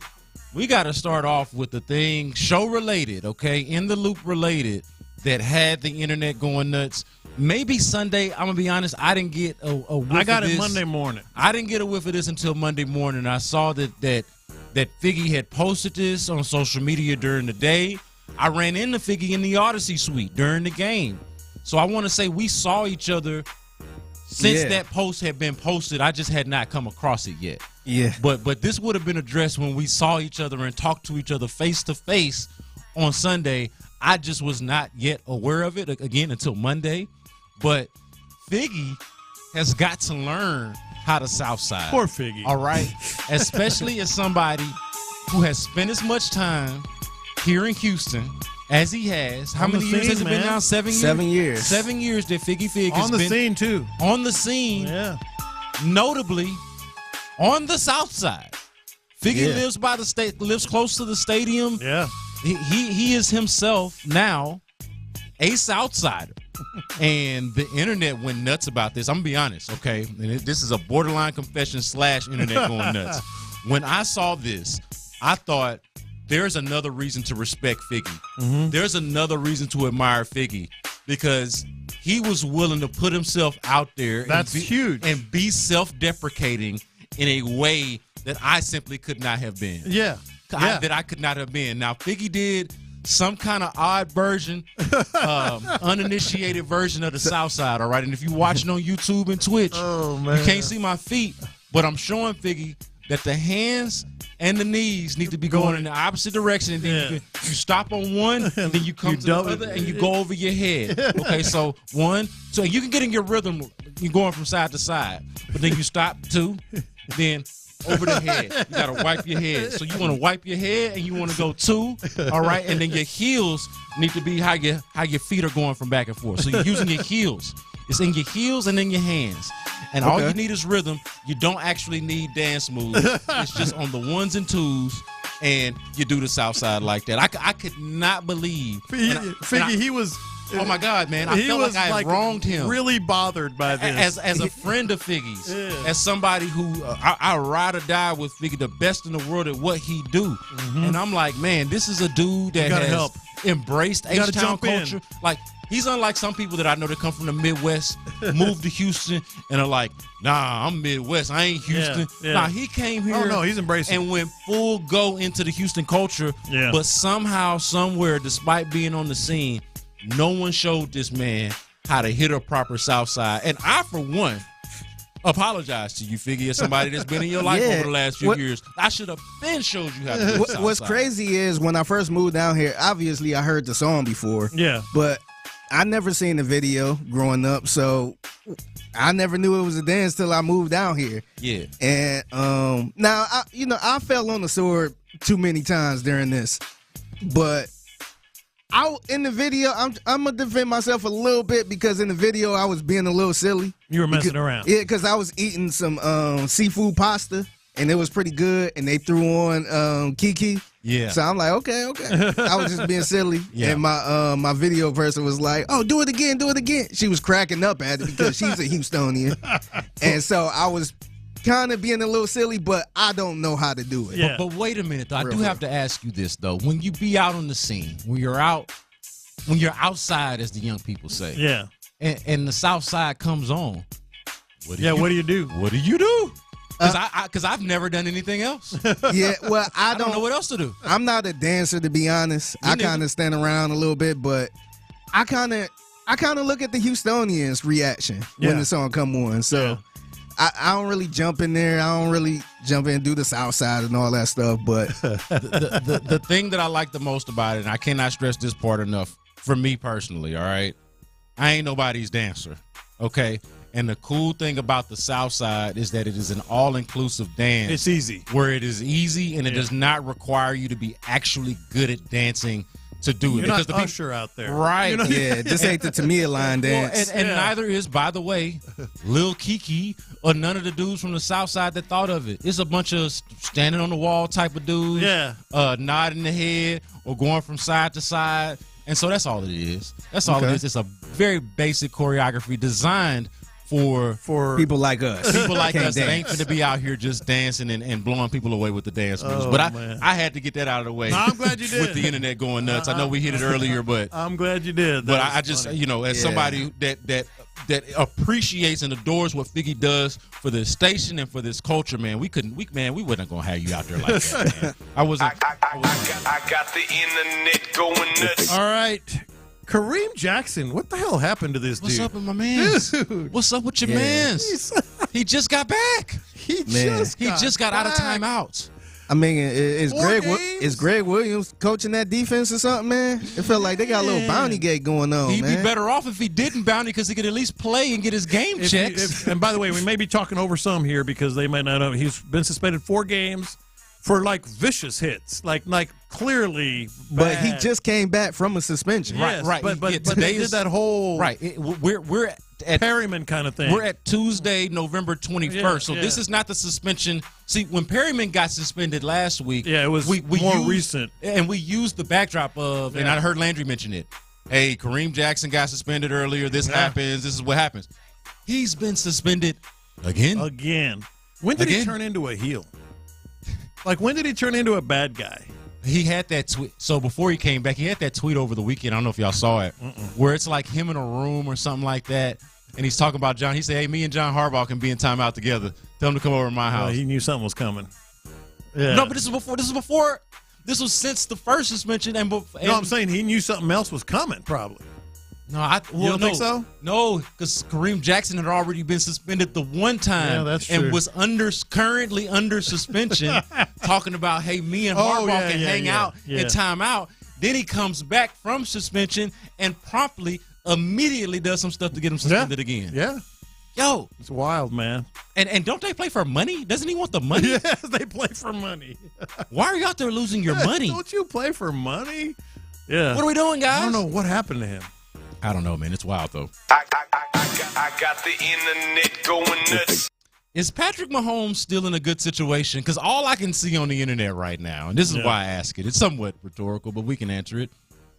Is Patrick Mahomes still in a good situation? Everybody on the internet is talking about how his receivers can't catch and how the team ain't the same. We didn't talk like this last year when they first lost Tyreek Hill and they didn't really have no receivers to speak of outside of Travis Kelce. I know they had Juju. They don't have him now, but nobody was like, oh, yeah, Juju Smith-Schuster. That's going to fix it. That'll save the day. All we need is that. Yeah, nobody has done that. So, is he still in a good situation, or have we flipped the narrative on that? I think Patrick Mahomes is a good situation. Well said. I think he is a good situation. Well said. But something's going on. They're lagging in confidence. Maybe not in him, but in some of the the complementary pieces. And I don't care that it was Philadelphia and a great defense. When was the last time in a big game like that you're up by 3 in the fourth quarter and Andy Reid punted from the opposing 39-yard line on 4th and 4? Yeah, that's a sign. That to me is internet going nuts worthy in and of itself. That's a sign that he didn't have the confidence he normally does. Andy Reid, the offensive guru of our generation, of our lifetime, does not have the appropriate proper amount of confidence in Patrick Mahomes, who is becoming or has become the preeminent quarterback of our generation, of our lifetime. Yes, I totally agree. Very, very strange. I got the internet going nuts. Speaking of last night, I assure you're going to hear more and more and maybe even see more and more of this. I think Jalen Carter kind of changed football last night. Did you see what he did on the spikes? Yes. Figgy, did you see that? I seen that, yeah. He's a freak, first of all, but also menacing. I think defensive coordinators and offensive coordinators across the league, across college football, high school football, are going, wait a minute, this could happen. Like he basically, if you didn't see, it was a spike the ball situation. He lined up in front of the center, dove real low with his hands cupped. Yep. And the damn ball and the spike bounced off his hands. He almost intercepted a spike, which would have been an interception, and that's that. Yes. I think he kind of changed football last. I think everybody's going to be going let's work on that. I am surprised that it didn't happen sooner. Yeah. A couple of years ago, I heard Dominic Foxworth, who's over at ESPN, former cornerback in the NFL. He was doing a podcast with Bomani Jones, and he told the story. Dominic Foxworth played for the Baltimore Ravens at one point. Played with Ed Reed and Ray Lewis and all those guys. he told a story of Ed Reed doing this exact thing in a practice and how, like, everybody was like, whoa, first of all, what? Yeah. Then, whoa. Yeah. How? All of these things. And also, why? Yeah. Because it was in practice. So no one saw it. You had to be there to see it, obviously. Yeah. But when I heard that, I was like, I wonder why more athletic freaks, more football savants don't try that. It looks like it could hurt. It could hurt, but I think you're going to see more of it. And what you just said about Ed Reed, they might put more athletic receiver types, secondary types in that position because they can fit in quicker between the cracks and they can catch the ball. Yeah. That was wild to me. That is game changing, and it makes you think like, okay, do you start does it change how you're the spiking to the side? They're going to start spiking to the side. I was just about to say, or even like behind them. Like just turning around quick, like just doing a quick, not 360, quick 180 and spiking the ball. I wouldn't be surprised if teams are working on it this week. Oh, yeah. Yeah. And definitely if you got Jalen Carter on you. You know damn well that Jalen Carter is on your schedule. That's exactly how it should go. That is Internet Going Nuts. Coming up, before we throw it out to the guys on the drive, I got to ask this question to y'all one more time. And y'all can hit us up, 713-572-4610 is the number to call or text to be involved in the show. But why not us? Why not the Houston Texans when we're talking about not just AFC South supremacy, but AFC supremacy outright? We'll talk about that next. First, though, I want to tell you about Orchard's win-win program. No drama there. Drama-free.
Line 713-572-4610. And this is why it makes it even interesting. The whole Jalen Carter trying to intercept the spike makes it even interesting. Y'all are right. If you turn around and try to spike it, that is a fumble, a live essentially ball. A live ball. So you don't want to do that. I said back. Do it to the side. Do it to the side, but it's still a forward pass. Good call on everybody calling me out on that one. That is a fumble.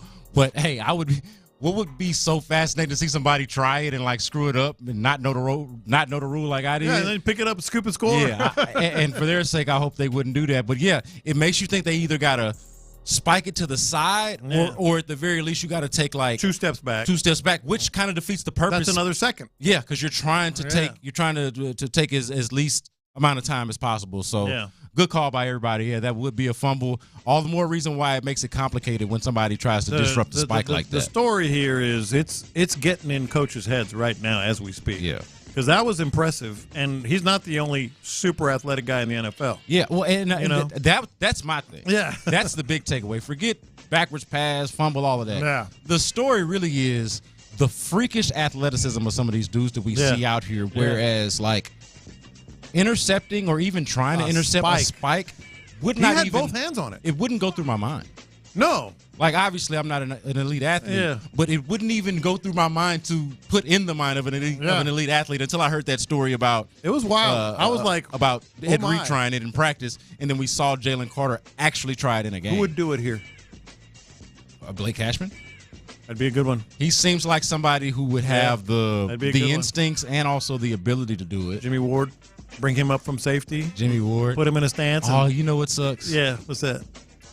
Beginning of the year, we would have put Jalen Petrie in that conversation. No, we're not. No, I'm saying. There was a time where we would have said, "Hey, I think Jalen Petrie would do something like that." Do that. I said Jimmy Ward. Yeah, that's for sure. Yeah, we're not doing that. But yeah, I'd put Blake Cashman as the guy. Yeah, that's a good one. I think he'd be one to kind of stick his nose in there. Maybe even Christian Harris. He's a little athletic smaller, enough. But yeah, you need to be athletic enough and strong. Malik Collins is like sneaky athletic for a guy he's who's a big like dude though, man. But you know he's short. He's not or short among shorter defensive linemen or lineman standards. Shorter, I shouldn't say that. He's a big human, but shorter among those standards. He's somebody that could do it. Yeah, but definitely something to think about. And they are. Shout out to the text line for making it known that would definitely be a fumble. But look, I want to know this, man. If you are not sipping the Kool-Aid, or if you have not decided to throw caution to the wind, I don't know what the caution has to necessarily be as a fan that's just like consuming the sport and having a good time.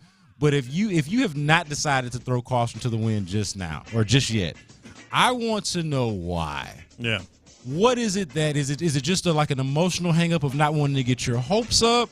Do you have like this psychological hang up of like you have to take on the same mentality and mindset that the team takes, and so you don't want to get ahead of yourself the way the team shouldn't get ahead of itself? Because I don't feel like we got to think the same. Yeah. The team think how it think. And who does? I mean, we get that a lot. Hey, guys. Oh, Hardos. Yeah, hey, Y'all guys. talk about Hardos and his team on tap the show? The brakes on that. I don't want to tap the brakes on that. Yeah. For what? And more importantly, to your point, it's yes, exactly. Still got to win some games, guys. You got to beat Jacksonville. You're looking too far ahead. Exactly. So, yeah, if you want to take on that mindset, maybe you start in high school football and you never got over it. The reality is the Texans literally are in the playoff picture. Yep. And are only one game back in the loss column from anyone else in the AFC, in any of the leaders in the AFC. Yeah. So it is on the table. It is, and by the way, John McClain brought up fairly. I'm not saying it wasn't fairly. Well, the Ravens, in essence, have a 2-game lead on you because they beat you. That's more than fair. Yeah. But they play in a division in which, and you know this better than anybody, man. Yeah. They play in a division in which they might be the best team in the AFC and still not get to double-digit wins necessarily, or even right at 10 wins. So that could make things interesting as well. I'm looking at Tankathon right now, which gives you the strength of schedule in all the sports. Mm-hmm. You can go to any sport under Tankathon and find the strength of schedule. And it's got the Baltimore Ravens with the 5th hardest schedule based off of win percentage of their remaining opponents. Here are their toughest opponents. Here are the teams that they still got to face. And I think McClain might have had this a little bit mistaken too, which, all good. I was mistaken earlier. We all do it.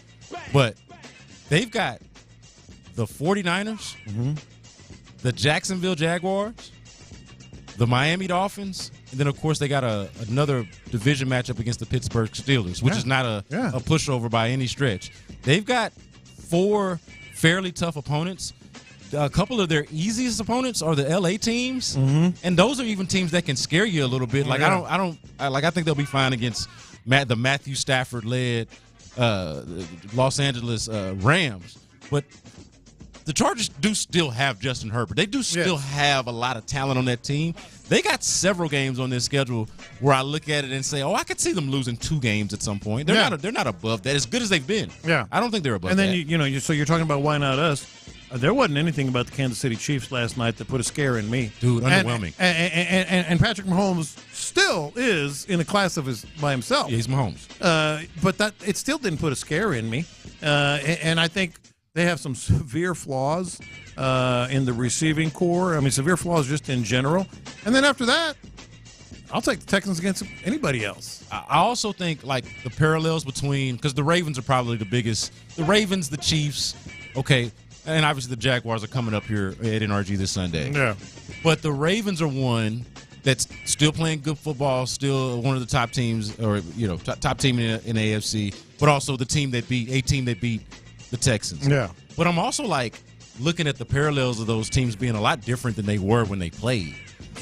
You might still take the Ravens to win a game if the Texans and the Ravens played today or on Sunday, but you also look at the Texans a lot differently than you did at that point. So it's not like I can even apply the logic of, hey, they beat the Texans, therefore they're better. And, it's just kind of a similar thing that you don't want to look at it as fool's gold that the Texans beat the Jaguars early in the season. That's a team that's playing better than it was at that time. Yeah. Both teams are a little bit different now than they were at that time. I would not take it for granted just automatically, hey, the Ravens are far and away better than the Texans. And by the way, just for those Hardo group, I wouldn't bet on the Texans winning the AFC or having the first or second seed. I would not bet on it. What we're talking about is hey, it's there. Yeah. It's right there. We could, if you want to live in a total fantasy world, we could be looking at going into week 18, last game of the season, thinking, dang, had they just beaten the Ravens, who would have thought the first game of the year was the difference, between. Yeah, if they had just beaten the Ravens, or if they beat a 1-win Carolina team, or if they make the most out of turnovers against an inferior Atlanta team and not make Desmond Ridder look like a Pro Bowler. If they do a lot of different things, we're looking at a totally different situation. And the point is, it ain't crazy. No. Think what you want to think. I'm not trying to tell you what to think. Think whatever you want. Yeah. But it ain't crazy to have this conversation. And it feels good to be in a situation where we can do it. Let's go out to the phones. Larry in Stafford wants to talk to us. Larry, what's happening, man? Hey, what's going on, B. Scott, J-Lo, and Figgy? Look, I'm going to make it fast, man. Couple things. You asked, why not us? Heck yeah, why not us, man? Look, I put my money on them boys winning more than 5 games, and I've already covered that bet. I'll take the bet that they win the AFC South or be one of the top 2 seeds, because we got a schedule that I think is ranked number 11 in terms of difficulties, and we are going to be playing some mediocre-ass quarterbacks, including Gardner Minshew. So these boys can get on a run exactly how we think they can if they go out here and take care of their business against the Jaguars and the Denver Broncos in these last 2 games at home. I just wanted to get that out the way. Now, let me talk to Figgy. See, sometimes you don't know that your friends are struggling or suffering in silence, man. If I hadn't known Figgy was walking around here not knowing how to do the South Side, I would have came by and picked him up in my big black sled, taking his butt over the Carol's or the Swaggers, and I would have turned them girls loose on him so they could show him how to do that South Side, man. Because, hey, man, you cannot be big and not know how to do that, dog. And, hey, B. Scott, it's a simple thing, man. That's a failure on our part, man, because we're supposed to look out for our brothers out there like that, man. But don't worry, Figgy, now that we know we can do better. fellas, y'all know I'm excited, man, because I went out there, man, and led the team out of the tunnel, and I heard Show talking about my jersey and everything. So we don't want to talk about them jerseys and them sidewinders, but I'm going to tell you this. That jersey I was wearing was probably one of the first jerseys that they sold over there at the team shop. It's the old Reebok jersey, and I bought it large because your boy wanted to just have some room to move to do that South Side. B. Scott, you know how we do it in the Clark, baby, and already. Hey, look, and look, Larry brings up a good point. This is not all on Figgy. This is a community thing. And Larry, I got him right.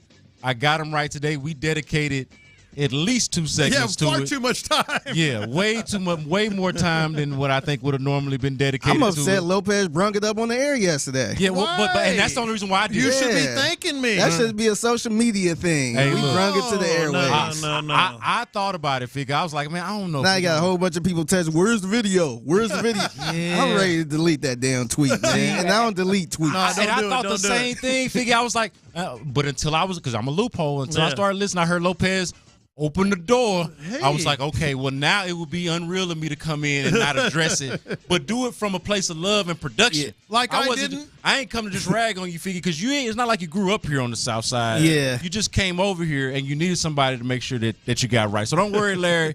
I got him right. We good going forward. It's in the heels, hands in the opposite direction of the knees. Yeah. Wipe your head on the second ones and twos, all of that. We living good. But look, man. We got the drive in the building. We do. Coming up. Big game. Man, I love listening to y'all on really big football weeks like this. I don't know if we've had a bigger week of football, possibly, probably since you first started here, Clint, that first year. You know what I mean? So it's been a lot of just by the wayside type of football. And here we are. The drive is actually live, right? I'm glad you brought that up because I actually put it in our notes today. Is I just said monster week and it got me to thinking on my drive in. You haven't had a lot of those. Well, we've really to talk about. Not like this, and I'll explain. I just think this game, you're establishing yourself again atop the division potentially. You're establishing yourself as a playoff. A playoff football team, an organization to look out for because we're at the very least a squad that can knock you off at any point in time. And it's real. It's not just Deshaun putting his cape on. I heard y'all talking about it earlier, I think. I was never a believer that the Houston Texans product with Bill O'Brien was ever going to go win 3 or 4 straight playoff games. See, that's what I was saying. Even McLean said this is the biggest game since the Buffalo in 2019. And I get it, and he's not completely inaccurate. But I didn't really feel juiced about that. Right. Well, the difference though, John, is that you at some point, it may be this year, it may be next year, but at some point, this team is going to be legitimately established as a team that can make a serious run, if not win a Super Bowl sooner rather than later. Yeah. And all the games that I've heard mentioned, Buffalo, and what year was that? 19. To 19. Yeah. That game, there was never a thought. This can win a Super Bowl. Never. I mean, could Deshaun put the cape on and do enough to knock a good team out of the playoffs? Sure. Yeah. But could they go win 3 or 4? Mm-mm. Never. That thought never crossed my mind. Yeah. The difference now is you got a team that can do all the things that one could, but the thought at some point, this year, next, this team's going to be a legitimate playoff, if not a Super Bowl contender. No. There is a sustainability factor to this team that you feel about it that you did not feel under the. There's a lot of cap space. There's a lot of young dudes that are developing. There's some draft picks coming. That's gonna be fun, boys. And to hell with that, man. Figgy is hot. Figgy is smoking hot at y'all. Figgy said, y'all could have pulled my ass to the side. That's what Figgy said. He said, y'all could have pulled my ass to the side, not told all of Houston how y'all felt. Figgy the hell with the sustainability, Brandon. No, you're in this too, I know I am. You ought to be ashamed of y'all damn selves. Damn right. This is a community. It takes a village to raise them. Straight, Ron. It takes a village to raise them, and so we're going to raise them like a village. You are listening to KILT. I'm going to speak for Figgy. He said I wasn't feeling no damn love. Y'all could have pulled me to the side. Hey, sometimes love hurt. Sometimes love hurt a little bit. Hey, you're listening to KILT HD2 and Odyssey Station, and the drive is live. That's right, B. Skeezy. The Drive is live, and our guy Clint Stoerner, as you heard, is in the building. Tyler with a fun shirt on. If you're on YouTube or Twitch, you can see that spectacular shirt. That doesn't feel like a compliment. Like a fun shirt. It's a fun shirt. I don't know. Is that a teddy bear with a bib? It's what is Clutch that? the Bear. Dude. Oh, is it Clutch? Okay, yeah. I couldn't a variation of Clutch the Bear. That's a lot of things, but that ain't Clutch. No, that is I got to sell this shirt legally. Clutch the Bear. I'm just saying. I'm just looking from here, baby. It just looked like an It's the Clutch the Bear that was handed down through a family. You know. Okay, I said it's a. What did I say? A fine shirt. A nice. You said it was a fun shirt. It's a fun shirt. Fun is another word for ugly. You know what? I did not say that. You know what? You already pissed off one producer in here today. Y'all trying to work on a second? I said it's a fun shirt. It's a fun shirt. I like that shirt. Teddy bear with a bib. It's interesting. Check it out on YouTube or Twitch. It's a really fun shirt. You know what else is fun? And Tyler, obviously you aren't able to participate in this, but it is a Texans Ticket Tuesday. Right here on The Drive. We've done it all day on Sports Radio 610, and your chance to win a pair of tickets to what is this game for? First place in AFC South? This division, baby. This is it. As Clint and Brandon and Lopez were talking about, this is damn sure the biggest game I have ever seen for the Houston Texans here since I've been here. So at NRG especially. So get on and be listening all throughout on The Drive. You had a chance to win a pair of tickets to go see your Houston Texans take on the Jaguars for the division lead coming up. So make sure you stay tuned and you're listening throughout. Listen, we got a lot to get to. But fellas, can I say this? I'm a fair person, a very, very fair person. Some of you may not like my opinions or me, but hold on, so no. And Larry, Larry, I'll get to you as well. That's just a big ass shirt, Larry. I'm sorry. I heard tennis shoes. I heard you call in. You try to roll with the Sidewinders. That's fine. They're Nikes, as I continue to say. I'm sorry. I don't know why you ever bought a 5X. I don't care if it's the original Reebok. I don't care. That big ass jersey. You ain't never been that big, Larry. Ever. Oh, damn. So ever. Anyway, but I'm watching the game last night, Clint and Tyler. And listen, I don't know. And I'll say right now, I think there are a few guys, at least a few guys ahead of C.J. Stroud in the MVP race right now. But I tell you what, as we sit here on November 21st, Clint, there's no way that Patrick Mahomes should be one of them. There is no way that Patrick Mahomes should be one of the players that's ahead of C.J. Stroud. And I know what everyone is talking. What'd you say? It was Kermit the Frog. Oh, was that I was about to say. I think Pat Clint called in. I was about to say Clint. I didn't. You sounded funny on that. but no, there's no way it should be Mahomes. And a lot of people, and we'll talk about it later. We'll talk about the drop from that game. But Mahomes is turning the ball over at a crazy rate and cost his team again yesterday, and is just off. And they're off. You just can't be in the MVP race when you haven't scored a second half point in 3 straight weeks. And not to mention where CJ is. So what I know one of the things that jumped out to me watching the game was CJ Stroud. There may be Lamar's, there may be Jalen Hurts that's in front of him, Tyreek Hill, Myles Garrett, what they're doing. But it sure as hell right now ain't Patrick Mahomes. He has clearly, to me, been a more valuable and played better this year. I still think Mahomes is the best player in the sport, but he is not playing like that this year. So CJ, he should be ahead of that dude. Yeah, look, I think when you talk about, it's a quarterback award, guys. I mean, this may be a year when somebody else wins it, but the MVP is a quarterback award.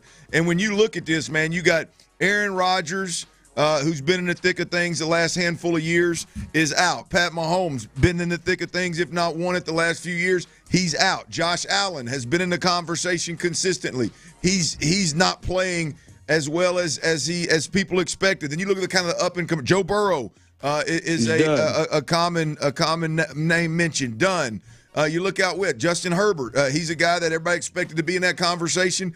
He's not been there. Dak Prescott, who knows what you're going to get. Played really well the last 4 ball games, but the Cowboys' offense was in a little bit of a rut out of the gate trying to figure out what Mike McCarthy is. I mean, you mentioned Jalen Hurts, and I think Jalen Hurts is going to obviously be the quarterback that he's probably leading it right now. Yeah, look, I think when you're sitting, were they 9-1 right now, and your team, you got your team rolling the way he is, and any way you slice it, even when he's thrown for less than 100 yards, if you're watching the game, his legs are a big part of what they do in the run, keeping defenses honest, and he's always got a chance to hit that big ball over the top with how well they run the ball and how well they take shots. And so I think Jalen Hurts is really the only one right this second that is quarterback, at least, that is like, hey, C.J. Stroud, who are you chasing? Yeah, I would throw Lamar in there. Just with the team, they've got the number 1 seed in the AFC, and they played head to head. He'd be the other one there. But I mean, like, dude, man, like Mahomes has 10 turnovers in the last 5 games, like that, like, and it's not good. They've only scored more than 19 once in the last 5 games. Like it, like that conversation. CJ, unless he just goes nuts at the end, CJ Stroud to me he's cleared that one. He's cleared that hurdle at this point, Clint, which is I would have never thought we would have said that this year. That CJ Stroud is Patrick Mahomes is completely healthy. Clint, CJ Stroud is ahead of him in the MVP race. Like, I never thought we'd say that after 10 games, which is crazy. Mess around and win this weekend and take the lead in the division, and all of a sudden that Texans logo, when people are talking about the playoff picture, all of a sudden that Texans logo is bumped over on that left side of that graphic with the other locks and the other division winners. Boy, it's going to get real loud. So, I mean, I love watching really, really good quarterback play. And so my entertainment value for me is through the roof when Patrick Mahomes is playing better football. But there's no way around how he's struggling, man. That fly by the seat of your pants and spin it from all over and take a lot of risk is it's paid off huge for him in a way that we've never seen it pay off for anybody in the game. But boy, it's biting him in the tail a bit now. Yeah, it is. And speaking of what you said, he wins this. If C.J. Stroud and the Texans win this weekend, that adds all of that because now he's in the division lead, and that changes kind of the game with that. And I think we can kind of go into that direction, Clint, is the guys we're talking about, this is an enormous game. I mean, listen, when this regime got started with DeMeco, I didn't know that it would be this fast, that the Texans would play in games and have big Sundays like this quickly. But it has happened as they go into this huge game for the division. And, I mean, this feels – I mean, as they've said, this feels as big as some of these playoff games. This feels like a huge game for this organization. Oh, no, there ain't no doubt. This is a monster game for this organization. And I think it's clearly, I mean, the writing's on the wall for what the win means to the organization and the overall team, Ron. It's I can't believe it's come this early in the season. I can't believe it's as real as it is. I mentioned this in the crossover, like whether you're talking about C.J. Stroud or you're talking about the Texans, the difference in this particular Texans team than the one we watched beat Buffalo in the playoffs, the difference is this team right here is real and has a chance and is just at the very beginning of this build, if you will. And, man, it's this week would – I said, and I firmly believe it, even though Cincinnati, the wheels have come off a bit with Joe Burrow, I still believe that win was huge for this team as it pertains to national narrative. Right now, we bump forward a couple of games, and all of a sudden you got Jacksonville. And it's not necessarily the Jaguars as much as it is what this game means for the division. And so, yeah, man, this is an absolute monster game, and I think NRG is going to be – I mean, I think it's going to be off the meters over there, and I'm looking forward to it. Yeah, I'm glad you brought up the Cincinnati game, because the Cincinnati game for me, in my opinion, means that we're not asking the question walking into the game Sunday is, are the Texans ready for this game? Like, are the Texans ready for a game this big? Are the Texans ready to take a step up in class and play with this much on the line? I don't think that we have to be concerned with that with the Bengals win. And the way they played in the Bengals game, that was a huge game on the road with them mostly healthy. They didn't have T. Higgins, but mostly healthy with Joe Burrow. And there was no fear. There was no this is over our heads. There were some mistakes made, but it wasn't any of that. I think the Bengals game has thrown that completely out the window. I have no concerns myself, Clint and Tyler, if the Texans are ready for this game. That now it's just who's better. Yeah. And who plays better on Sunday to me. Look, there's no the Texans got to get ready to play at a game this level. The Jags have been to the playoffs. Yeah. No, I think the Texans are ready. It's just who's better on Sunday. Well, we're back to the level of how convincing this is. Bring on the Jaguars. You know what I mean? Like Ron, I firmly trust that whoever's healthy, that both of the play callers, offensively and defensively, DeMeco Ryans and Bobby Slowick, they are going to have a hell of a plan. I firmly believe that in the moment, when the game's rolling, these guys are going to have answers. These guys are going to know how to manage situations, and they're going to give our team a shot to win a ball game. And when those things are true, hell, there's no reason to be concerned, regardless of who the opponent is or how big the game is. There's no reason to be concerned. Some games are going to be tougher than others. I believe I watched a little bit of the All-22, Ron. I believe that there's been some success had the last couple of weeks that just is not sustainable the rest of the season, or at least against some of the better defenses. And we'll get into that today. But I just believe they're going to have answers. Are they always going to be winning answers? I don't know. But they're going to have answers, and that's a beautiful thing, man. No, it absolutely is. This is where I am to a point, Clint, and maybe I'm getting a little ahead of myself. 713-572-4610.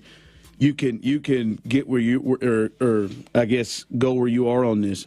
I'm to a point, Clint, where I'm expecting them to win this game.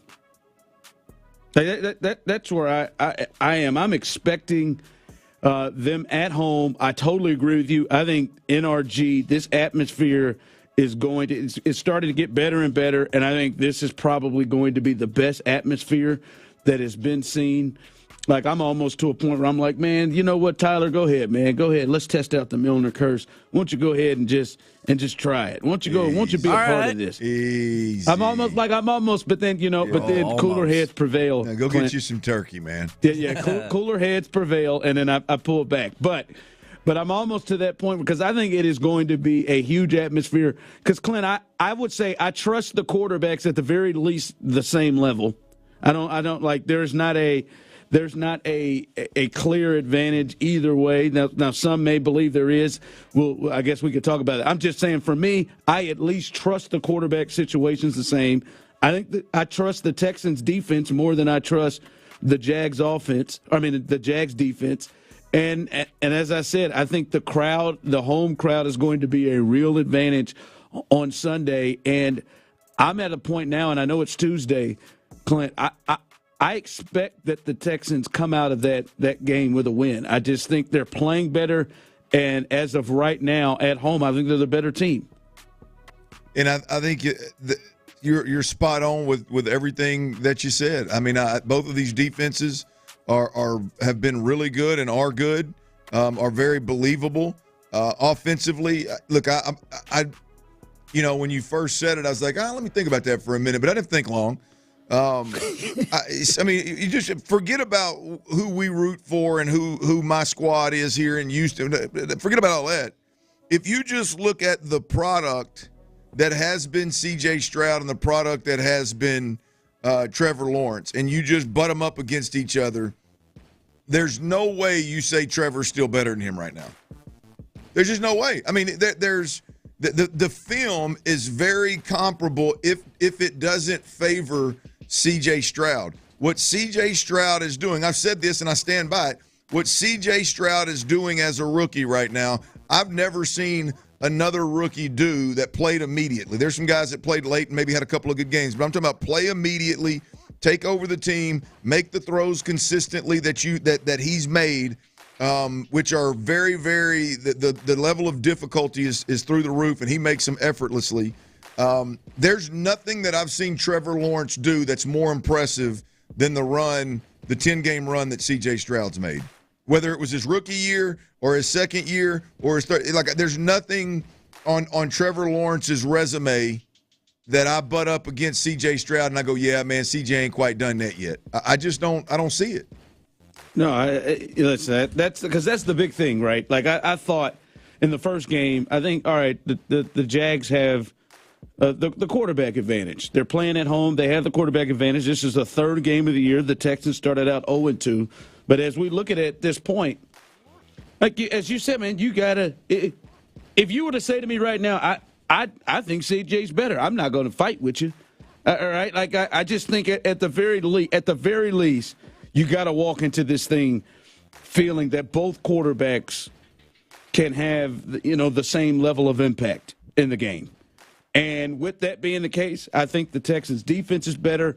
And as I said before, I think the atmosphere with or without Tyler is going to be a huge advantage in this game. People on the text line. Be better with me, though.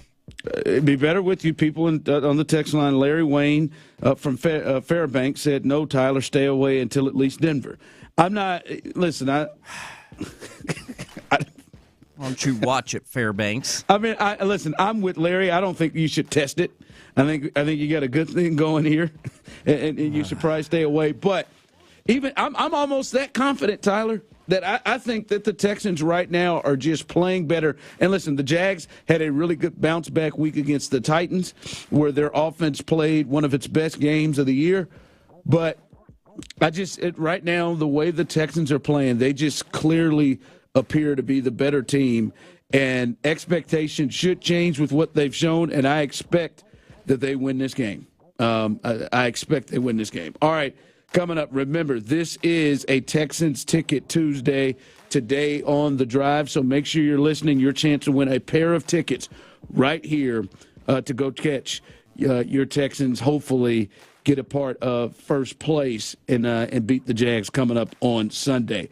All right, within that, there's a return potentially of another weapon for C.J. Stroud. How important and how much of a need is this weapon that could be returning for the Texans coming up on Sunday? We'll discuss that coming up next on The Drive. The Texans took down the Cardinals 21-16 in a game that once again came down to the final drive.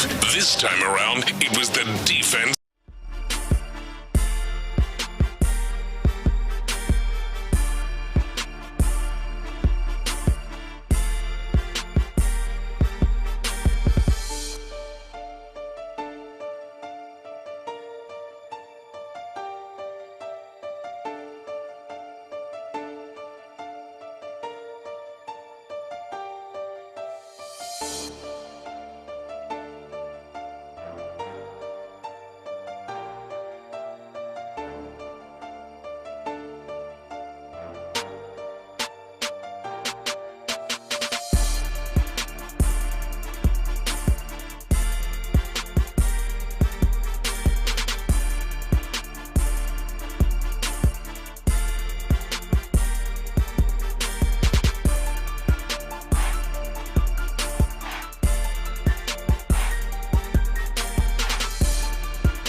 Houston's sports leader. Sports Radio 610.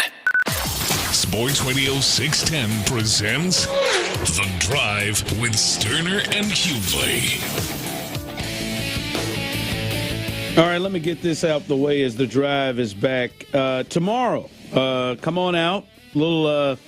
Thursday is obviously Thanksgiving, so a little Thirsty Wednesday. That didn't flow right, but I'm going to try it. A little Thirsty Wednesday. Coming up tomorrow, our good friends at Bud Light, as well as Buffalo Wild Wings. Your chance to come hang out and check out The Drive and be out and about with us tomorrow as The Drive will be out in Sugar Land, right off Highway 6 at the Buffalo Wild Wings. So go check that spot out, hang out, and just get it out, get it in a little bit. One more day before Thanksgiving, and have a good time in Sugar Land near my parts of the woods. So come on out, have a good time, and be a part of a little Thirsty Thursday as we always are. Listen. I'm getting annoyed here, Clint, and it's sometimes it's bad when the texters get me. But they got us talking about we need to be drug tested, Clint, for our thoughts about our feelings about expecting the Texans to win and what we're talking about the Texans. Who's in charge over there? Get these guys drug tested ASAP. I'm a Texans fan, but my God, with the bragging that y'all did today, feelings may get hurt. Listen, I don't think that you even believe it's impossible that the Texans lose to the Jags. No. But, I mean, I think there is a right for the Texans or for anybody logically who looks at this game to say, yeah, I have an expectation that the Texans win. I mean, you got one team that has a quarterback that is now by most people at least in the discussion for the MVP, and the other one is not. Both teams are above 500. Both teams' defenses are pretty much identical when it comes to yards given up and points. One gives up 20.4 a game. One gives up 20.8. And the Texans beat them already by 20. I think it's a fair thing to look at this and feel like, yeah, I think I have an expectation that the Texans win. When you look at the two, I'm not saying I'm guaranteeing it. I'm not saying I'd feel a certain way if they lost to the Cardinals. But yeah, I think the Texans have played and then deserve to have that feeling. What is it? What do they got you stirred up about? I need to clear that up for me. What's wrong? Oh, the text lines. We need to be drug tested. For what? We need to be drug tested. Who's in charge over there? Get these guys drug tested. Someone said I'm a Texans fan, but my God, with the bragging that y'all doing today, feelings may get hurt. I'm just like, oh, just our overall hype about the team right now? Yeah, Oh, okay. I don't. Look, I don't know what planet you're living on, Texter. I really don't. I don't know what the hell. Multiple. This ain't. Here's the deal. Not that.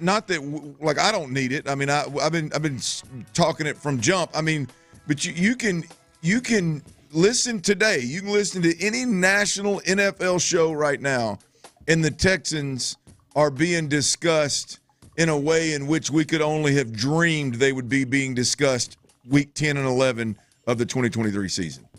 I mean, the people that don't believe that this organization, this team is legit. Like, I mean, I'm not saying you have to feel like they're a Super Bowl contender or maybe not even a playoff contender. But every sign that anybody could possibly watch with their eyes tells you that at the very least they are in the middle of and should be discussed to potentially win this division. And you win the division, you're in the playoffs, you're rocking and rolling. I don't know. If you can't get into the Houston Texans right now, whether you live here or not, if you can't get behind what they're doing, I don't know what the hell you're watching. Yeah, and that's fine. To think that we're on the weed or whatever, as Tyler played. You may be puffing on something, but weed. I told you, man, just one time. Just one time it got you? Panama City, and that was the one time attempt for me. I had a gummy last night. Okay. How'd it treat you? It was a nice evening. Okay. All right. Thanks. What'd you eat? Okay. Some taco soup. Taco soup? Gummies and taco soup, huh? Beautiful evening. Taco soup. Yep. Shout out. Okay. Yep. I mean, did you sleep good? Very. I'm glad you bring up this taco, You look like you're a little more bright-eyed and bushy-tailed. Yes, indeed. Yeah, I got some good rest. I was going to say either that or you got some ass last night. I can't. Both. I got to, what a night. I'm glad. Listen, I know because we're here in Kansas City, my wife's not listening. I just don't know how. I'm glad you brought up the taco soup. Now, Lord knows she could just flip on that Odyssey app, but hell, I'll take a shot. Or YouTube. Or Twitch. These Taco Tuesdays, man, I'm about over it, man. I don't know that I got another Taco Tuesday. What do you mean? Wait a minute. See, you're all over. You're all over, man. Clear this up for Courtney. I mean, for the people. I just Tyler brought up the taco soup, and it just reminded me that today is Tuesday, and I feel like I'm 79 consecutive weeks of a Taco Tuesday. I feel like it's like your family does at this the weekly? house. Let me clear this up. Ron's tipped up. He's dancing all around. It's dinner. His family, his wife Courtney, is a strong believer of Taco Tuesday. Every Tuesday. In different ways. It's Tuesday is Taco Tuesday, and it's been under Ron's skin. I'm gonna be honest with you, Courtney, for about probably 6 weeks now, at least. I mean, that's about when I started. It's been a lot longer than that. A lot longer. I don't know how to say it. I mean, I love tacos. I really do. And listen, and I swear to God, we're here in Kansas City, and she told me we're going to go meet up with some friends. And they were like, all right, what are we going to do for food? No, I get it. I know it already. And old Rachel said, let's do Taco Tuesday. Tacos at the house. Everybody come by the house. We're doing tacos tonight. And I just said, damn it. Can't shake these damn tacos. Can't shake the tacos. Can't shake them, man. I understand, man. And she does it, man. She does chicken. She does pork. She does steak. I walk in. Sounds like a good deal. It does. It's just 79 straight weeks. Refried or charo? A little bit of both. Never know. Oh, man, options. I mean, to think that Ron would complain about that, man. Stop it, Clint. I mean, some people would love to get Taco Tuesday. Man. I'm sorry, man. It just at some point you're like, yeah, man, can we get Salisbury steak? Have you Salisbury steak? have you expressed these feelings to your wife? I just don't. I don't know how. I don't know how to. I feel like Salisbury steak's the most random other option you could have gone with there. I'm just saying, man. Just mix it in. Just every couple months, someone texts in. Does she go fish? Yes, she does. Wow, dude, that's a big variety, though. I don't know if you should be complaining. I'm not kidding you. That Tuesday, I know it's coming. Like Monday, I feel it. I know it's coming, and then. Voila, here we go. Which version is it? Well, why did you wait until you knew? Because you know Courtney doesn't listen via the Odyssey app. She listens on the radio. Why did you wait until she's in Kansas City to bring this up? It just hit me, man. I just felt, and I feel like comfortable right now that I can get it out. You feel better? I just, man. You just need to get it off your chest, huh? From my man just texted in, bro, I'm Mexican, and I get tired of Taco Tuesday every dang week. I'm just saying, man, I mean, I really I'm not gonna lie to you. I'm not getting tired of a Taco Tuesday. I'll be honest. I can't. You can't get there. No, wait till you get it. Let's see if you get it over almost a 2-year span. Let's see what happens every week. I thought I was getting away from it this week. I promise you, I'm going to take a picture of these damn tacos that we got to eat tonight. And not that we got to. I'm sure they're going to do a great job of it. But damn, man. Salisbury Steak Tuesday. Can we get a... Hey, I just text Courtney the link to the Odyssey app. I'll let her know that the rewind feature is a thing. Hey, dog, man, I kill you. I promise to God, man. Hold on, Joe. All right, coming up. Listen, I like to make people happy, even ones who make tacos every week. I like to make people happy. And I think there is a clip that is going to get Clint extremely, extremely happy about C.J. Stroud, and I think it will a lot for you all. And I think there is a conversation off of it. We'll discuss that coming up next. Make that 3 straight clutch wins for the Texans. Too close for comfort? Maybe just a little. We don't have to live in that world.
Live from the Twin Peaks studios, Sports Radio 610 presents The Drive with Stoerner and Hughley. To the texter, I almost wish I could just give you the tickets myself. Unfortunately, I'm not authorized to do that. This texter texted in, wait till she flip things on you, turn that Taco Tuesday, put that Salisbury steak on that taco. Yeah. Oh. Now, right, hey, she did that, Clint. I'd have to tell her. Now, look, damn it. Hey, you got to put your foot down on Salisbury tacos. We're not doing Salisbury steak tacos. Hey, I know Courtney. I ain't worried about her putting no Salisbury steak on no tacos. She's going to turn that Taco Tuesday and take care of your own ass Tuesday. That's what she's going to do. Ain't no question. I got the kids. Hey, Ron, take care. I'm going to feed them feed the kids at 6:05. Now, you know what it's going to be. Oh, okay. Won't you find a way to cook your ass? Won't you find a way to cook dinner? Huh? Won't you do it? Yeah. Won't you leave your break? By the way, stop at the grocery store after you get off work at 6 o'clock too, and in that traffic. Yes. All right. As we are here live on the drive, remember your chance to win a pair of tickets to Sunday's game against the Jags. That's coming up. You got to be listening right here. All right. Listen, as soon as I heard this, you know what? I didn't know. I knew Clint would have a reaction to this. I didn't know how you feel about this, Clint, because sometimes, like, the risk takers, I'm not sure if you're that much behind a lot of risk takers, but maybe this isn't risk taking, so to speak. But I just couldn't. I knew you'd have a reaction. I couldn't get a feel of which way you would go. But this is what C.J. Stroud said after the game on Sunday. He threw 3 picks against the Cardinals, along with the 3 touchdowns and over 300 yards again. But this is what he had to say, talking about his thought process, his confidence, and how he reacts to throwing interceptions. Man, Steph Curry don't ever stop shooting. I'm gonna keep letting it ride, you know. And I don't got no shame in my game. I definitely got to be smarter, but no confidence is taken away from me. I'm gonna keep letting it fly. I mean, there's things where it can go either way, you know, and they got the better of me today. And that's just the NFL, you know. So I'm blessed enough to come out here with a dub, but my confidence isn't going nowhere. I'm gonna keep shooting it. I'm gonna keep letting it fly. And that's what I think. That's what makes me great, is that those times where you either get away with it or you don't, or you make the play, you don't. I've been blessed enough to have plays where nobody talks about it because they don't make the play. But this game, they made the plays, and that's not going to skew my confidence one bit. And I'm going to keep being me. I think I'm very confident, not only in myself, but how we're playing as an offense in the whole. All right. So how did you take that? Because I know you love confidence, but also the risk taking element of things.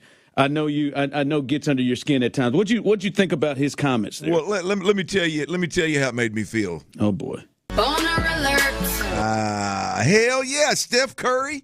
He called himself great, compared himself to Steph Curry multiple times. Said it's not going to sway my confidence. Absolutely loved it, man. Now, if he wasn't worth a damn, I'd have a problem with him. You know, but I mean, he has earned the right to say those kind of things. I mean, he has earned the right over and over again by his play to be able to say those things. There's no doubt about it that this kid is going to continue to be great in this league. And I'll be honest with you, as we said before, this team needs to be an aggressive, pass-first, CJ-centric offensive football team. And with that being said, I don't want my guy blinking when he throws an interception. I want my guy to throw an interception in crunch time and go tell the head coach, hey, don't worry about it, I got you, give me the ball back, and go win a ball game. I want my guy to throw 3 interceptions, 2 in the fourth quarter. They somehow sneak out of there with a win because the defense bowed their neck, and I want him to go talk to the media and just straight up say, hey, man, Steph never quit shooting. Kobe never quit shooting. I mean, that's the mentality that you got to have. If we were a run the football, ball control, pro style, throw that thing 20, 25 times a ball game, play defense and run it, then maybe we'd have a little different. We got pumped in brakes a bit, but that's just not who this team is. They are the Golden State Warriors approach. They are the Kansas City Chiefs of before Pat started struggling here when he still had all his weapons and he didn't struggle much. They were just, empty the clip. That's who the Texans offense should be, and that's the mentality that I'm glad that he has. Yeah, listen, Clint. For me, I'd much rather you have that than the guy who throws or makes a mistake and then goes in a shell and then they're never, ever going to push the ball or take a chance to put the ball in harm's way. But you got to help me navigate this, right? Because you've been here. At some point, though, I love that confidence, and as I said, I'd much rather him have that than to do what we've seen other quarterbacks do. There are other quarterbacks that are going and going. They throw a pick, and then they just become ultra conservative to a point where they're not even putting themselves and giving themselves a chance to make plays. But the other end of this is he has to clean up these late game interceptions. Like, this is like one thing we've heard, Clint, is, hey, he never makes the mistake twice. He never, he learns from things. Well, if we're honest, he did it twice. He throws a late pick, trying to do too much against the Bengals that let them back in the game, and then not as much the one that goes off Robert Woods' hands, but I just think the coverage was too tight where he tried to get that ball out there when they could get points and really put the game away, and he throws that final pick either in the red zone or nearing it. That though, he has to find a way to, all right, have that confidence, but at some point understand, all right, I know I want to keep shooting shots, but at some point I got to understand time and score. The Nico pick, to me, I don't love it. I think it was completely his fault by putting the ball in harm's way. But it was in the first half, and I don't as much as that. But in the second half with the time and score, he cannot do what he's done the last couple of weeks, or that's going to get him. I just you've been there. He's just, it's some way you got to navigate through the Steph Curry thought process, and then at the end of the fourth quarter and in the second half, not make plays to hurt your team. Yeah, look, there's been 2 interceptions that he's thrown this year that have bothered me. I think he was trying to do way too much in the fourth quarter against the Bengals, and I really, that was, I heard him explain it, and I said, you're trying to do too much. You saw the guy undercut and you tried to throw it over him, thought you could get it over him. Hey, you don't need to be doing that in that moment. And then the Nico Collins interception that you just mentioned in the end zone, that safety never, ever even remotely gave him the sign or the look he was looking for to make that throw. He just thought he could get it in. That was just flat-ass boneheaded. Now, the crossing route, as I said, you miss 6 inches high. You put that thing high and hot, and when I say high, you throw it above his neck. You throw it above his shoulder pads, there's a chance it's going to be a tip interception. I don't have a problem with it. That happens in football. The wide side speed cut out route that he threw, that's one of them that I think there is a lesson to be taught, which you mentioned with that particular throw. But when we look at the interceptions, yes, you can't throw interceptions in the red zone. Yes, you can't throw interceptions in the fourth quarter. I don't believe he's got a problem with that. I believe they just got him a couple of times. There's the 2 that bothered me all year long. There's been 2 interceptions that bothered me. I can live with that, the fact that he's made a bad decision on 2 different in 2 different critical moments. The rest of them, I think he learns from, he moves on from, and they actually end up being better for. Like the speed cut out route, the last one, Ron, that you mentioned. Like, to me, now all of a sudden, we've got to start working. That's a big part of what they do offensively, is whether it's wide side or short side, is some kind of speed cut out route, some kind of pivot route where he's anticipating to the sideline, and DBs are going to sit on that. And so I think this offense has to do a better job. Bobby Slowick has to do a better job of working some double moves in there. So I think they actually get better because of that one. Yeah, and see, and I'm glad you bring up that one in particular, because that's when I say I want you to navigate this for me. Like, you put yourself in that position, and you've been here. Like, that kind of route, there might be a time in the game, and tell me if I'm wrong, that you take a chance on trying to get that one in. But then there may be a time, like right there at that point in the game, where hey, man, I just can't make a mistake here. We got a field goal in my back pocket. I can't make a mistake here. I've got to treat this differently than, hey, I'm just going to shoot my shot. Like at some point, like in your mind, do you look at that play that you just talked about, that speed out? Do you look at that differently in the first and second quarter in terms of pulling the trigger than you do in the fourth quarter? Because I don't know if CJ does that yet. Well, no, look, I mean, it was, I don't know exactly. It's a very safe route to throw, generally speaking. So, yeah, I think you do view it the exact same, especially if you're C.J. Stroud and you have the ability to throw that wide side speed cut out route. I don't know, like it did if there was some kind of tail in Tank Dell's route where the corner knew he could jump it.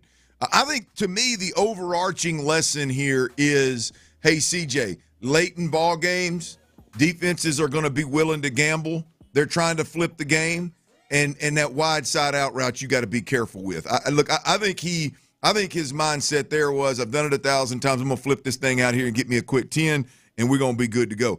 But for the record, Ron, it was one of those which you and I have talked about multiple times, that the cut split where the stem of the route is angled outside and then he breaks out, so you're giving up leverage on the DB. Not making excuses for him, but it is, if a corner wants to sit on a route, that's the one to sit on. But overall, I don't think that one was specifically CJ trying to do too much. I think he just thought, hey, I'm going to flip this thing out there, and the DB made a good play. All right, a lot of NFL news coming up. NFL news that in some way is impacting your Houston Texans. We'll talk about and discuss that coming up next. The Texans took down the Cardinals 21-16 in a game that once again came down to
taking was jobs. Become an IT pro in just months with zero experience at mycomputercareer.edu. The school is amazing. It's not rocket science. It's mycomputercareer.edu. This is one student's experience. Individual results vary. KILT FM HD2 Houston. Insider access. Exclusive content. The Texans play here. Always live on the free Odyssey app. Sports Radio 610 presents The Drive with Stoerner and Hughley. With the biggest stories of the day. It's the Big 3 at 3. Number 1. All right, number 1 last night, the Eagles, they walked in to Kansas City, beat the Chiefs 21-17. This was a bit of a battle for the best teams in the league as the 2 top seeds going into that game in the NFL and the AFC and the NFC squared off. And the Chiefs blow a 10-point lead in the fourth quarter as they're unable to score in the entire second half. And I think the big thing people are talking about is the drop yesterday, Clint. And I think about you in a lot of these moments as a quarterback. Third down. Now you get that on second down. Now you got third down.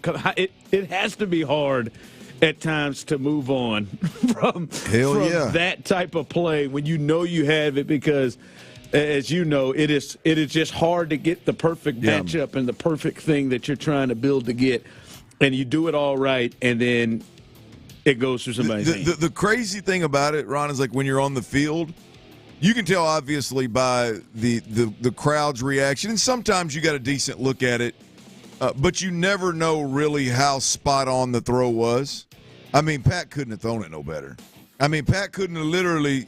He said he could have thrown it shorter. Hell with that. He couldn't have thrown that thing no better. He couldn't have hit pause on that game, ran his ass down there, and placed it in MVS's hands any better than he did. I mean, that was absolutely beautiful. So in the moment, yeah, it may be easy to just, okay, we got to move on. Let's get this thing going. But boy, when he sees it, when he watches film, it's going to be hard not to get on MVS and ask him what in the hell happened, man.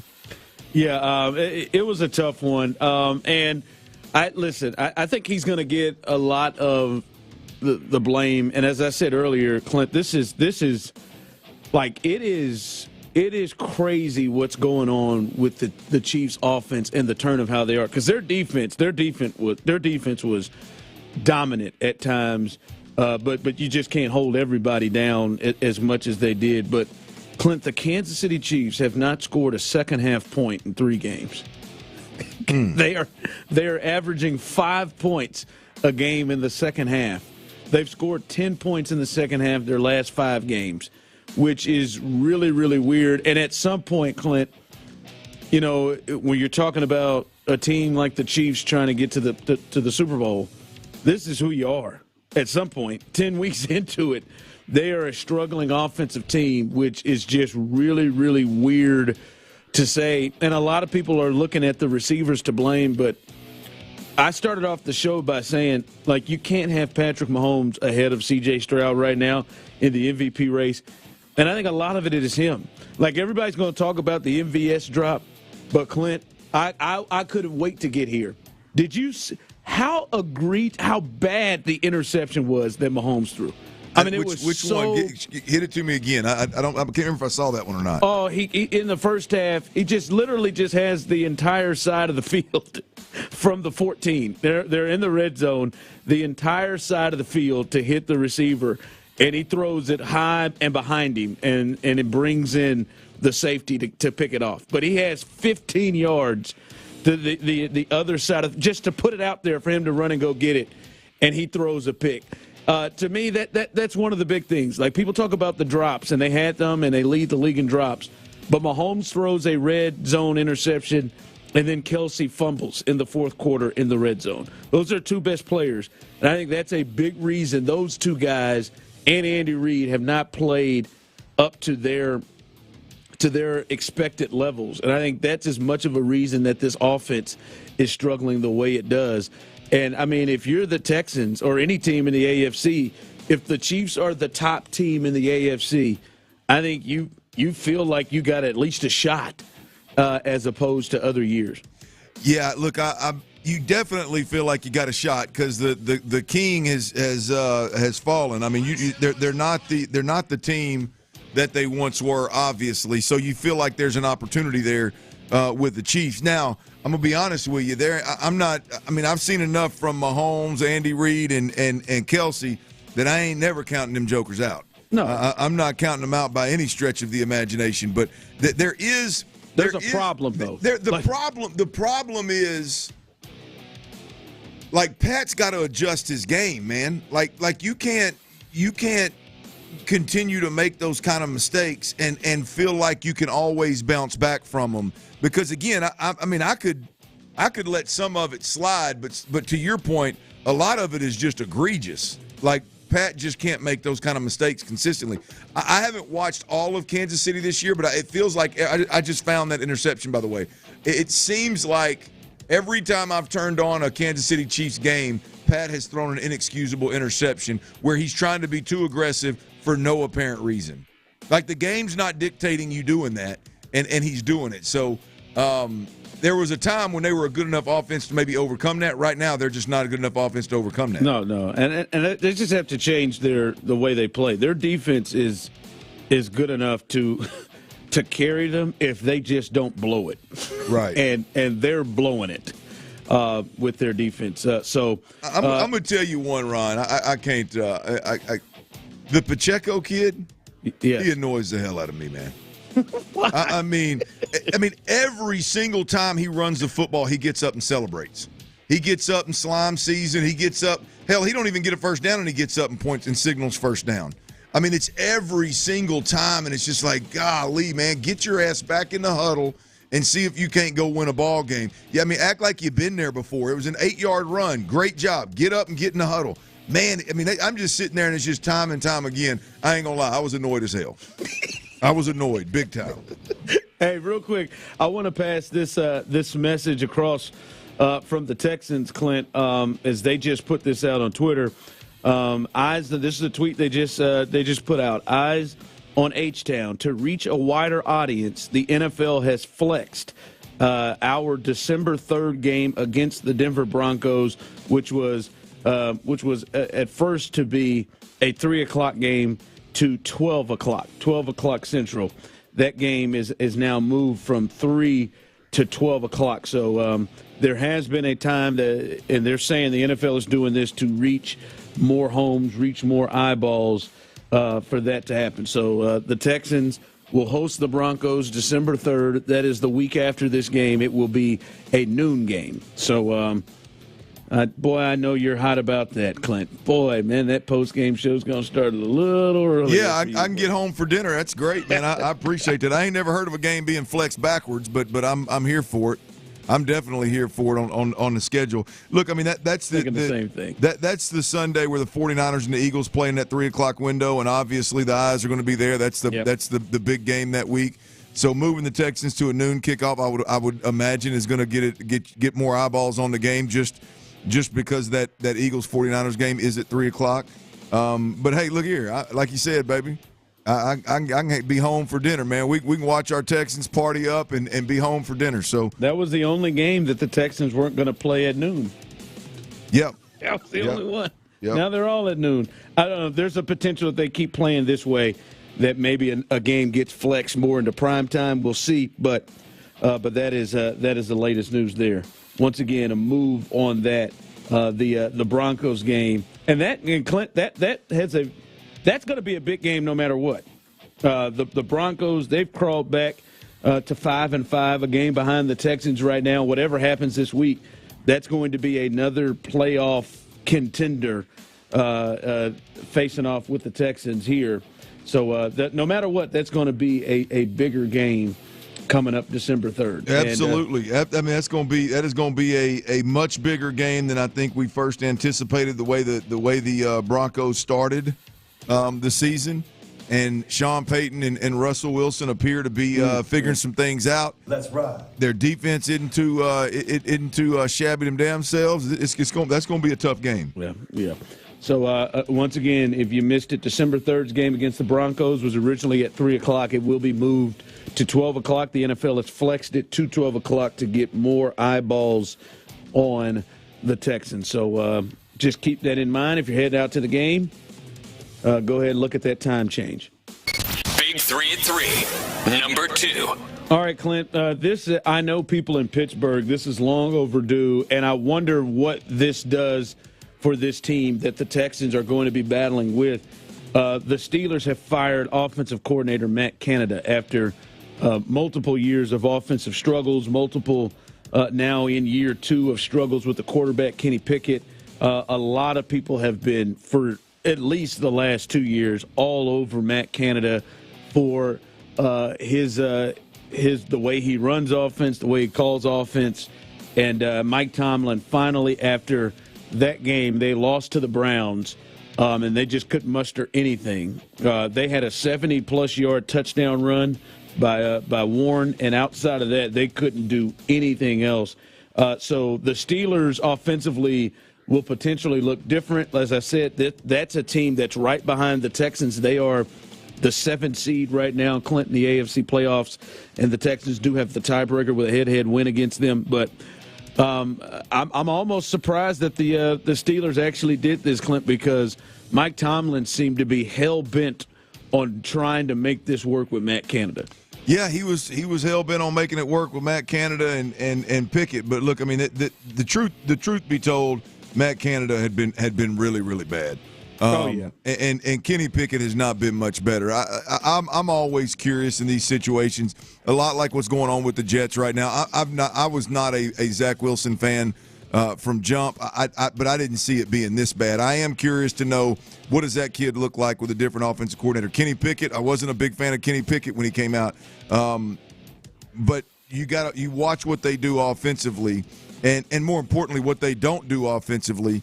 And you really do wonder how much better this kid would be if he had a good offensive coordinator that was creating opportunities for him. A lot like what we see here with C.J. Stroud and Bobby Slowick. So the question with the Steelers at this point in time, and I got to believe that one reason Mike Tomlin hadn't made a move sooner is they probably don't know who the hell they're going to go with. Yeah, and how much of a change it's going to be. You know, you learn lessons from, like, the Tua situation. You learn lessons from the Geno Smith situation. And it is a thought, like, right now, from what we've seen, Clint, it is hard to think that there's a coordinator that could fix Kenny Pickett. To be in, like, a first-round quarterback, a guy that can be, you know, a guy that can help you win a championship. It is hard to see, but, like I said, with Tua, I didn't see him being able to come back, and he's been in the conversation at least for MVP the last 2 years because he got the right person and some weapons also. But it's hard to see. I think Kenny Pickett obviously will be better with a new person, but it's hard to see him reaching the levels of what they need him to be. Oh, yeah, no question. I think he is way out over his skis. I don't think they've got their answer at quarterback, obviously, once Roethlisberger left.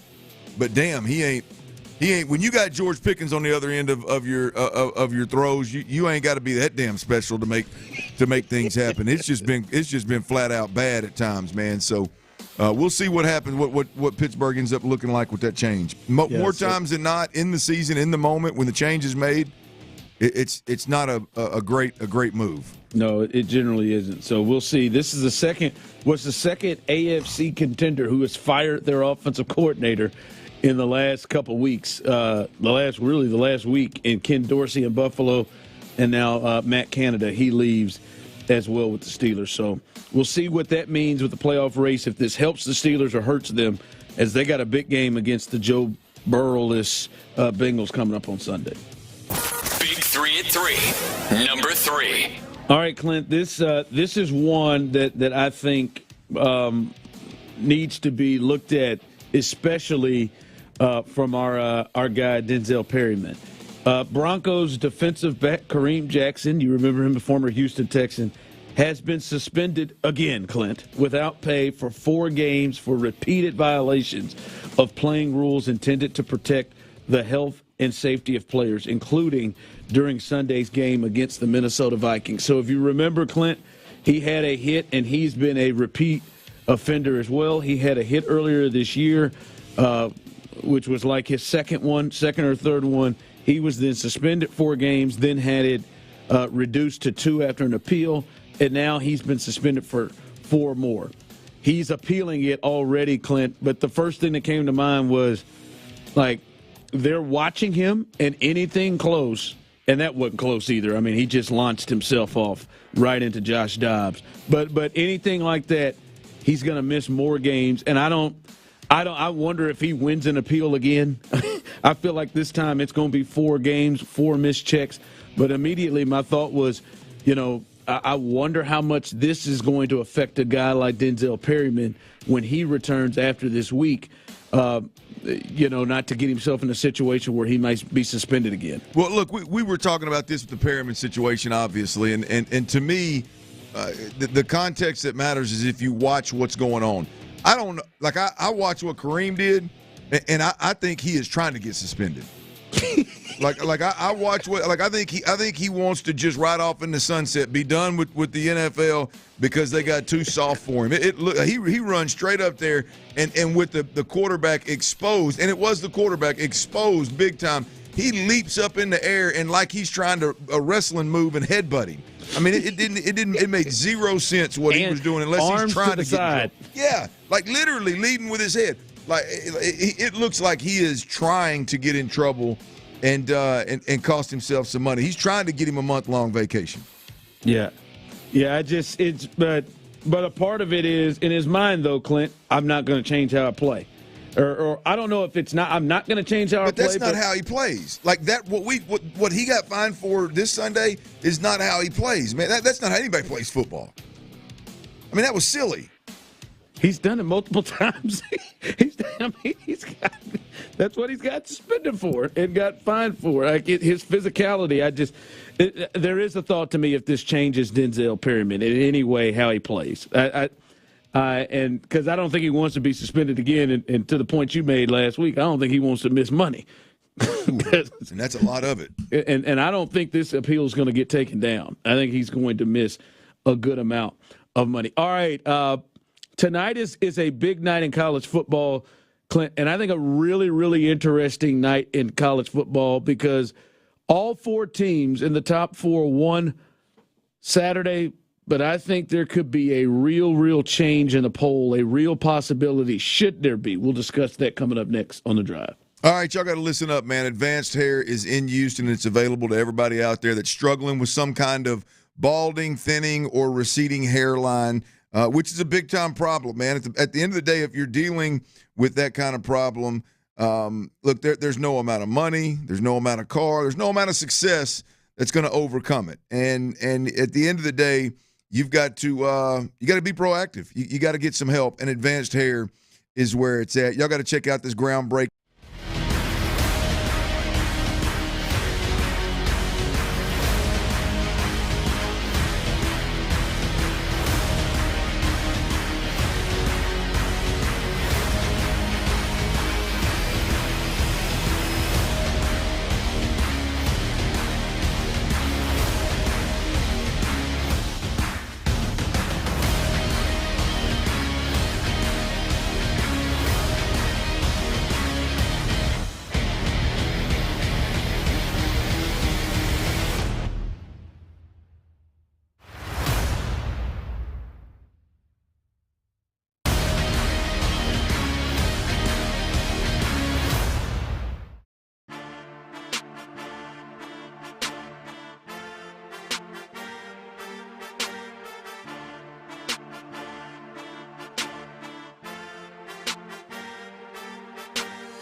Around the league, all in the time it takes you to drive to the office. Just follow the best football show in the Odyssey app or wherever you get your podcast.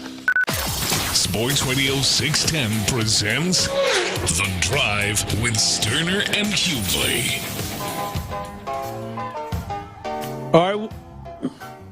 All right, welcome back into The Drive as it is a Texans Ticket Tuesday. And fellas, that this might be the best ticket we've ever been able to hook somebody up with.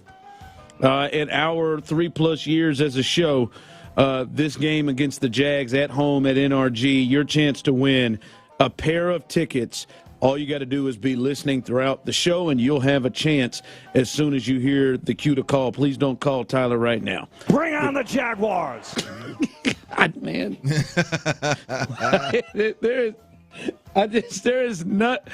There is no one who stops me in my tracks more than Mark Vandermeer. Like, the game is over.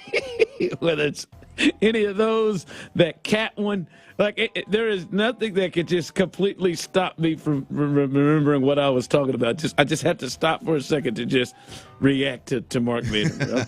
Rock and roll, meow. That's the one. Yeah, I knew you were coming with that one. Yeah, he's the one. All right. But make sure you're listening throughout. All right, tonight, Clint, this will be interesting. The college football playoff comes out tonight. And listen, Georgia, they won and dominated in Tennessee like you said they would. And then Ohio State, they dominated Minnesota. Michigan won against Maryland out there in their second game without Jim Harbaugh. And then Florida State was trailing in a weird game. They lose their quarterback, Jordan Travis. We'll talk about that in a second. But they're able to win. They've got games against Florida, and then it'll be Louisville in the ACC tournament. How much of a factor do you think the Travis injury will be for Florida State? And do you think it should change in the polling when you got a team like Washington who is unbeaten without him, and they have maybe the Heisman Trophy winner at quarterback?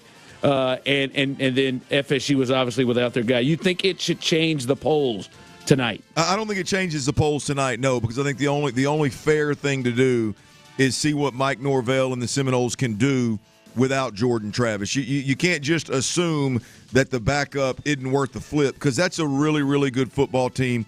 Jordan Travis clearly was the heartbeat of it, and was. You liked Florida State as I think. What do you think they were the second best team? With yes. I would have had Georgia 1, Florida State 2. Man, I'm a firm believer. They got dudes in the trenches on both sides of the ball.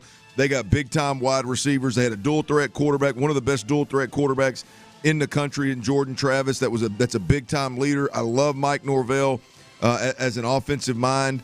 I really thought Florida State had a chance to win it all this year.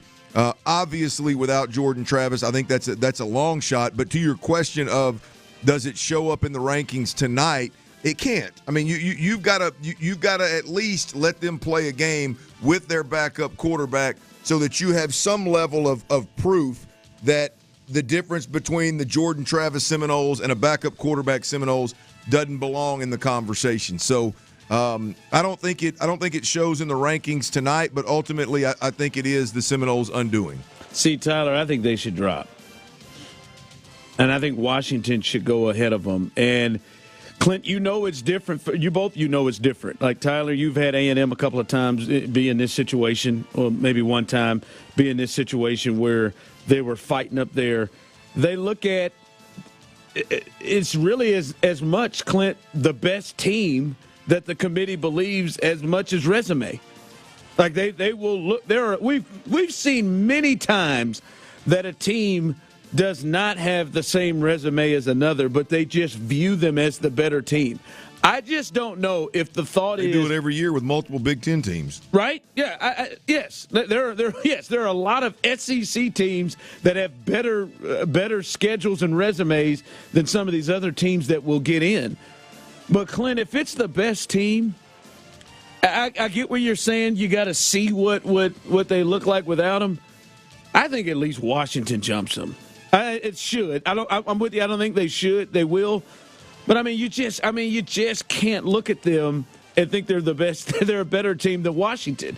And for me, them beating, honestly, Clint, them beating Florida, who's down, and Louisville, is that really going to prove yes, they should be in over a team like a Washington? They should be. So to me, if it's voting for the best team, I thought Washington was better than Florida State to begin with, to be honest with you. But if it comes to that point now, as you said, they lose their heart and soul, I'd at least drop them to 5. And all the way knowing that the loser of Michigan and Ohio State is going to be out. But I would look at dropping them. And if they go undefeated, I guess, it's just going to be hard for me to say if they beat Florida and Louisville, yep. Yeah, here's the deal, though, Ron, that you got to keep in mind this year. Louisville's a top 10 team. And so that's what it says. They feel very Penn State to me. I'm with you. I'm with you. I'm with you. In fact, there are a couple of spots. They are in Penn State territory, but they are in the top 10 right now. They are in the top 10, brother, in every poll. I mean, they're in the top 10. And so when you look at Louisville, this isn't the Louisville of old, man. I mean, if Florida State ends up being an undefeated football team, and they win the ACC, which means, as to your point, that they beat a one-loss Louisville team that's a top 10 ranked team, you're going to have a hell of a time keeping them out, I think.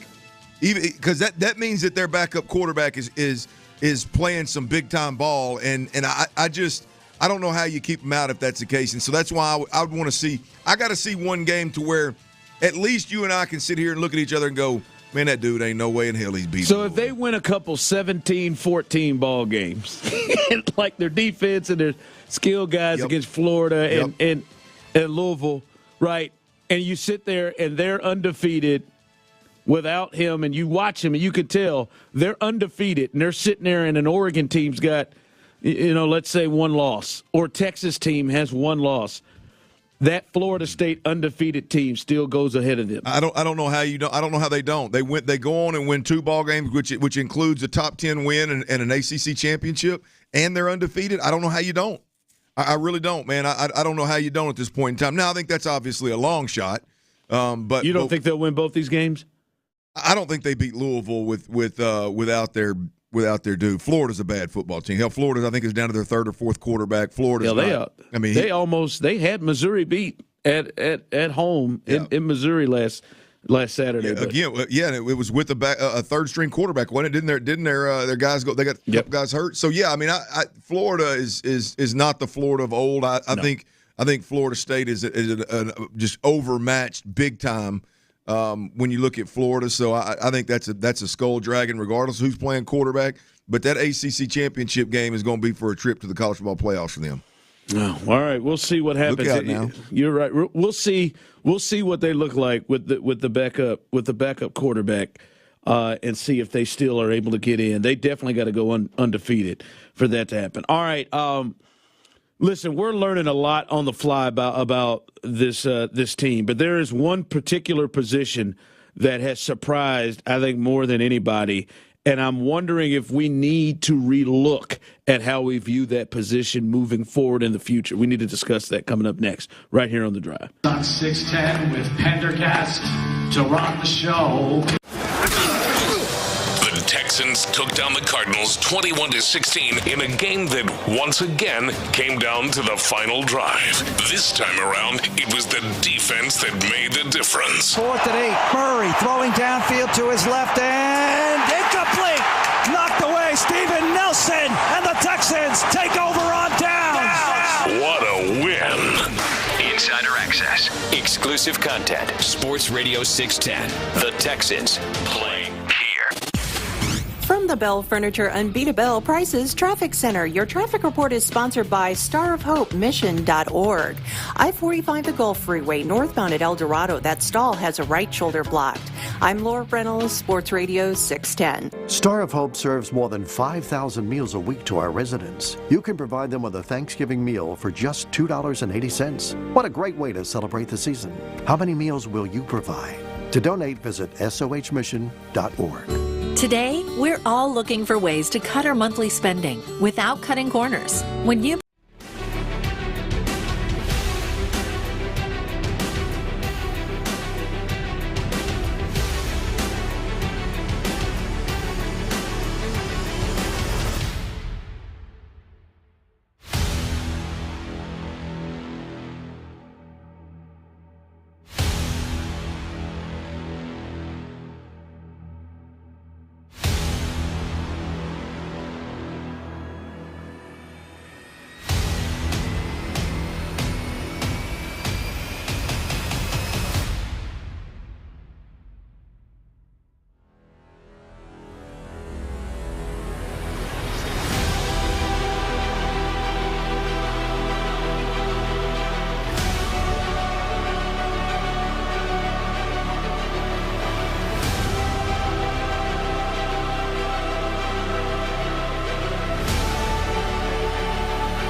IdentifyEPI.com and talk to your doctor about your symptoms. That's IdentifyEPI.com. Sponsored by AbbVie. Live from the Twin Peaks studios, Sports Radio 610 presents The Drive with Stoerner and Hughley. All right, welcome back to The Drive as we are rolling here in this huge week for the Houston Texans, the biggest game, right? Since all three of us, we've all started at three different times. This is the biggest game since all of us has worked here at Sports Radio 610. That's correct, right? Or, no, 100%. I guess you had a playoff. You had some playoff games, Clint. Maybe that's not fair. Well, no. It is absolutely 100% fair. There is no. This is bigger than the Chiefs game? Yes. Really? Yes. Yeah. I mean, to me, this is. Look, there was never a time when Bill O'Brien. You always say that, don't you? There just wasn't. There was never. I mean, every game had to be. And the Chiefs game is an outlier because there was just such an explosion of points early in that big lead, and so yeah. I mean, that first half against that start to the Kansas City game was big. Don't get me wrong, but when I look at. There was never a year when I watched the Texans, and I could sit here and look you dead in the eye and say the product that is the Houston Texans right now is legit on its way to or has arrived at being a playoff caliber team, a Super Bowl contending team, a team that's any bigger than DeAndre Hopkins making great plays and Deshaun Watson making great plays or J.J. Watt making great plays. Like from a team perspective and a football product perspective, I never looked at the Texans as a team that was legitimately going to strike fear in anybody outside a couple of great players potentially making big plays and making it a tight ball game. This Texans team, I believe, is destined to do big things. They are ascending as quickly as anybody in the NFL. There's opportunity all over the AFC right now for one of these ascending teams to take over and become one of a handful. And the product that is the Houston Texans, I don't care how they finish this season. The product that is the Houston Texans right now, I firmly believe is a consistent playoff contender that is a problem in the playoffs. I'm not ready to shape my mouth to put them in the boy, this is a Super Bowl contending team. But I believe that they are squarely in the hunt to consistently be a playoff team, and I think the product lasts, and I think it's very likely they are going to be mentioned in potential Super Bowl conversations in the near future. It's interesting because at the time, covering from the other angle, like when they walked into Arrowhead earlier in that year, I thought, boy, they're a problem. They went in. They beat the Chiefs in 19 during the regular season in Arrowhead, and I thought, boy, that's a problem. They're going to be a problem. I thought they were a contender then. Clearly different, when you're watching them every day and you see the team every day, and that may have been one of those days where Deshaun just made plays, and it was hard to feel like they could sustain that in 3 straight playoff games. I think that's the point you've made a ton. But I thought that team was real, but it especially since then, this is clearly the biggest game. I just, Ron, the difference between this Texans team and previous Texans teams for me is that I've never sat and watched a Texans team play and been like, that squad right there can win 3 or 4 playoff games against top high caliber opponents. That team can make that run. The product that we're watching right now in Houston, now they're not there yet. They got a ways to go, but the product, they are trending in the direction of being a very convincing, yes, they can make a magical run and win 3 or 4 games. This year would have to be 4, obviously, because they're not going to be the top seed in the AFC. But they could win 4 games versus top-tier opponents because of how convincing their product is. I never felt that way about any of Bill O'Brien or Deshaun Watson's Texans teams. That's fair. All right, as we continue riding through here, Clint and Tyler, I'm wondering this, and the people, 713-572-4610, you can jump in on this. Listen, Clint, we've talked about our major concern walking into the year was this receiving core. This receiving core was our. I mean, all the way up into the start of the season, and it was fair. Hell, I think you needed a few games into the season to actually start to turn the corner on what you were watching, and in particular, man, at the top with Nico and Tank Dell. They have both, I think, completely surprised. Tank Dell went off in this game, and we've seen what Noah Brown has done as well. I know for me, my thought the whole way was, hey, let's see what you have in CJ. Let's see what happens. Then you start to see he's got the goods. And the thought is, Clint, go get him a weapon. We've seen that happen. We saw it with Josh Allen. They go and get Diggs. Go get him a weapon. We've seen it with Tua. They went and got Tyreek Hill. Go get him a weapon. We've seen this kind of situation. They even did it with Justin Fields. They went and traded to get DJ Moore. They went and tried to get him a weapon. After watching what we're watching thus far, do you think it's still, and 713-572-4610, Twitch and YouTube as well, do you think it's still a priority for the Texans to go and have to really address the receiving situation in the offseason after what we've actually started to see from these guys? I don't know where it ranks on the priority list, Ron, but given that the Texans are going to have a first-round pick and multiple premium picks, if you will, this year, they've got $100 million in cap space. I believe it is something that needs to be addressed, yes. I think the best receiver on this football team in terms of guys that are well-rounded, the biggest kind of focal point of this offense, I believe that's Tank Dell. And I believe he's got a little something to his game that most guys don't have, but I'm not ready to sit here and tell you that's a one. That's a man-beating one right there. This team is missing the guy that is a man beater in the red zone. You don't have a bunch of space. You've got a big body, guys. This team still doesn't have that particular guy. So I don't know where it ranks on the priority list, but I think it's when you've got the money and the draft capital that the Texans have, the combination of those two things, they're going to be able to acquire a lot of talent. I don't know why you wouldn't at least take a shot at a guy that brings more to the table from a just flat-out physical man-beating wide receiver. Yeah, I'm kind of conflicted on that, right? Because that was, to me, would be the number one things that, hey, go get him a prime weapon. But, I mean, we're just being honest of what we're seeing. Like, the thought is, can either one of those guys develop into that? And I know, or the combination. Because, Clint, they look like DK Metcalf and Tyler Lockett. And at times, Tank seems to be much more explosive, or at least more explosive than Tyler Lockett.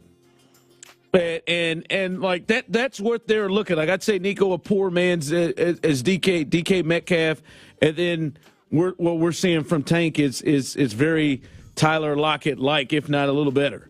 And I just, you wonder, could they develop again even more after year one? Could they develop even more? I'm with you. If you got a draft in the first round and you see potentially a difference maker there, but where they're drafting, we'll see if that guy exists there.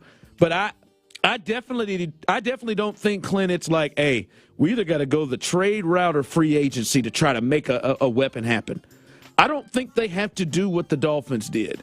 I don't think they have to do what the Bills did in going after it. In my mind, there was a part of me thinking, all right, what will it take to get Devontae Adams here? Yep. Like there were points, and I don't necessarily know that they need that. I think they could continue to go through the draft and try to find that type of player. It just doesn't seem like it's an absolute priority like I thought it was going to be the start of the year and even at the beginning of the year. Well, look, there's no doubt about it. I mean, I think our opinions were very similar as from the receiving core is where were they going to find production. I mean, that clearly has changed.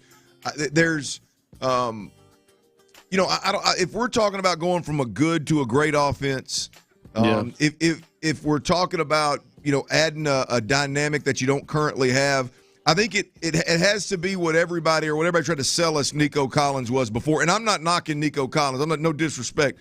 Nico Collins is a much more well-rounded, good route running, kind of brings more to the table than just a big-bodied guy that's a 50-50 ball catcher that's a man beater. He's not that. he's something else. He's more complete. He's producing in a different way than what we were being sold the type of player that he was. And so I think that's still the player that this offense could benefit the most from right now is that particular receiver. Obviously, we know they're going to have to do something at multiple. The tight end is on a 1-year deal. They're going to have to do something there. They're going to do something at the running back position as well. So I don't know where it ranks on the priority list, Ron, but boy, it just – if you could get a veteran, even if it's an aging veteran like a Mike Evans or something like that, that's that bigger-bodied, go route, just man-beaten wide receiver, that's the dynamic you don't currently have right now. See, Tyler, he brings up Mike Evans, and I know that's a really good one. That's a good thought. He's another one that's potentially out there. Like, I would have been all over that, Clint. I'd have been all over that, Tyler. Like, yes, make that happen. But I take a step back on that at this point now. Like like you brought up the other spots. Like maybe it is. Hey, let's take a shot at a tight end that we think could be, a difference maker at tight end and not necessarily receiver. But I'm with you. I think they need to get more weapons. I like what you said, to go from a good offense to a great offense. Like, I just don't know if I'm 100% now of like, hey, it makes sense to give up draft capital to go get a Mike Evans. It makes sense to go spend big money to go get those guys, because it feels like the production they're getting is like something you feel like they can grow into. So, well, I tell you what I'd like. I would like to see, Ron, while we're on the topic, like I would like to see Nico Collins more in the Robert Woods role. You're right, and I don't think they're getting. You're right. I don't think they're getting the most out of him yet. Oh, I agree. But I mean, we're like, they had to be shocked in a way in which, like, the way he's producing is impressive, but it's impressive in a way in which, I mean, even like you weren't completely out on Nico, but you didn't see him being as well-rounded and a great route runner and catching balls in trap. I mean, we all thought he was going to be a 6'4" man beater. I didn't think he was T.O. when he got the ball in his hands. Right. Like I didn't think he could not be tackled. I didn't like right. They can run screens with him. They ran the screen with him on Sunday to get it to, like, I think it was 4th and 1, but that was easy. And that could be broken more. Yeah, that's the other part. We're seeing the dynamic of Tank, but I'm glad you brought that up. I don't think that we're seeing the best out of Nico yet. I don't know if they know exactly how they want to use him, which there's a lot that can roll there. What you got coming up at the 4? Man, I got an unbelievably I got a top of the line football horny clip of the day, Ron. Oh, football horny clip of the day. They look, they come around more often with this coaching staff and this damn quarterback, but I got to give the people what they want, man. I mean, Tyler loves to drop, and I got to give the people what they want. So I'll have that for you next, and we'll obviously discuss. But before we get there, I got to tell you about these cold Coors Light now. We got live sports damn near every night with the Rockets rocking and rolling, college football and pro football rocking and rolling. We got live sports, and there's nothing.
SportsRadio610 Sponsored by AbbVie. KILT FM HD2 Houston. Insider access. Exclusive content. The Texans play here. Always live on the free Odyssey app. Sports Radio 610 presents The Drive with Stoerner and Hughley. Clint Stoerner's Football at 4. All right, I know the people out there, I know they love them old football horny clips of the day, clips of the week, and boy, I tell you what, with Bobby Slowick, DeMeco Ryans, C.J. Stroud, and every now and then you can sprinkle in one of them other fellas over there at NRG. We've got a nice array of football horny clips that we can bring to the people, and I'll be damned if I was going to let this week slide by and not showcase one of C.J. Stroud's post-game comments. But here's where I want to go with this. I'm a firm believer, Ron, in a man's true character is defined through times of adversity. Look, I mean, everybody is good to everybody when times are good, man. Everybody's happy. Everybody is smiling when you're winning and things are going your way. What I love is when a little adversity strikes and it really pulls back the curtain and shows you who you really are or who that person really is. And in terms of sports adversity, and we're talking about quarterbacks here, that usually comes in the shape of interceptions, turnovers, losing ball games, things of that nature. And with C.J. Stroud, they hadn't done much losing of late. They're 6-2 in their last 8 ball games, and he's played really, really well to the point where he's in MVP conversations. But there has been a couple of moments. I'll take you back. This was a little earlier, right? A little earlier football horny clip of the day, clip of the week. C.J. Stroud, the Texans, they're fighting tooth and nail with the Cincinnati Bengals, and got the game all but in the bag. And C.J. Stroud tries to do too much. Throw a little crossing route, saw the DB undercutting it, thought he was going to kind of feather it over the DB's head and didn't get it over his head, trying to do too much when he shouldn't have. It was an ill-advised throw, and it cost the team, almost cost the team the game if we're being completely honest. But in that moment, who was C.J. Stroud? Turn me on, C.J. What'd you go tell DeMeco Ryans? After I threw the interception, I think they had scored, and I let them know, man, like, I got your back. Like, I know I made a mistake, but that one play doesn't define me, and I'm gonna go prove myself again. And I think we had a great day offensively, ran the ball really well, threw the ball really well. But those last 4-minute drills, man, I got to be better. I can't turn the ball over right there.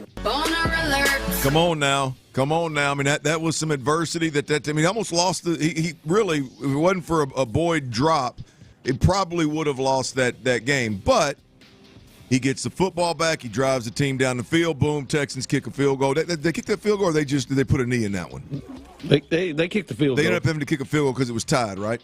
Yep. And he gets the job done. So instead of talking about the interception, really, if you look at that game, it was another drive where C.J. Stroud got the ball last, drove his team down, won the football game. But in that moment, boy, that right there turns me on. To have a quarterback, to have a pilot that in that adverse moment doesn't flinch, and he doesn't flinch to the point of where he goes over and talks to the coach, I absolutely love it. Here we go. We fast forward to today, and we're sitting here kind of putting a bow on Sunday's win, where C.J. Stroud threw really 3 interceptions, but threw 2 fourth-quarter interceptions that very easily could have cost the Texans this ball game against the Arizona Cardinals if it weren't for the defense bowing their neck.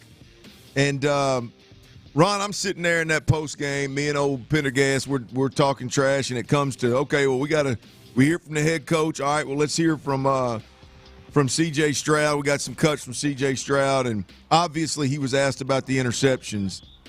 And boy, if this don't turn you on, I don't know what does. Here's C.J. Stroud talking about the interceptions that he threw and what his mindset is moving forward.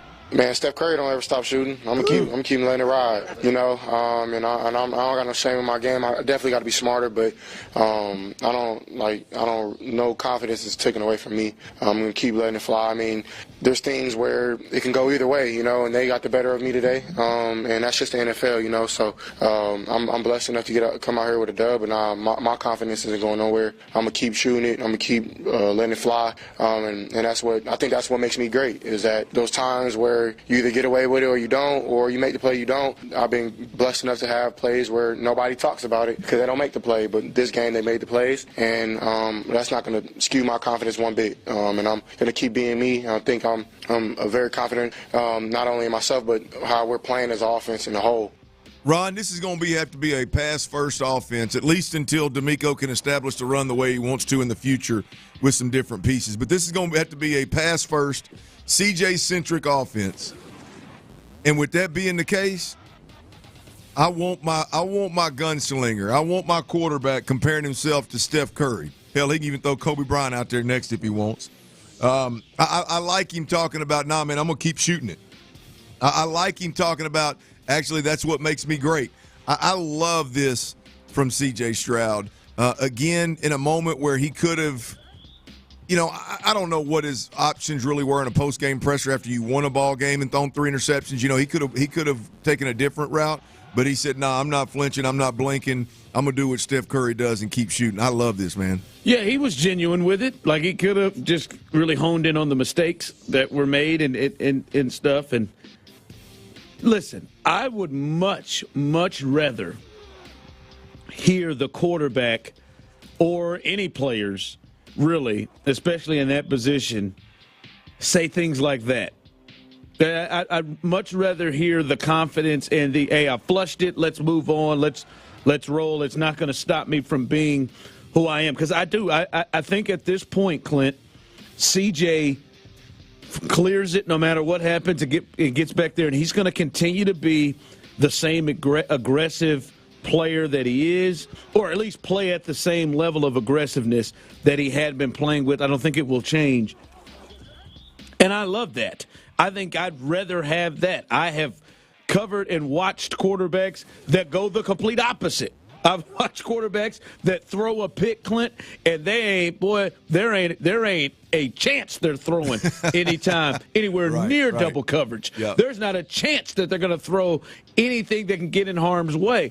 So I'd much rather have that. I just think, Clint, for me, is we're starting to see I don't even want to call it a trend yet, but it is just back-to-back weeks late in the game. It doesn't seem like he is thinking time and score, thinking the best thing that needs to be done to win real late. I think interceptions are different. I do. I think first quarter interceptions are different than fourth quarter interceptions, especially when you have a lead.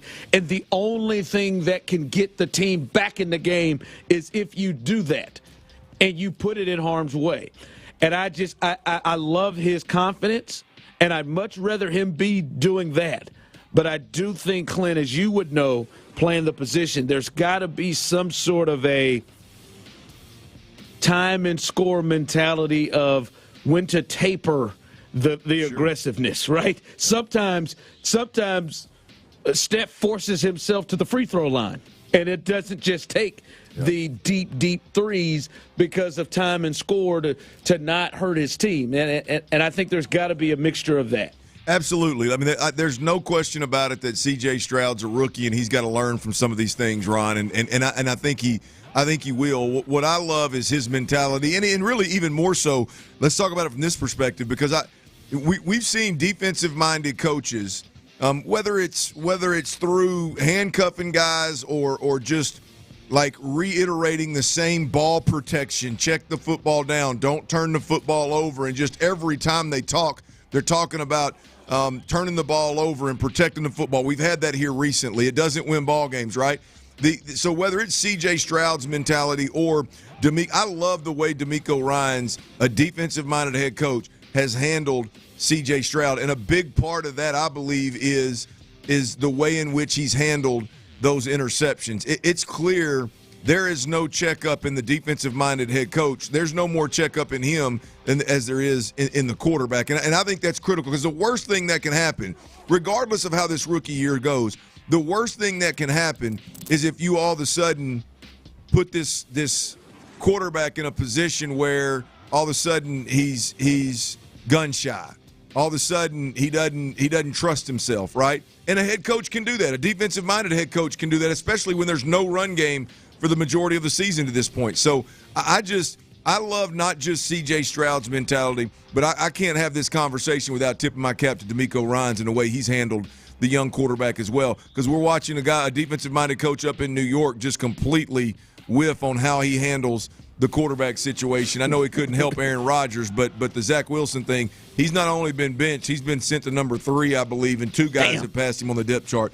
So it's just been an absolute mess, and I tip my cap to DeMeco Ryans for not allowing that to happen here in Houston. Completely agree. And Bobby Slowick has been a big key into that. I don't get concerned that he's going to lose confidence. I don't think he's going to do that. I just hope he doesn't just have a clear to hell with it mindset all the time. That's just my. At some point, you got to taper your level of effort. I love a level of effort, but like Josh Allen has a level of effort all the time. All the time, right? And he's trying to drive it down the field, right? Yeah, and I don't understand CJ's going to be that, but like you just at some point. I love the Steph comparison, but at some point you gotta pull that in. Yeah, I wish we talked a lot. We heard Andre Ware talking in the broadcast about double moves. They're sitting on routes, right? I think what CJ learns from the last interception where he threw the wide side out route, which I hate that route. It's the worst route in all of football. Cut the splits. Right, angle outside on your stem, allow the DB to undercut it, give him the angle on the ball, and then break to the sideline. It's the worst route in all of football. I don't know why anybody runs it, but hell, who am I? But Ron, if I went back and watched that on all 22, if they double move that, I mean, there's nobody behind him. Tank Dell could have did the worm in the end zone from about the 5. Man, there was nobody. I mean, nobody back there. So, nonetheless. I think CJ learns from all of them. I love the mentality of him. I love the mentality of the head coach, defensive-minded head coach as well. It's going to be fun to cover this one moving forward because he is going to keep shooting. There ain't no doubt about that. God bless you too, CJ Stroud. Red 22. You're damn right. There ain't nothing wrong with that, man. Hey, fellas, we're right. Thanksgiving's right around the corner. And since Ron doesn't like a Taco Tuesday, in the spirit of food, I mean, let's. Just want to be clear. I don't mind Taco Tuesday, just not 80 in a row. Oh, okay. Not 80 weeks in a row. That's it. He wants that Salisbury steak now. Courtney must not be listening. Something. That old Odyssey app must not be downloaded on her phone. I'm telling you that. What's y'all's? Lord. Dang, what you need is some of that scissor. What you need is some of that scissor. You need some of that Sprite and some Mucinex to get you a little Sprite. No, I think my throat thought she was listening. Yeah, that's about right. Hey, what's your favorite Thanksgiving dish, man? Oh, it's easy for me. I am a straight-up turkey dressing and some of that gravy over the top of it. That is what I live for. I cannot wait for it. Whose is it? Who cooks it? Courtney's grandmother is sensational. Sensational with it. It's been the best I've had since my grandmother passed. Sensational. Do you do a big plate of it? I don't. It generally outweighs my turkey. Either, man. I don't give a damn if he is. But it outweighs my turkey. It's probably the biggest thing on there, especially when you cook it. It's not stuffed in. It's not stuffed in. This thing is cooked in a separate pan. Has chunks of turkey inside that piece. Then you get that gravy over the top of it. That sounds like a deal, right? I can hear the saliva building in your mouth as you describe it. I need a drink. Tyler, what are you going with? Man, I do love a lot of different food on Thanksgiving. It's one of my favorite holidays. If I had to pick, it's close between I'm a sucker for some good green bean casserole. Yuck. I love. You just yucked your green bean casserole. If you it's not personal. It's not. It just. Don't I bet you're dressing his ass. But sure, you might think it is. Yeah, the green bean casserole, and I usually actually fry the turkey for our family. I love fried turkey. Fried turkey's good. That's not bad. And corn casserole. I have an aunt that makes corn casserole that is to die for. So again, your favorite is? Yeah. Man, I'm gonna go just with the I'm gonna go with the fried turkey. Just the fried turkey. I think that's number one. I can sit and pick off a turkey like that for hours. You're a turkey grazer? Yeah, I'm a grazer. Did no you doubt. fry? Do you fry it, or do you just sit out there and annoy the hell out of the person that does fry it? No, here recently I've been doing the turkey frying for our crew. Oh wow. Yeah. I'm gonna tell y'all what. I'm a broccoli, cheese, and rice casserole. See, that's good too. I think it's because not that y'all's it's not bad. Not that y'all's items aren't also strictly, Thanksgiving items. But like, I don't recall ever eating broccoli, cheese, rice casserole outside of Thanksgiving Day. Yeah. You know what I mean? That's another thing for me with dressing. I don't bang that out a lot any other time. Yeah, that'd be. Is there dressing? Like, is there ever another time? Like, is Christmas or anything? Does everybody? Oh yeah, they bring that on out. Yeah, that comes out sometimes. Yeah, Christmas. My mom used to make it as well. My mom also, growing up, like we would have broccoli, rice, cheese casserole for dinner sometime. Ooh man, that's big. I tell you what else, big pecan pie guy, y'all.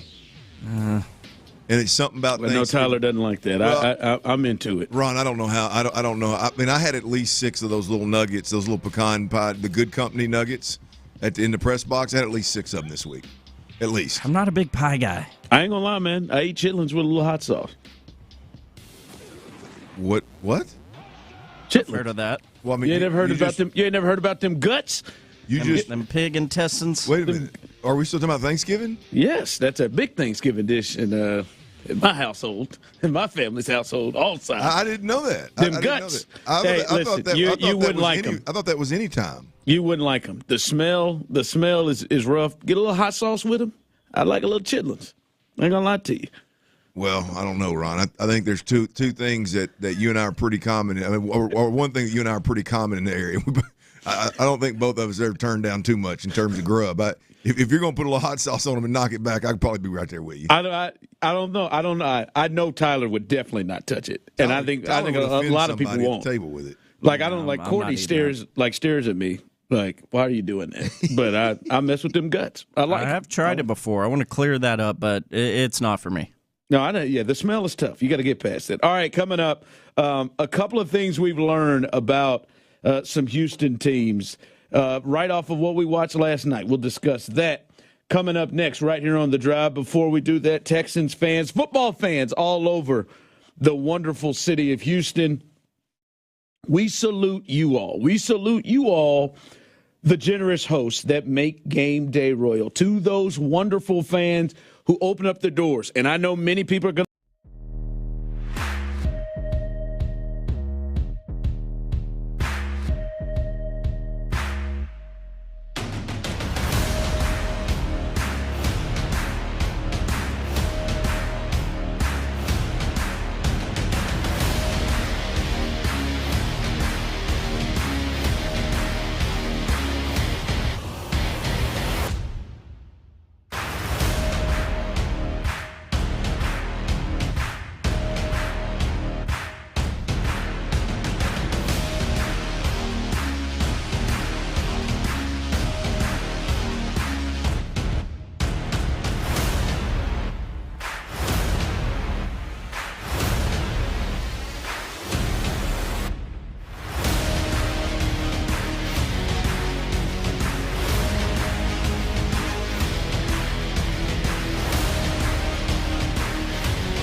Join the Houston sports conversation in a brand new way. Houston's sports leader. Sports Radio 610.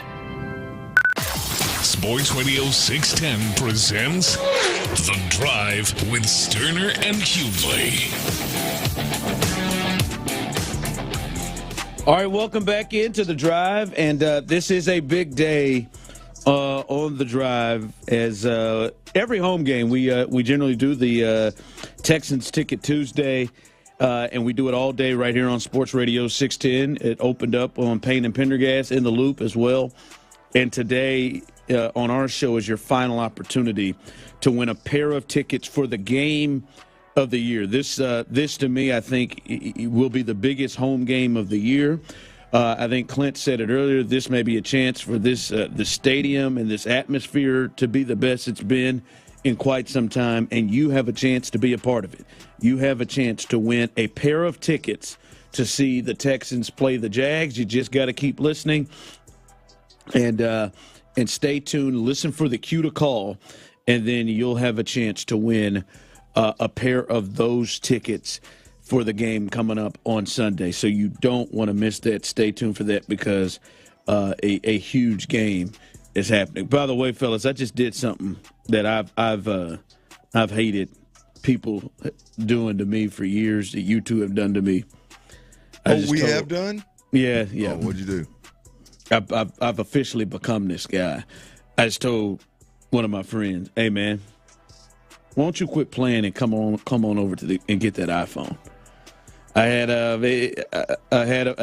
one of my guys that kept coming up green as we're going back and forth, screwing up your group text, huh? And I'm just like, "Hey man, why don't you just step up and grab that?" And he told me to go to hell, but I've become that guy. It is really annoying when that green comes up. And I know I was annoying the hell out of you all for years. It is really annoying. Just get it. Get the iPhone. Did you tell him, "Hey man, I've been there. I've been you before"? No, I told him. I said, "I've been there. I know what you're doing." And he told me to go to hell. You're just at this point stubborn and hell bent on doing it. And I did it. And you just got to stop fighting it. Stop fighting it. And I know he's hell bent, because he's really more techie. And I'm like, dude, come on, man. You're just holding out. I didn't think I'd be that guy, but I had to let him know, man. Go ahead, man. Let that thing go, man. Well, I'm glad you can just admit it and come around, and I mean, you can be molded, man. I mean, I know Courtney's been working on you for a while, and it's good to see. I can't even keep a straight face. When you go to, I know Courtney's been working on you. By the way, Courtney, she's a hard ass. She is fighting against iPhones. Really? Oh yeah, she is fighting against iPhones. She won't do it. I don't know why, but yeah. So what does she got?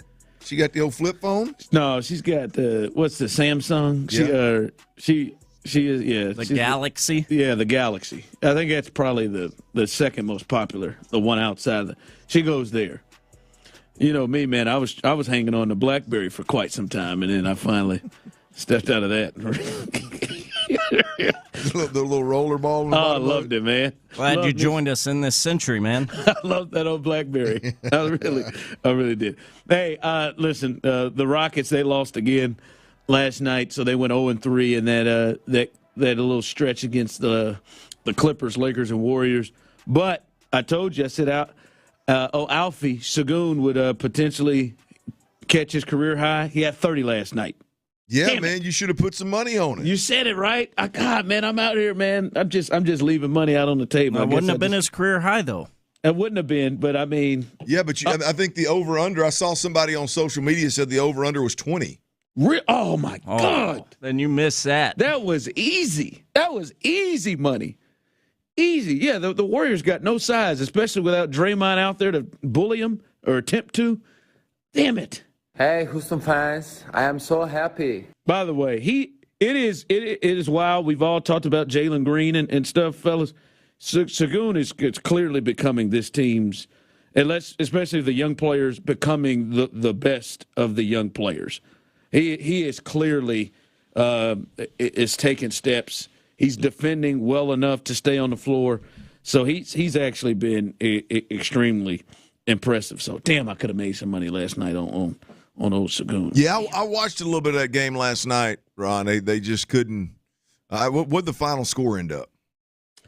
It wasn't as close as the other games. I kind of moved off of it, and it wasn't a blowout. They didn't get 121 to 116. Yeah, they didn't get done in. Yeah, it wasn't a blowout.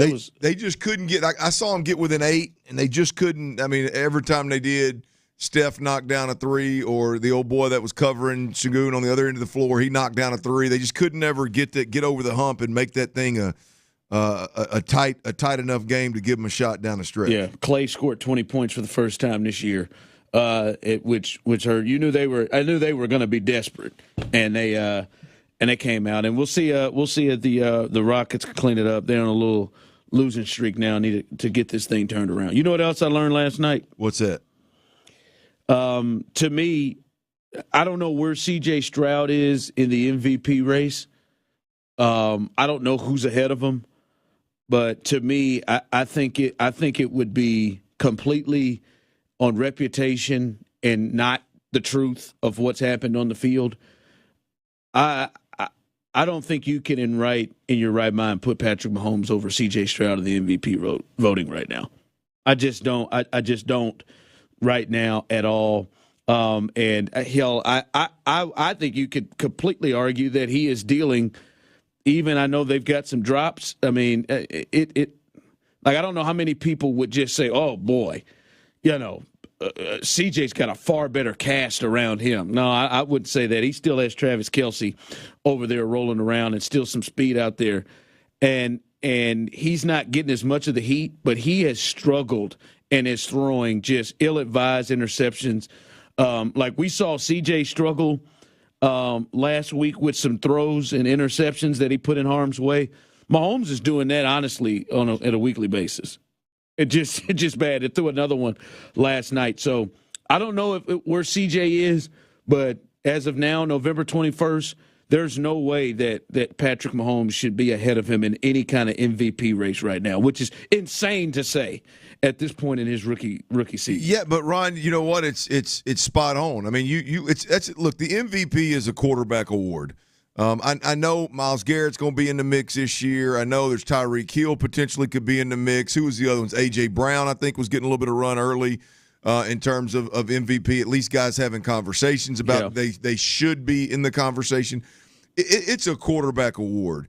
And one of the best quarterbacks in the league this year, without a doubt, has been C.J. Stroud. And you look at the usual suspects, if you will, that at the beginning of the year, if you make a list of MVP candidates, I mean, three of your top 4 are not having good years, are playing well below what we have grown accustomed to seeing them do. Josh Allen, right? Patrick Mahomes, and there's one more. Who am I leaving out? Josh Allen, Patrick Burrow Mahomes. is hurt. Joe Burrow, that was the other one. Joe Burrow being hurt. That was the other one, yes. And all 3 of those guys would have been in the conversation of the top 5 coming into the season. And right now, those guys aren't playing up to snuff. The other one I was thinking about was Aaron Rodgers, who's been all over that MVP conversation the last handful of years. He gets injured. All those guys are sliding, and it's making room for C.J. Stroud to be squarely in the middle of that conversation right now, man. But I agree with your overall point of, like, Pat Mahomes right now just can't be put ahead of guys that you would expect him to be put ahead of. One of them, C.J. Stroud. No, he's got 10 turnovers in the last 5 games. Right?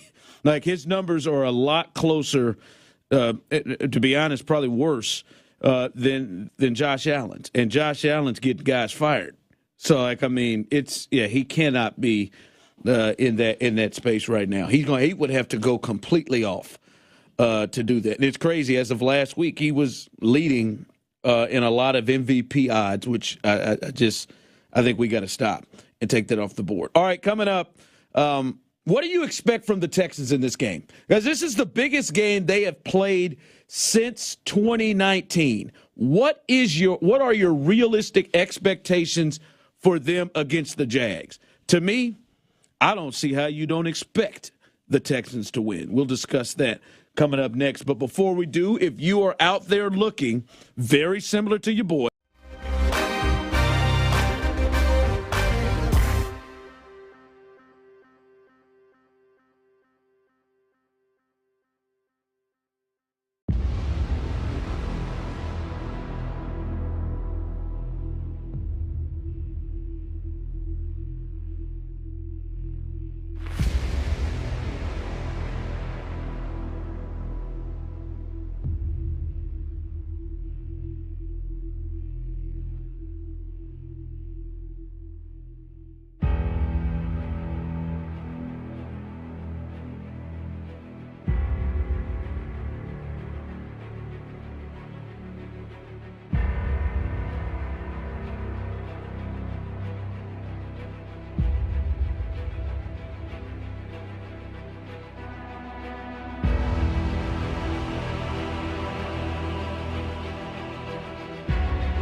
It's like Monday too.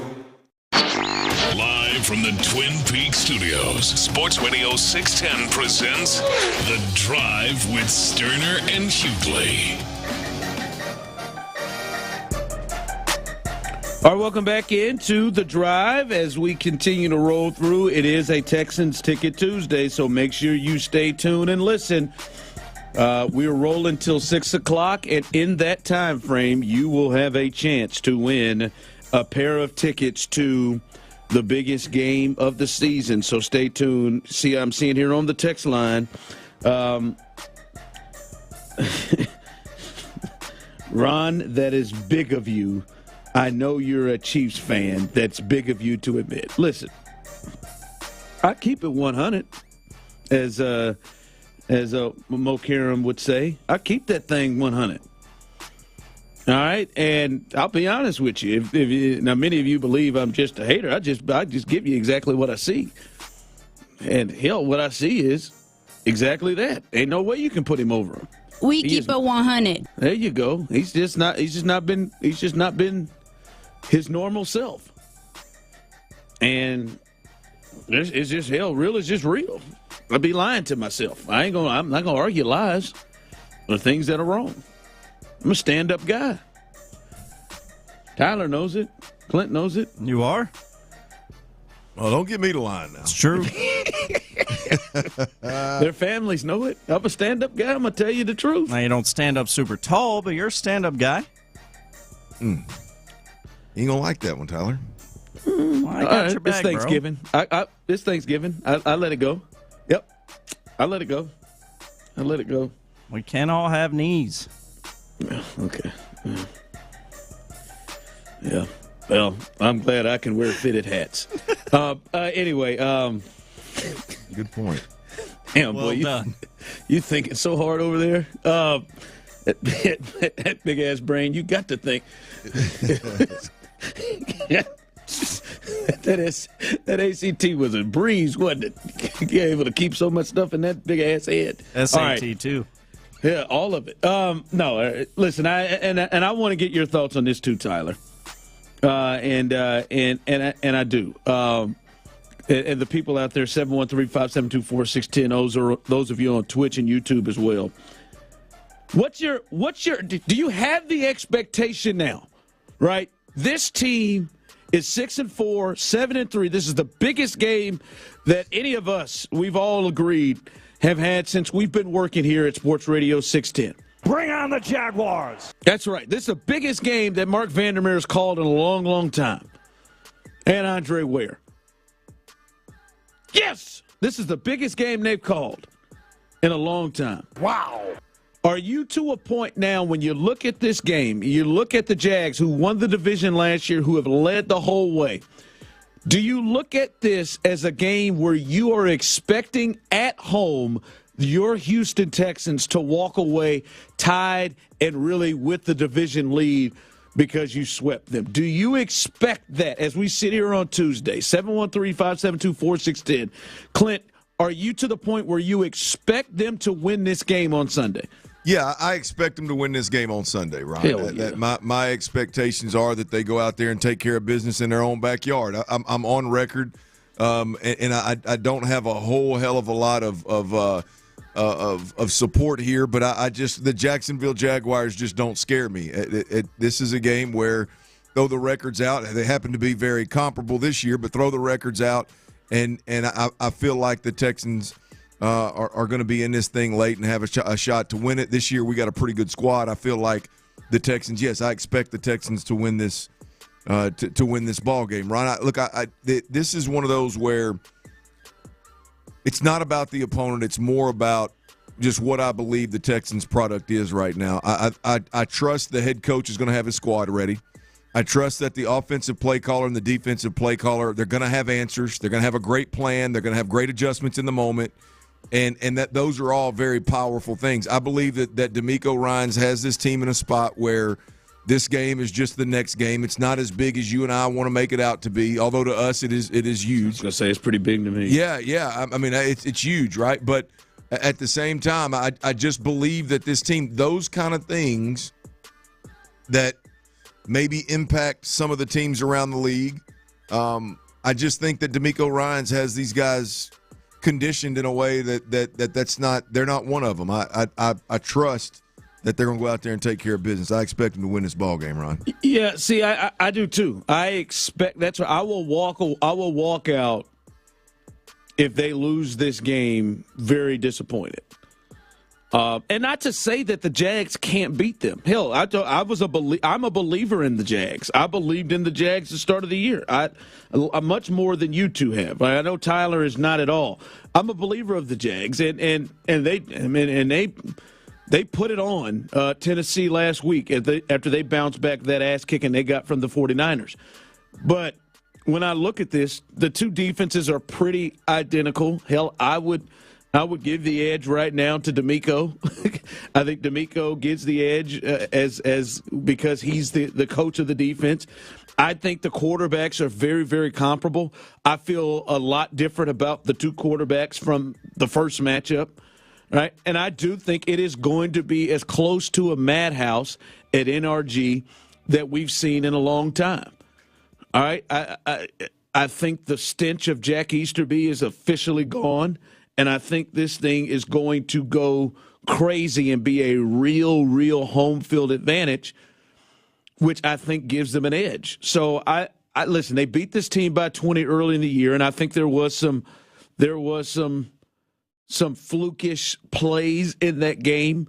But if you watch these two teams, like these are two comparable teams the way they've played right now. Clint, I will be floored if this is some sort of double-digit win by Jacksonville. I will be floored if this is some sort of a 35 to 15 game or something, or 14 game. I'll be shocked by that. But I just look at this team right now, and the Bengal game was so big to me, Clinton Tyler, because it showed me, they're ready to play in these games. That would have been a big concern to me. Are the Texans ready for this next step? And they showed in the Bengal game that they're ready to play in these games. So for me, my expectation is that they go and get this done.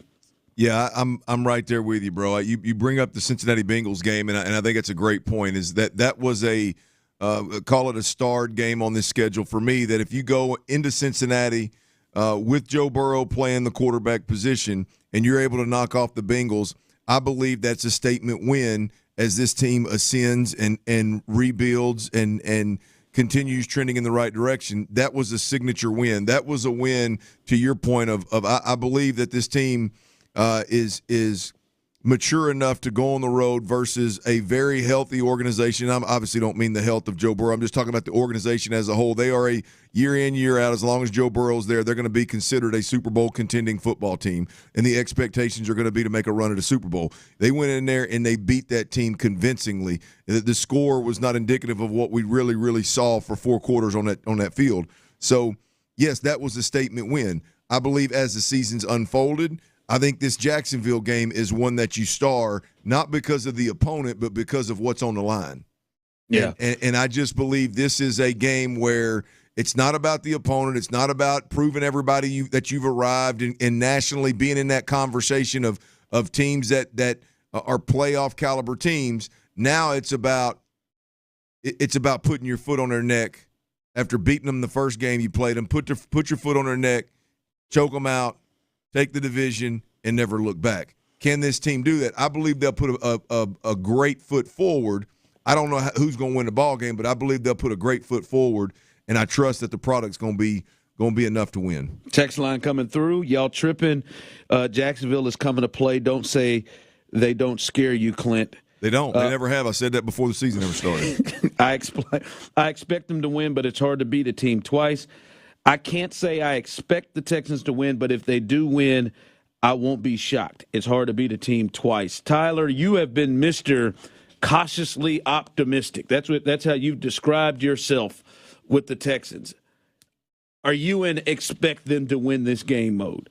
Yeah, anytime the Jaguars are the next opponent on the schedule, I expect the Texans to win. because even, and I know I've said it before, and you hit it at a second ago. Jacksonville at Hell all. no, man. Them nasty-ass teal colors, they're terrible-ass franchise in all of its existence. In all the years, in these years we experienced here in Houston, with the terrible stuff we had to go through with these Houston Texans and Deshaun Watson and the like, they still somehow, the Jaguars, that is, they still somehow found a way in certain years to be in the basement of the AFC South. They're constantly there, and until I see otherwise, I'm never going to expect the Jaguars to come into Houston and beat the Texans. I just won't. Ron, I'm going to tell you, I feel they like were in first place last year. I got a pretty good feel, I guess, for games, good, bad, or indifferent, right? And I should feel different about the Jacksonville Jaguars. I completely agree with that texture. I should feel differently about what they're capable of doing, but it's just I feel like the Jaguars are always a team that's going to give you opportunities to win that game. Whether the Texans were winning 3 games a year, 4 games a year, or they're doing what they are right now, the Jaguars are going to give you a shot. And I believe that the Texans right now are in a position where they're going to take that shot, and they're going to get them more times than not. Yeah. One team has a quarterback that is a legit MVP candidate by most people. The other one, I don't think people view that way in Trevor. The defense, as I said, are very similar. One is at home, and that same team beat the other one by 20 earlier. So I think it can make sense of where these teams are and how they have played of late, that the expectation is that they pull it out. All right, speaking of the Texans and the improvement of how people view the Texans, well, there has been news that shows that the Texans nationally are taking another step forward. We'll discuss that coming up next on a little 5 o'clock Fire on the Drive. All right, get your holiday shopping done at Academy Sports and Outdoors, y'all. These deals are, we good. Huh? We're talking about that good stuff, too. We're talking about Nike, Adidas, Under Armour. And you got to keep your beer cold.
WLTFM HD2 Houston. Insider access. Exclusive content. The Texans play here. Always live on the free Odyssey app. Sports Radio 610 presents The Drive with Stoerner and Hughley. It's the 5 o'clock fire. Brought to you by Regions Bank. It is 5 o'clock. Congratulations. Hopefully you're off work. Luckily for you, Old Dirty and the DILF and T Mills, Psycho T, have the latest for you. And the latest is, listen, we got roughly 58 minutes left in this show. And in that 58 minutes, at some point, you will have a chance, the final chance of the day, to win a pair of tickets to see your Houston Texans host the Jacksonville Jaguars in a game that will be for the AFC South lead. So stay tuned in this final hour. Oh, Lord, forgive me, for your chance to win a pair of tickets. So stay tuned right here. Also, Clint, this is interesting. We've talked about where the Texans are starting to kind of be right now in the NFL, and they are starting to be one of the real stories, one of the real surprise stories. They've got a star developing in the coaching ranks in DeMeco Ryans. They've got a star developing at the quarterback position, and they are widely talked about with C.J. Stroud. And with that, Clint, the NFL is moving the Texans game versus the Broncos in Week 13 to a noon kickoff. Right, this game was originally supposed to be played at 3 o'clock. This game will be played at noon, 12 o'clock. And to go along with that, Clint, they will get CBS's top broadcast crew. That means Jim Nantz, yay, and Tony Romo will be broadcasting that game. So, yes, they wanted it to get more eyeballs because there's a huge game in the NFC between the Eagles and the Niners in that 3 o'clock window. They not only moved it up, but they moved it up by giving the number one broadcast team for CBS. Shocking when you think about the start of the season that the Texans have gotten themselves to this point in 10 weeks. But that is where they are right now, moving them up to get more eyeballs and putting the top team on that call. Yeah, look, I mean, the first time I've heard of a team personally being flexed up instead of back to a prime time, but hey, I'll take it. I mean, look, I guarantee you DeMeco Ryans and the boys over at NRG will take it because they got a pretty good thing rolling in these noon games. And so whether you look at it as it's what the Texans are used to, and they clearly have played well of late, winning 6 of the last 8 at noon, or you look at it as more eyeballs, the regional game, the broadcast crew not being bumped up against the 49ers and the Eagles in that 3 o'clock window. Any way you slice it, I think this is a win for the Texans. Absolutely, and it'll be a big game, and it will be a big game, Clint, because regardless of what happens on Sunday against the Jags, this still will be 2 AFC playoff level teams. The Broncos, who are actually currently a game behind the Texans at 5-5, with I think they've won 4 in a row with Russell Wilson. This will be a game that really matters. It'll be a big game, and really, when I look at the schedule, one of the top games, at least concerning playoff. The playoff wild race card picture for sure. Yeah, this at the very least in that week. So it makes sense of why CBS is doing this. So Jim Nantz will be in town. Tyler, why don't you work on getting Jim on? Are you sure you want that? Like really? Yeah. Like really? Like yeah, I really? Want his ass. Yep. I want you to lead with me. I know Ron. I know he pushed the buttons a little bit last time y'all talked, but you would have to apologize. No, just act like it didn't happen. Just get him, and then when he gets on, then we'll discuss it. Yeah, because it went so well the first time, so you want him back on. As my mom would say, you keep on crying. I'll give you something to cry about. I just got the red carpet. We're wanting to get into a controversy. Yeah, you want to get into controversy? I got one. Ron, this is no way to get him to come on the show, Ron. Well, he's not listening, but I'm just saying. Up. I can see you over there working that beard. You over there working that beard. The name Nance just got you all fidgety. I just want to have a couple of minutes with him, and then really get into this game. We could talk about the U.S. Open, the Masters. What else do you want to talk about? Final Four. We can talk about all that. I just want to have a conversation. Well, here's the deal. Ask him about those things before you ask him about C.J. Stroud, whatever you do. Good Lord, for real. I mean, yes.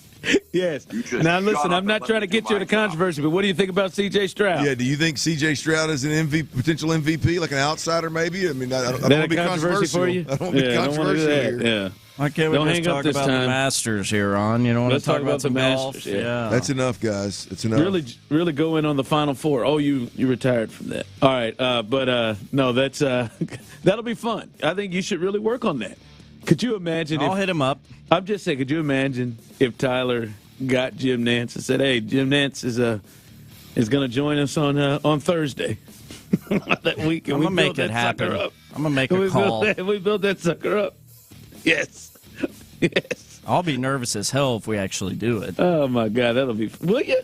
Yes. Oh man, that's the only guest we've ever had that was that. Like, I mean, let's say what it is. He basically walked off. Like he was so angry. He hung up. Enough, you two. I mean, that's an A-list guest, and you guys are running them off, man. Could y'all relax a little bit? Tyler done jumped on the damn bandwagon. He relaxed a little bit in there. He's A-. All right, but that'll be a big game, big change for the Texans as they're becoming a more talked about thing, and CBS feels like they got to put them on center stage. 5 o'clock fire. All right, this is now. We hadn't talked about this yet, fellas, but I feel like a lot of people that are Texans fans have wondered about this, and I'm curious to get your thoughts because I know I have a couple of my own. The Colts have decided to waive 4-time All-Pro linebacker Shaq Leonard, and there was a time where Clint, he was easily the best interior linebacker in the game, and I'm talking about a league that included Fred Warner, that included some of these guys. Shaquille Leonard was the dude. He was a turnover machine, and it was like every line at some point, every team was looking for that style of interior linebacker. And now he is on the streets with the Colts. He has had injuries the last couple of years. The first thing that I've seen Larry from Stafford say it, I've seen a lot of fans, Clint, ooh, he's on the streets. Maybe the Texans should look in on Shaq Leonard. What's your thoughts on that? Well, I mean, look, I haven't watched enough of Shaq Leonard when he has been healthy of late to know if he's still that guy. I mean, if anybody in that building over there feels like Shaq Leonard is still that guy that can play at a Pro Bowl level or anywhere near it, you know, I would think that it's worth entertaining for damn sure. The good thing is I read a little earlier, I believe he's got $6.5 million left on his contract this year, which because he goes on into waivers, right? And anybody that claims him would have to pick up that $6.5 million, whereas if he clears waivers and he can sign with anybody as a street free agent. And so the good thing is I think the Texans are going to have a chance at him. I think if DeMeco Ryans does pique his interest, I think he's going to have a shot at him. And like we've talked about of late here, I think a Shaq Leonard is definitely a guy that in the past would be in the division with the Texans. We'd probably look across look over here and go, nah, no thank you. But if you look at it right now with DeMeco Ryans and all things that are going on with C.J. Stroud and where this organization appears to be trending, I got to believe that Shaq Leonard would at the very least be interested in what the Texans have to offer. And then you look at DeMeco Ryans, the linebacker coach, who in their right mind wouldn't want that dude as a position coach? So I got to think that there is a shot that the Texans could have a shot at Shaq Leonard if he indeed can still play. I don't know exactly what went on in Indy. The reports are that he went in and they told him he was going to be inactive the rest of the year yesterday, and today he was released, which leads me to believe that he said, oh, is that right? I'm going to be inactive the rest of the year, then y'all go on and cut me loose. So who knows? We'll see. Yeah, this feels different than the Des King thing, to where you're like, yeah, there's a real, like there's a real place and element for Des King to really kind of help this team, especially with all the injuries there. Like, man, I'm looking at it, Clint. One, I am skeptical to thinking a team in the Colts who are 5-5 and in the AFC playoff race, right? They're a team that actually has a tiebreaker right now over the Texans with a win earlier in the year in Week 2. So they are still in it. I do find it odd that they would let him go and want him to be inactive for the rest of the year if he could still help. And second, like, for me, it's just like you got Perryman in there, the veteran leader, and he is still moving at a rate where you feel good about what he's doing. Henry To'oTo'o, you hope he comes back soon for the concussion thing. Now, if an injury thing takes it out, maybe that's a different story. But we just saw Blake Cashman. Christian Harris is coming on. It's just like, for me, who do you want off the field? Yeah, Ron, I don't. If it's Shaq Leonard of old, you can have any of those guys you mentioned. Yeah, that's. And if it's not, then he's not even in the equation. Like you don't sign a guy that just isn't. He's on the backside and he's sliding quickly. We're not interested in that. But man, I mean, if this dude is anywhere near, who he was, then I mean, it's a no-brainer based on what you have. 5 o'clock fire. All right, other NFL news. Jets quarterback Aaron Rodgers was on Pat McAfee and potentially talked about where he is right now with the injury and potentially about a return. Here was Aaron Rodgers on Pat McAfee. I think that there was a thought immediately after the injury, this is it.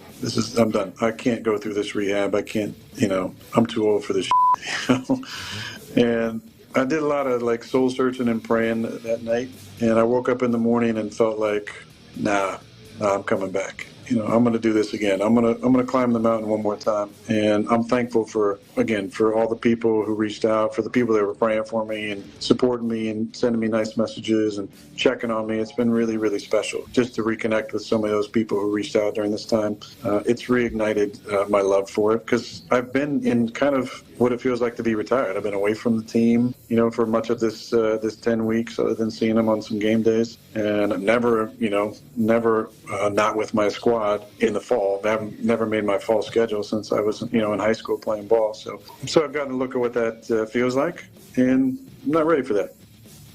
Yeah, and the word is, Clint, that he has been jogging and eyes practicing in 2 weeks. When I came out of the darkness... Look, this is... In 2 weeks? What? It's going to be... It's that simple. Look, I don't know what the hell happened in terms of did he really tear his Achilles? Was the injury not as bad as we were led to believe? But I really don't give a rip. I love Aaron Rodgers, and the game of football is better if he's playing. Damn sure in New York, it's better. And I'm fascinated by the whole thing. I know there's people out there that are going to stir the pot and hot takers in terms of who's his doctor. Was he? It was a conspiracy theory. Yada yada yada. I hope we get to see him this year. I look forward to seeing the fallout if we do see him. Listen, it's obviously this will be one of the most interesting stories in the league if he is able to return. But Clint, 39, almost 40 years old, if he tore his Achilles, he's back. The sense of humor, like that. Like if he plays again this year, that is.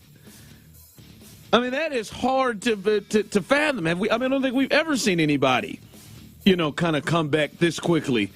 And I don't know. Do you think he should?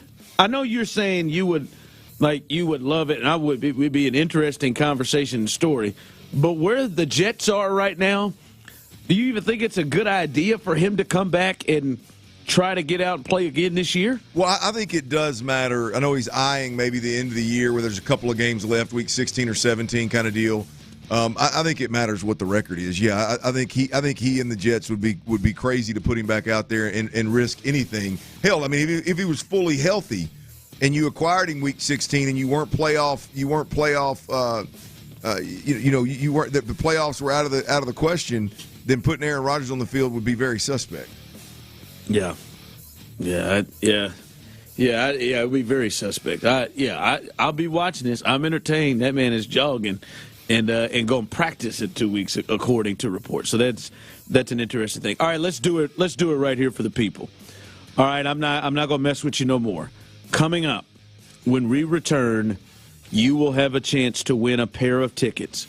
In the next segment, your chance to win a pair of tickets to go to the game on Sunday, the biggest game in NRG in a long, long time against the Jacksonville Jaguars. Your chance to win a pair of those tickets. Oh, yeah, they're front row tickets in the bullpen. Your chance to win those tickets coming up on the other side of this break. That's next on The Drive. All right, Mokaram Law Firm. I'm talking about they're one of the nation's premier personal injury law firms, folks, and they're right here in Houston. And the Mokaram Law Firm offices are full of people just like you and just like me, true blue Houstonians. If you've been injured in an accident, auto accident, big truck accident, slip and fall, accident at work, Mokaram Law is who you need to call. And I do want to make you aware of one thing. I mean, accidents do happen in ride shares, Lyfts, Ubers, things of that nature. And I want you to know this. If you are in an accident in a ride share, Mokaram Law, they've earned their stripes as Houston's ride share attorneys at this point in time. They don't just talk the talk, they walk the walk. They'll take on the massive insurance companies that represent these ride share companies and make sure that you get the representation that you need and the compensation that you deserve. They'll meet you in person. They'll meet you obviously by phone, video conference. They'll come to your house. They'll come to the hospital. Whatever you need Mokaram Law to do, again, to feel comfortable and confident in your representation, they'll make that happen. No question about it. And with Mokaram Law, your consultation's always free. You pay nothing unless you win. They're available 24/7. You call, you get a real person, not some automated answering service.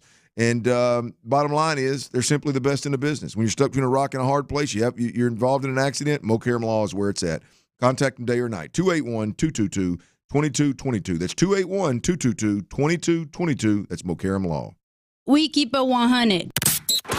Make that 3 straight clutch wins for the Texans. Too close for comfort? Maybe just a little. We don't have to live in that world, which I know we keep doing it, but we could.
is in the game.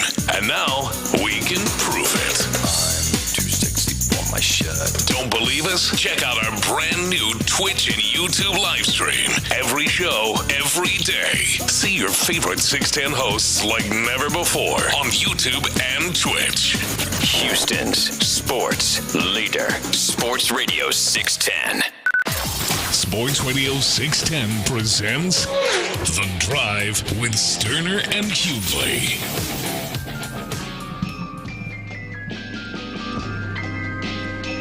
All right, welcome back to The Drive. This is the segment. This is the segment for your chance to win.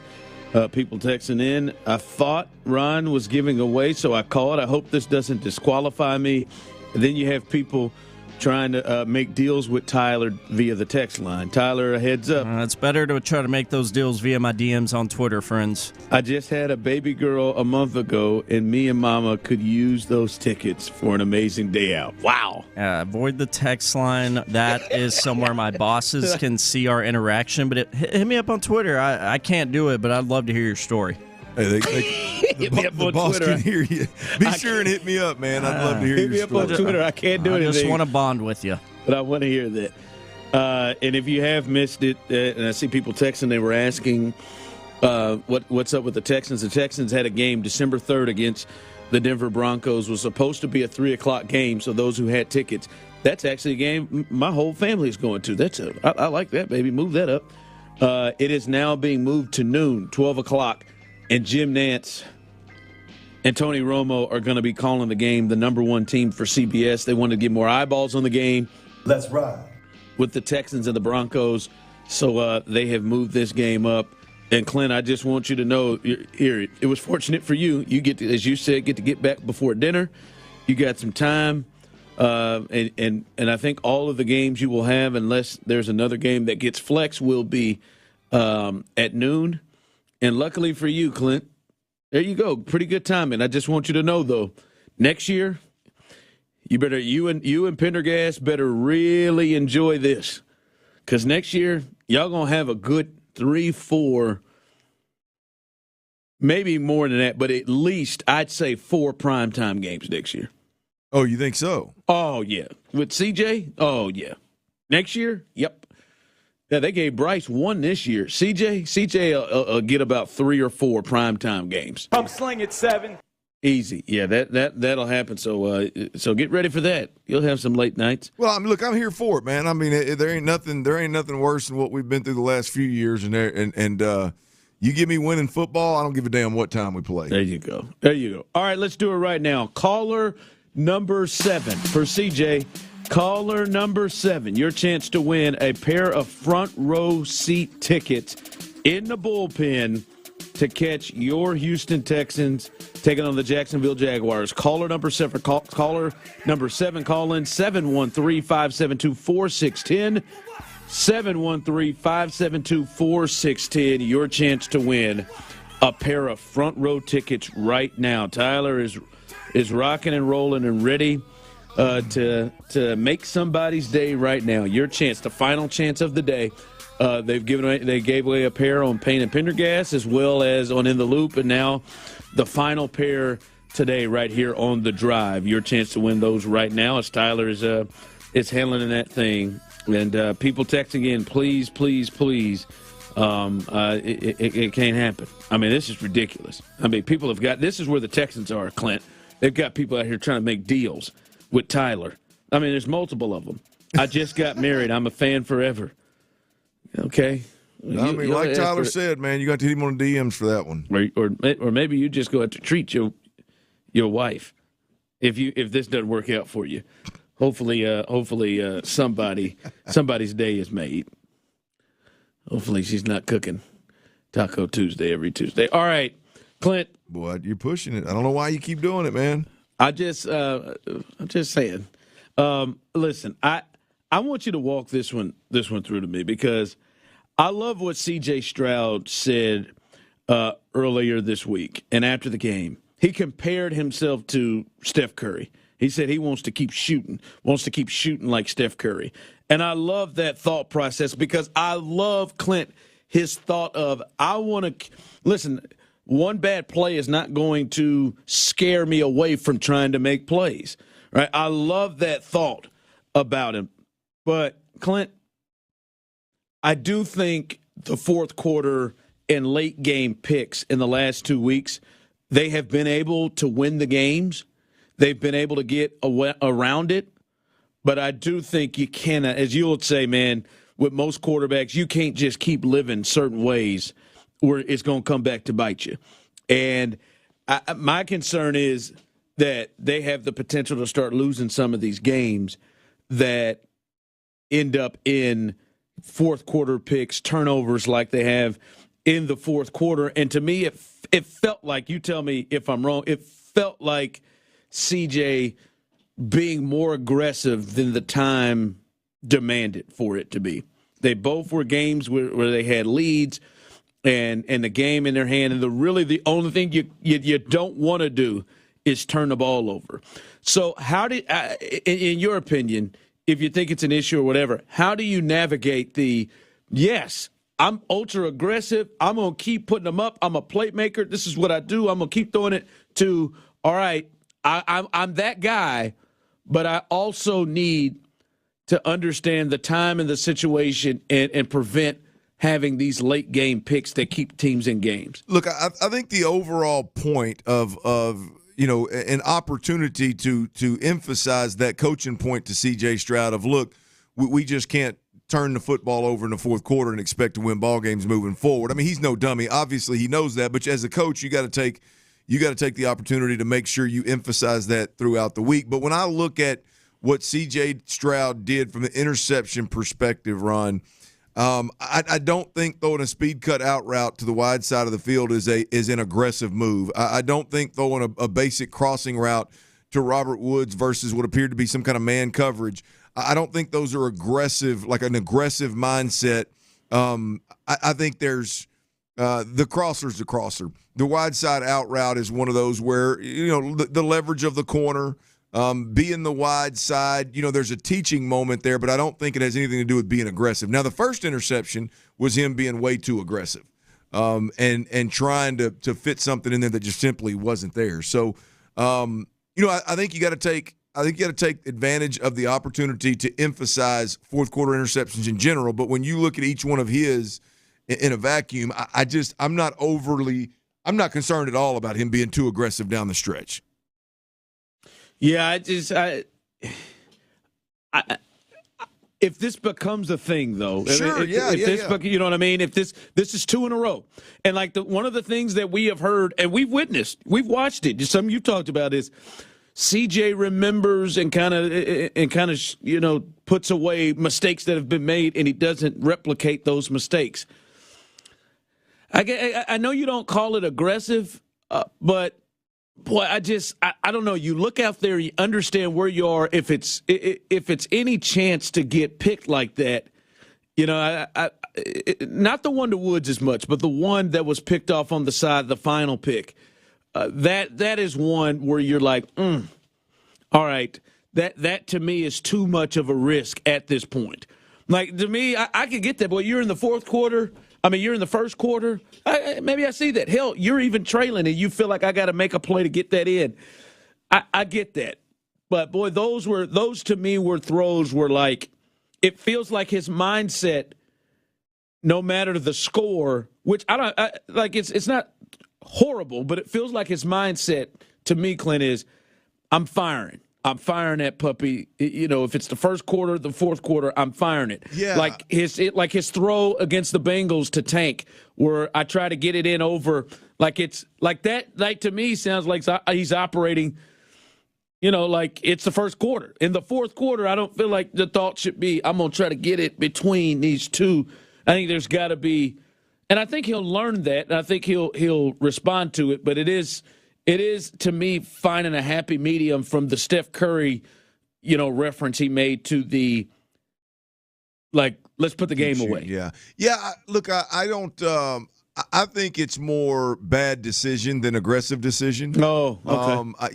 I think in the future you look at like that out route that he threw the interception on. It's like, hey, let's really emphasize this week. Let's really coach him up on the leverage of that safety, and if that safety's sitting at all, and key in certain things.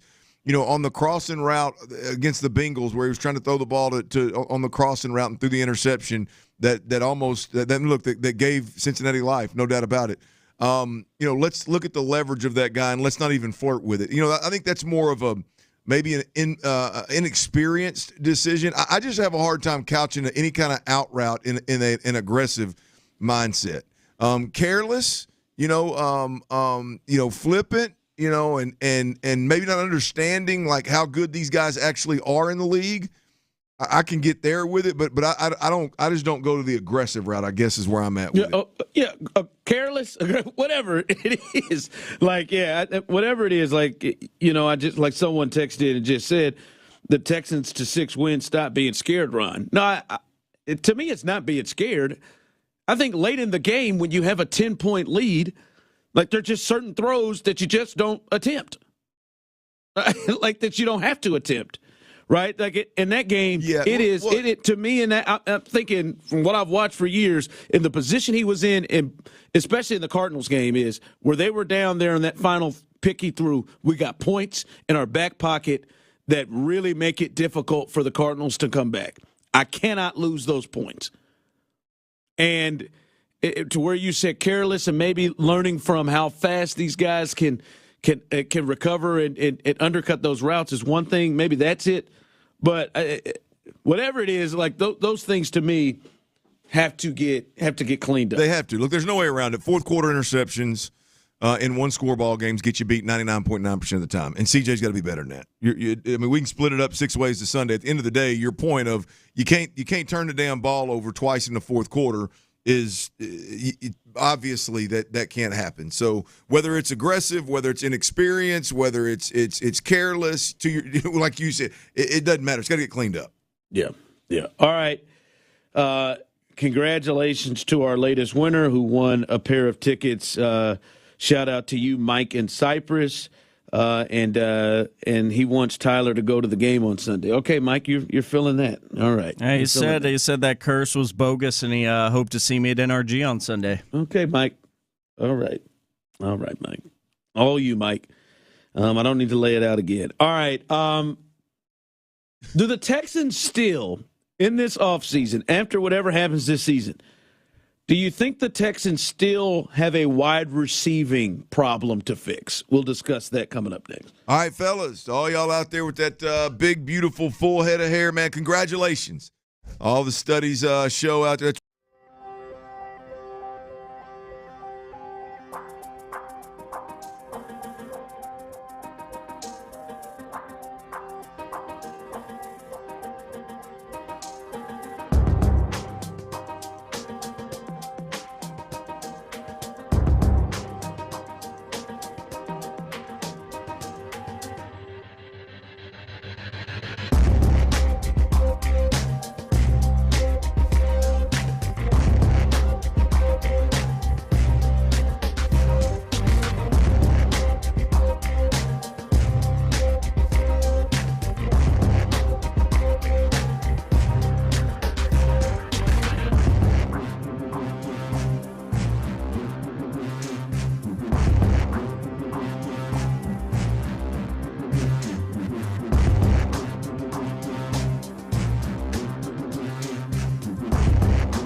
Holiday 2. Live from the Twin Peaks studios, Sports Radio 610 presents The Drive with Stoerner and Hughley. Congratulations once again to Mike and Cypress, who won our final tickets of the day here on Sports Radio 610. I love it, man. I love it when the people are feisty, and I love this, and I know this because, as I've said this many a times on and off here, that C.J. Stroud has reached God mode with many fans here. And baby, you better not say nothing about C.J. now. Cortez, Jenkins. You better not even speak honestly about CJ and the way you critique him. It better be said nicely from the text line. Ron, are you serious? Are you trying to create conversation? This is the dumbest thing you've said all season, and that's a low bar. He's a rookie, Ron. Why? Boy, he can't make a that mistake. escalated quickly. Listen, man, I'm just saying, man, I love his analogy, and his analogy was to Steph Curry. I'm going to keep shooting. And the plays he's made in the last 2 weeks where he's had turnovers that let's just keep it 100% here. If Tyler Boyd doesn't drop the ball on third down in the end zone, and Kyler Murray can somehow get this team past DeMeco's defense, they would have lost. I think maybe you're feeling a little different about the interceptions that happened late in the game when they had the game in hand. And he's a rookie, and he's going to make rookie mistakes. That's why I gave him a B- when I graded his game yesterday. But from what he said, he sounded like somebody that is just going to keep shooting no matter where it is. And that's cool. I love his confidence, and I love his aggressiveness. But I'm just saying, at some point, some decisions in the fourth quarter when you have a lead, some throws, you make other decisions. And Clint has said that. But I'm not saying the kid is cocky. I'm not saying the kid is anything. I'm just saying the kid right now is aggressive. Or continues to go after it, and right now has got to get a point up in the fourth quarter. Certain throws, I should pocket or make another decision, and he'll learn from it. But listen, man, the kid is great. He is an MVP candidate. He has played his ass off. But like Clint said, those fourth quarter interceptions that have kept teams in games, got to move off of. All right, I didn't mean to stay on that. I thought it was a point. You made a good point, man. Appreciate that. Yeah, bud. Well done. Thank you, man. The show, man. Let that damn text line get you worked man. up. We can't go a show without letting it happen once. Not once. Called him cocky. I called him cocky. I call that man cocky. That's saying when he threw that ball. I'm stop. He threw that ball to the Bengals. You were like, yeah. Hell no. You were thinking, what the hell did you throw that for? It's a 10-point lead. What'd you throw that for? Jesus Christ. All right. Coming up behind us, Texans Huddle. Texans player show safety DeAndre Houston Carter, who has been big. What are they on their ninth safety? He's been big this year for them in the last couple of games.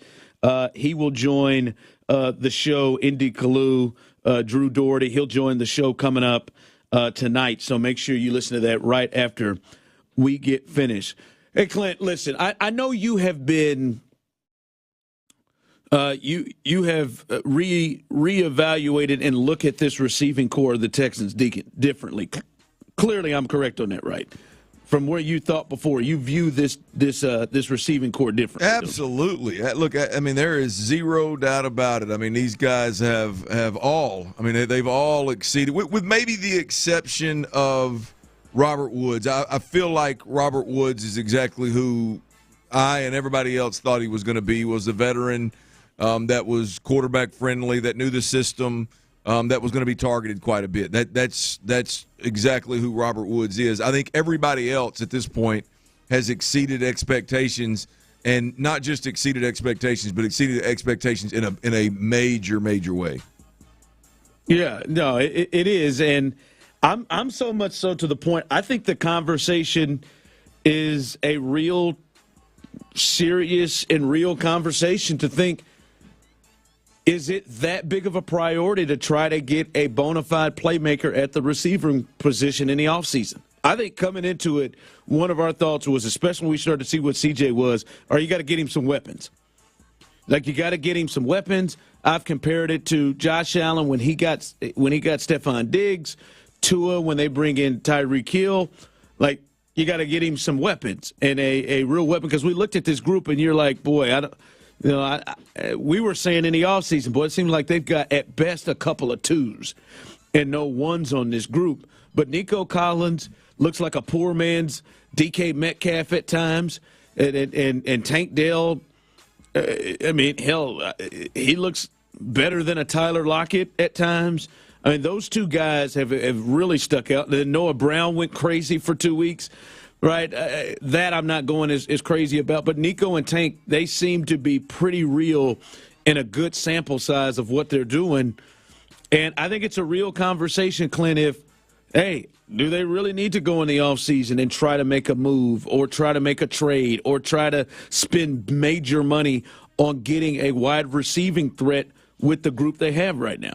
I don't know what level priority it is, but when you've got $100 million worth of cap space and several premium draft picks, I think it's I do believe that it is still one of the positions that should be addressed.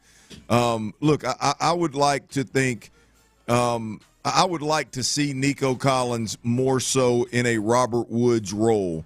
Truth of the matter is, Nico Collins is a more well-rounded receiver than I ever thought he was going to be. I thought he was either going to be, and quite frankly, this is why I felt the way I did about Nico Collins, is his build, his tangibles, and every coach that's coached him until this group has told us it's a red zone matchup nightmare. His size stands out.